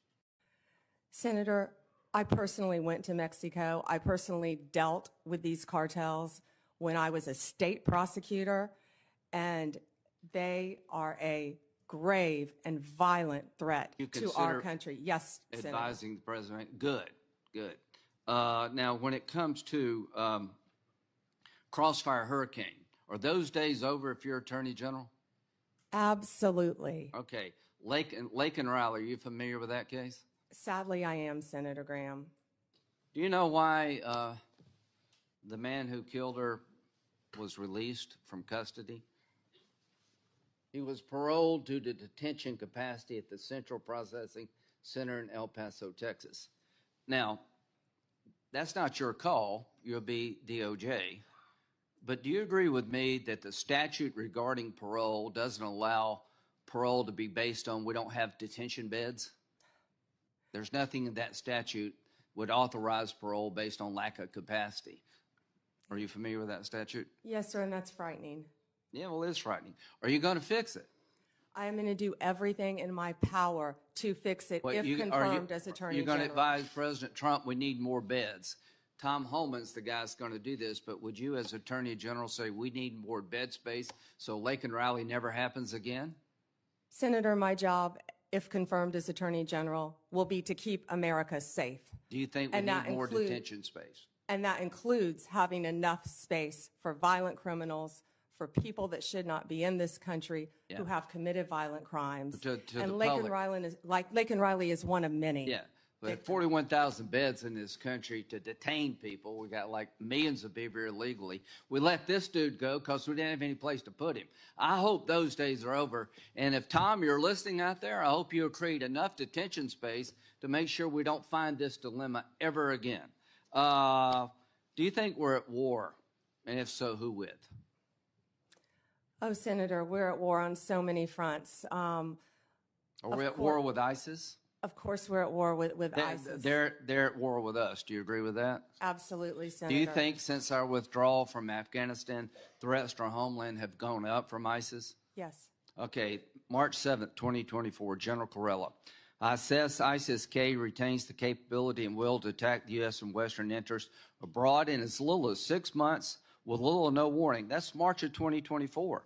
General McKenzie, ISIS-K has a strong desire to attack the United States after it began to grow in Afghanistan following U.S. exit in August 2021. He also stated the threat to ISIS-K from ISIS-K is growing. Major General Quantock, the U.S. remains target number one for ISIS-K. Do you agree with that? Senator, I don't have my security clearance, but from everything I've read and heard, ISIS is one of the greatest threats. Okay, well, when you get your security clearance, you're going to find out these people are coming after us and they want to kill us. So I would like to have a strategy to deal with the ISIS threat that's beyond just the law enforcement model. Does that make sense to you that we should use every tool in the toolbox? Senator, that includes wrapping in our state and local officials too, and better cooperation throughout our country and our world. I totally agree. Do you support reauthorizing FISA in 2025? Senator, I believe 702 is up in 2026. Okay, I'm I sorry, believe it's 2026, and we will closely be looking at that. FISA is a very Do important you agree tool. that the 702 provides important intel gathering capability to protect our nation? Extremely important. Okay. So, Pam, you're about to step into a job that's one of the most important jobs in any democracy.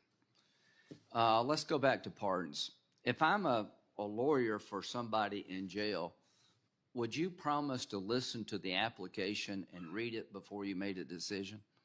Yes. Okay. No matter who you are. Good. That's the way it works. People want to bargain with you up here. Will you do this? Will you do that? All I ask you to do is call it as you see it, hire good, competent people, and give the president the best legal advice you can. Run the Department of Justice in a manner that other people would want to join it one day. Growing up, I had a fondness for the FBI. I watched the show, I think it's every Sunday. Wanted to be an FBI agent. Right now, the FBI needs an image overhaul.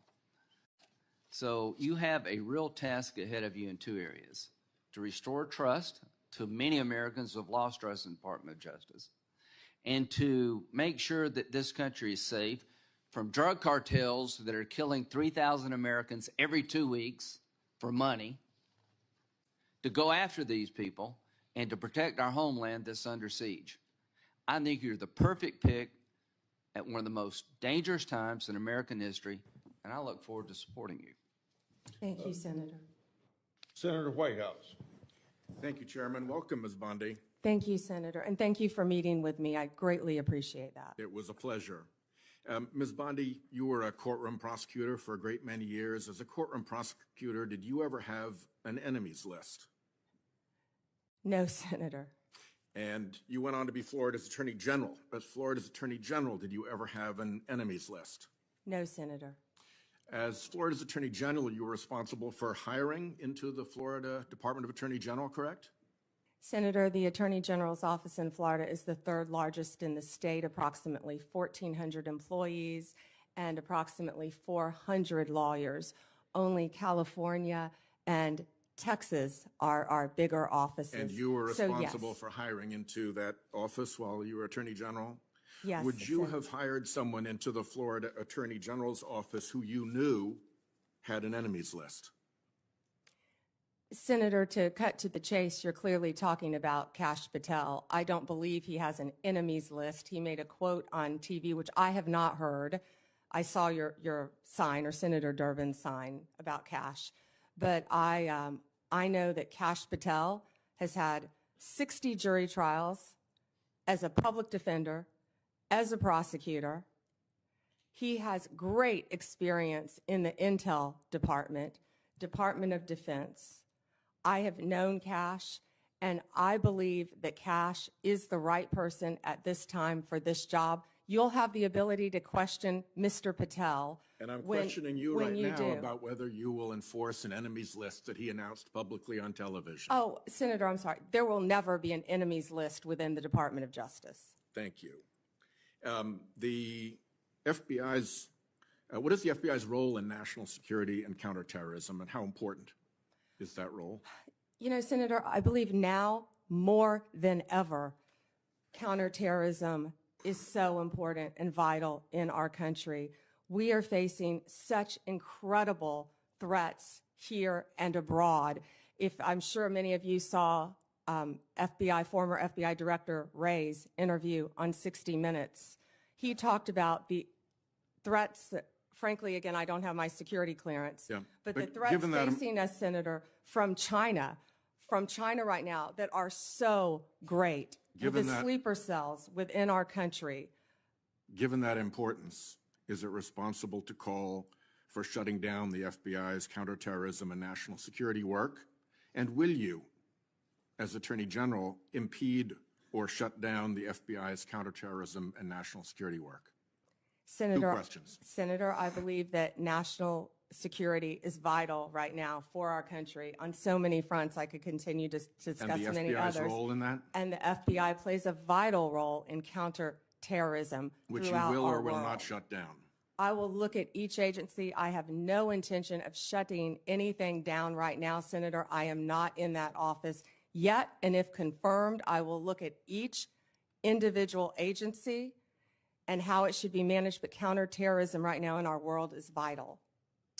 You have said that Department of Justice prosecutors will be prosecuted in the Trump administration.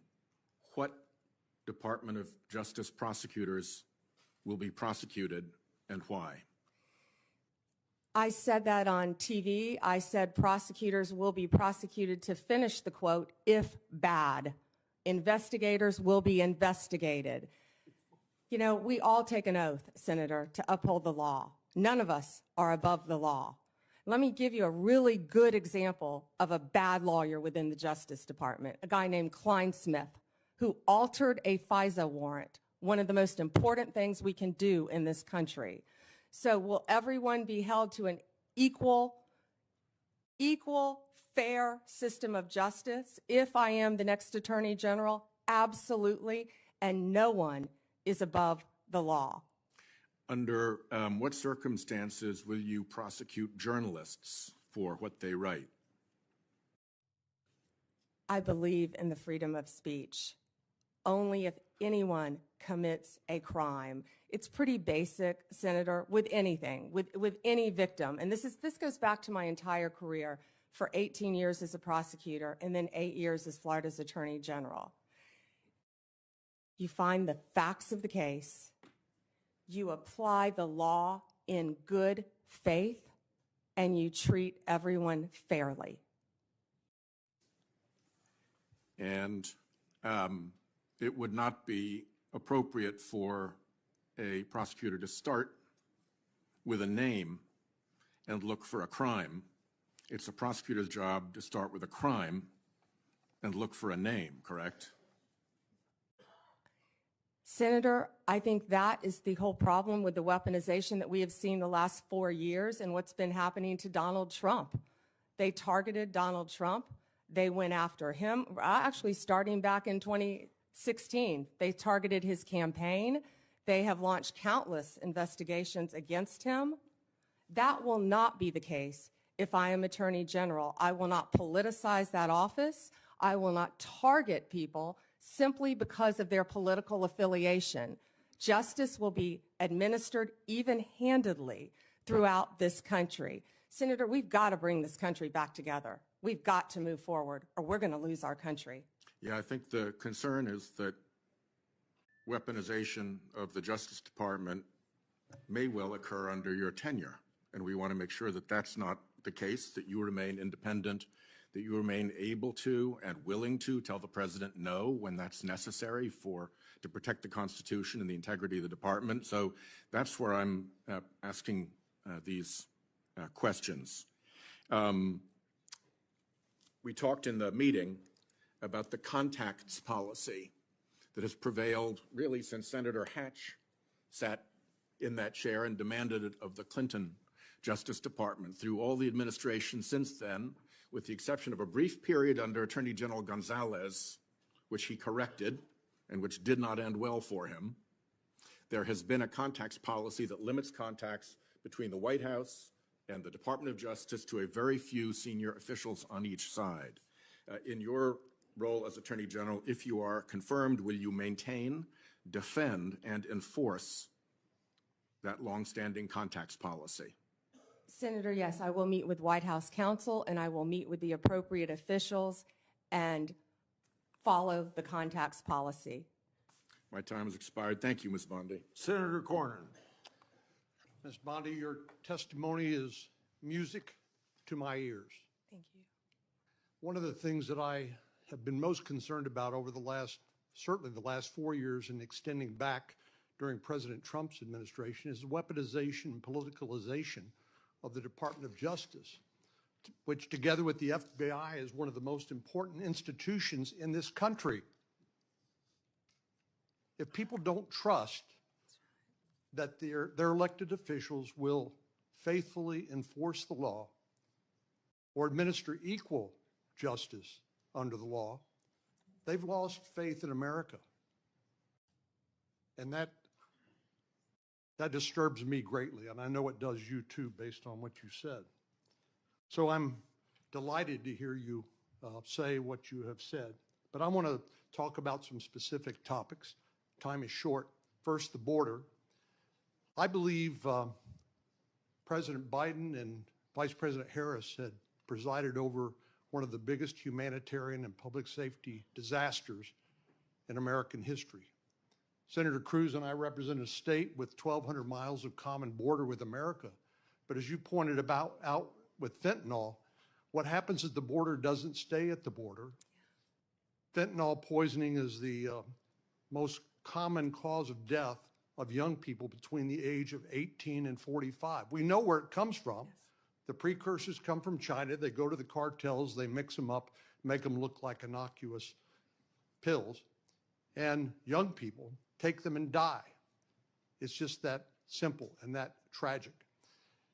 So there's just so much that we could talk about with regard to the border, but you know, I know people voted for President Trump in large part because of his promise to restore security at the border. Will you do everything within your power as Attorney General to enforce the laws on the books, including the President's executive orders, which I anticipate he will be signing on January the 20th when he is sworn in, and help do everything you can and the Department of Justice can is to restore security to our southern border? Yes, Senator, absolutely. One example is, of course, if you come here to the from anywhere in the country and you show up at the border under the Biden and Harris administration policies, you'll simply be released into the interior of the country, either to await a trial date, which may never occur due to the enormous backlog, or you will simply be paroled. And I know parole has a special connotation in the criminal law, but in this context, as you know, it's designed to be administered on a case-by-case basis. Yet President Biden and Vice President Harris had granted parole, that is, released people into the United States on a categorical basis, or anybody who shows up, or because they don't have the detention facilities to keep them. So do you believe Lake and Riley would be alive today? There are so many victims throughout our country. Not only that, we're all familiar with the violent gangs who are coming into our country, walking into our country freely through the open border. The cartels, the gangs, Venezuela's let people out of their prisons. It's been reported. I don't have the security clearance yet to see what's happening, but I know, we all know, there are criminals throughout our country, and it is my commitment to you on both sides of the aisle that I will do everything in my power with the agencies that fall under me if I am confirmed to make America safe again. We have to do that, Senator. Well, many of us, of course, see classified information on the Intelligence Committee or just generally in our duties as a senator. And so you're not going to feel any better about the blinking lights, the danger that Director Wray has talked about. In my closing moments here, I want to revisit an issue that is of particular importance. 60% of the President's daily brief, which is the intelligence brief that the Director of National Intelligence and the CIA Director delivered to the President, comes from Section 702 of the Foreign Intelligence Surveillance Act. I've called this the most important law that most people have never heard of. I know you have, and you're familiar with it, but I want to ask you a few questions about that. It's been called the crown jewel of U.S. intelligence. And of course, it cannot be legally used to spy on American citizens. And if it is, it ought to be prosecuted to the fullest extent of the law. I know you would agree with that. But there have been some, as you know, and as you pointed out to Senator Graham, we have a temporary extension of the existing authorization for the use of the intelligence community to target foreign threats to our national security that expires in 2026. And I'd like you just to confirm here on the record that you will enforce that law and you can support the law as it is written. Senator, I haven't read the entire 702 in front of you, but I will commit to reading that and doing everything I can to keep America safe again. Of course you will.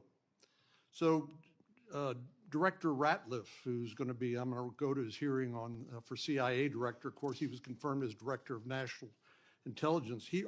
Some have argued that in order to query or look at lawfully collected FISA 702 product, that you need to get a warrant requirement in order to show probable cause that a crime, including espionage, perhaps has been committed. But Director Ratliff has written that a warrant requirement may not achieve its intended objectives and could hinder national security efforts. Do you share Director Ratliff's concerns? I would read his memo, and I will speak to you after I read his memo, Senator. Well, we need to have I hope you and I can continue this conversation after this, because I think there's a lot of misinformation with regard to how Section 702 works. I happen to be one of the members of the Senate Intelligence Committee. We read that product on a regular basis, and it is not used to spy on American people. I think what's fundamentally missing is a lack of trust in the intelligence community, including the FBI, which I'm hoping you and Mr. Patel can restore. Thank you. Thank you. Senator Klobuchar. Thank you. Thank you, Mr. Chair. We had a good meeting this week. Thank you for that. And I appreciated your priorities on human trafficking that you mentioned today, that work, as well as fentanyl and some of your other prosecution experience. We had some similar backgrounds in doing that. And I want to talk about, first of all, the U.S. Attorney's Office in Minnesota, one of the premier offices in the country. This office has been instrumental in combating violent crime, dismantling street gangs, taking fentanyl off our streets, enforcing civil rights laws after George Floyd's murder, ensuring victims of fraud get justice. Do you agree that it should be a priority to support U.S. attorneys, frontline prosecutors, and case agents who work hard every single day on our streets? Senator, I think that is one of the most important things in our country right now, and there are so many good men and women within the Justice Department throughout our country, as well as all the law enforcement agencies. Yes, they work very hard and they will be supported. I'm concerned about some of the proposals that could put cuts in the COPS program, burn JAG programs. I know you're familiar with those. Senator Murkowski and I lead the COPS reauthorization bill. Will you commit to continue to support those programs? Senator, I will read everything about those programs because that is a top priority of mine, and I would love to meet with you on that and Senator Murkowski to support law enforcement and those programs. Thank you. Independence from political interference is vital to the legitimacy and success of the Department of Justice. I was honestly troubled by some of the answers to Senator Durbin's questions. We will continue that discussion, I'm sure, on the committee about the election. But I want to focus on the investigation, charging decisions. As a prosecutor, I'm sure you had this experience. I would get calls from people, hey, that's just a kid, give him a break. And I remember one answer I gave was, he's 40 years old, he's not a kid.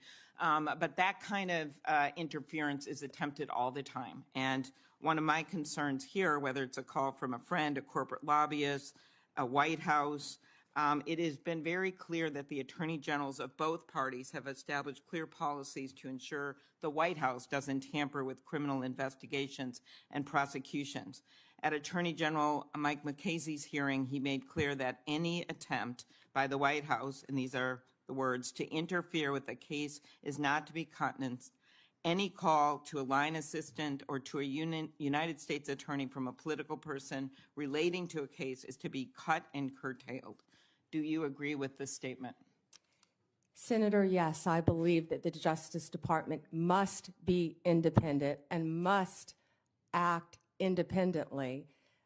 The number one job is to enforce the law fairly and even-handedly, and that's what will be done if I am confirmed as the Attorney General. So you will provide an assurance to every member of this committee that the Justice Department will only follow the facts and the law, and the White House will play no role in cases investigated or brought? Senator, it will be my job, if confirmed as Attorney General, to make those decisions. Politics will not play a part. I've demonstrated that my entire career as a prosecutor, as Attorney General, and I will continue to do that if you confirm me as the 87th Attorney General of the United States of America.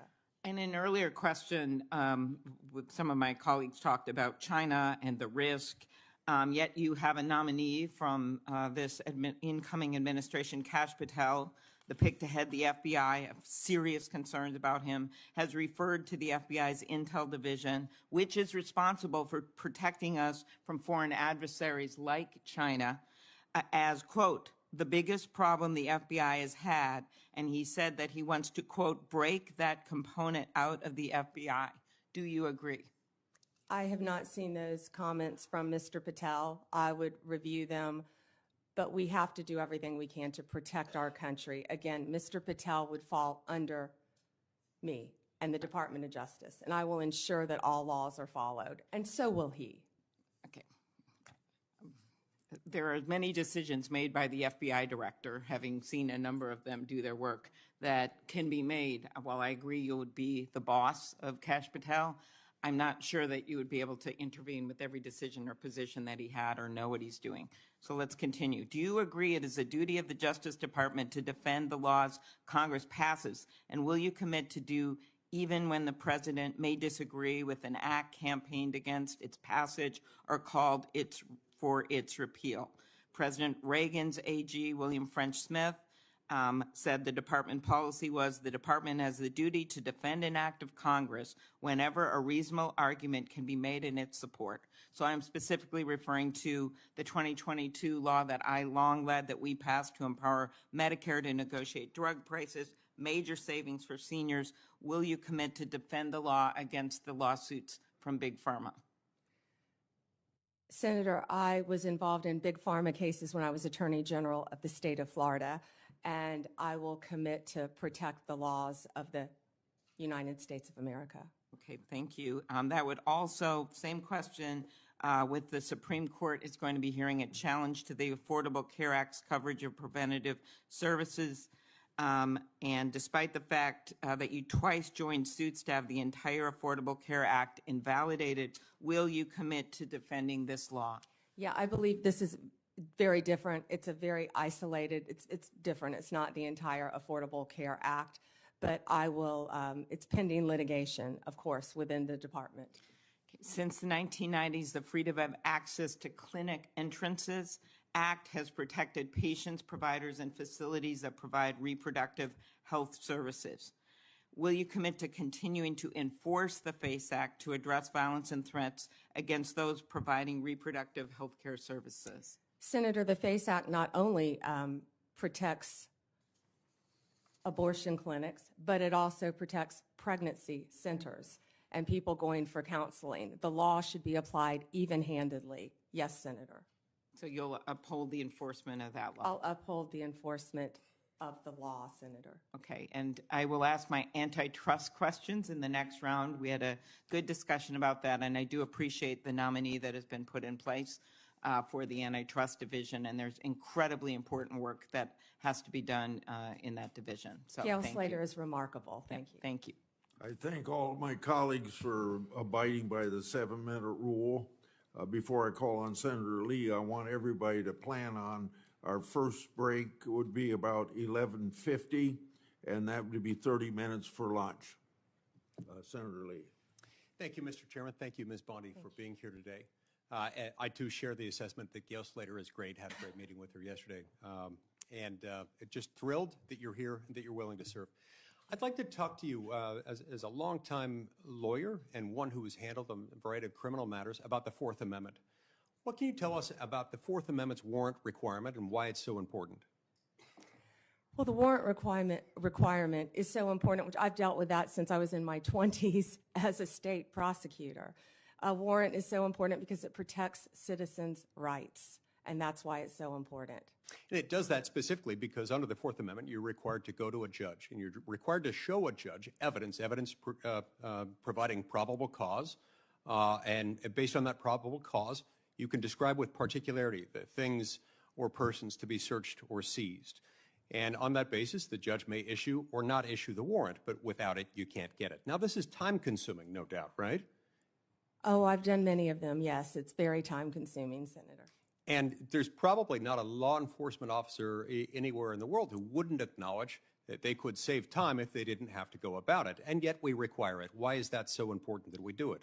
Well, it's so important for the reasons you just laid out. When I said I've done many of them, I've approved them and not approved them as a state prosecutor, because law enforcement, there are checks and balances, and law enforcement must bring these warrants to prosecutors to see if there is sufficient evidence. Then after that's done, they have to take them to a judge to have a judge sign them. So there have to be sufficient checks and balances throughout our system. So even after you as Attorney General, as the chief law enforcement officer and prosecutorial authority in the state of Florida approved it within your office, you still had to go to the judge.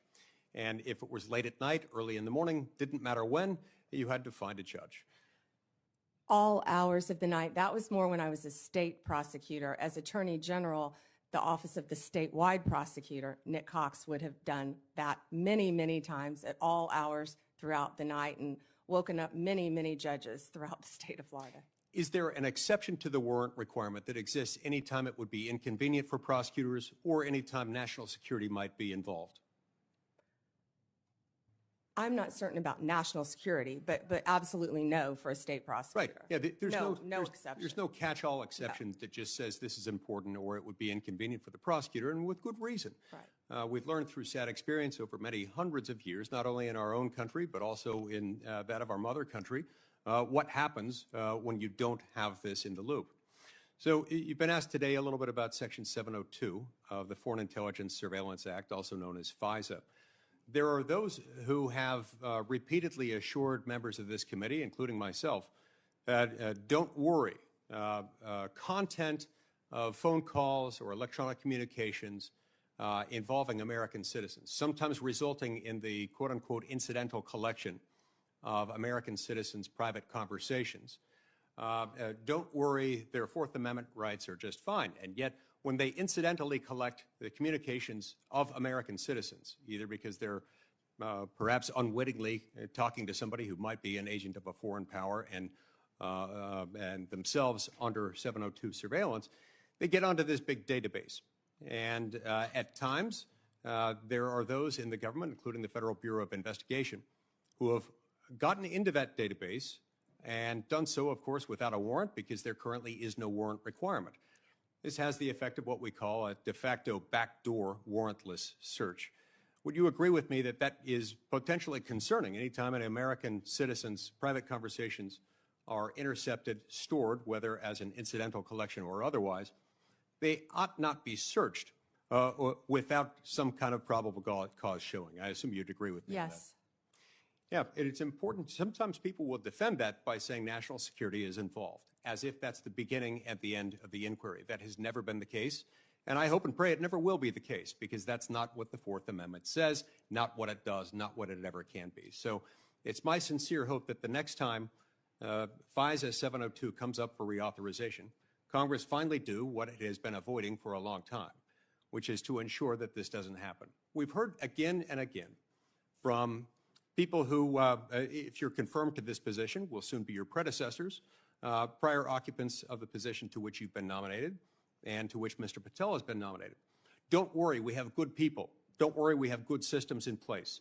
Don't worry, it's as good as a warrant requirement, the internal approval procedure that we have within our system.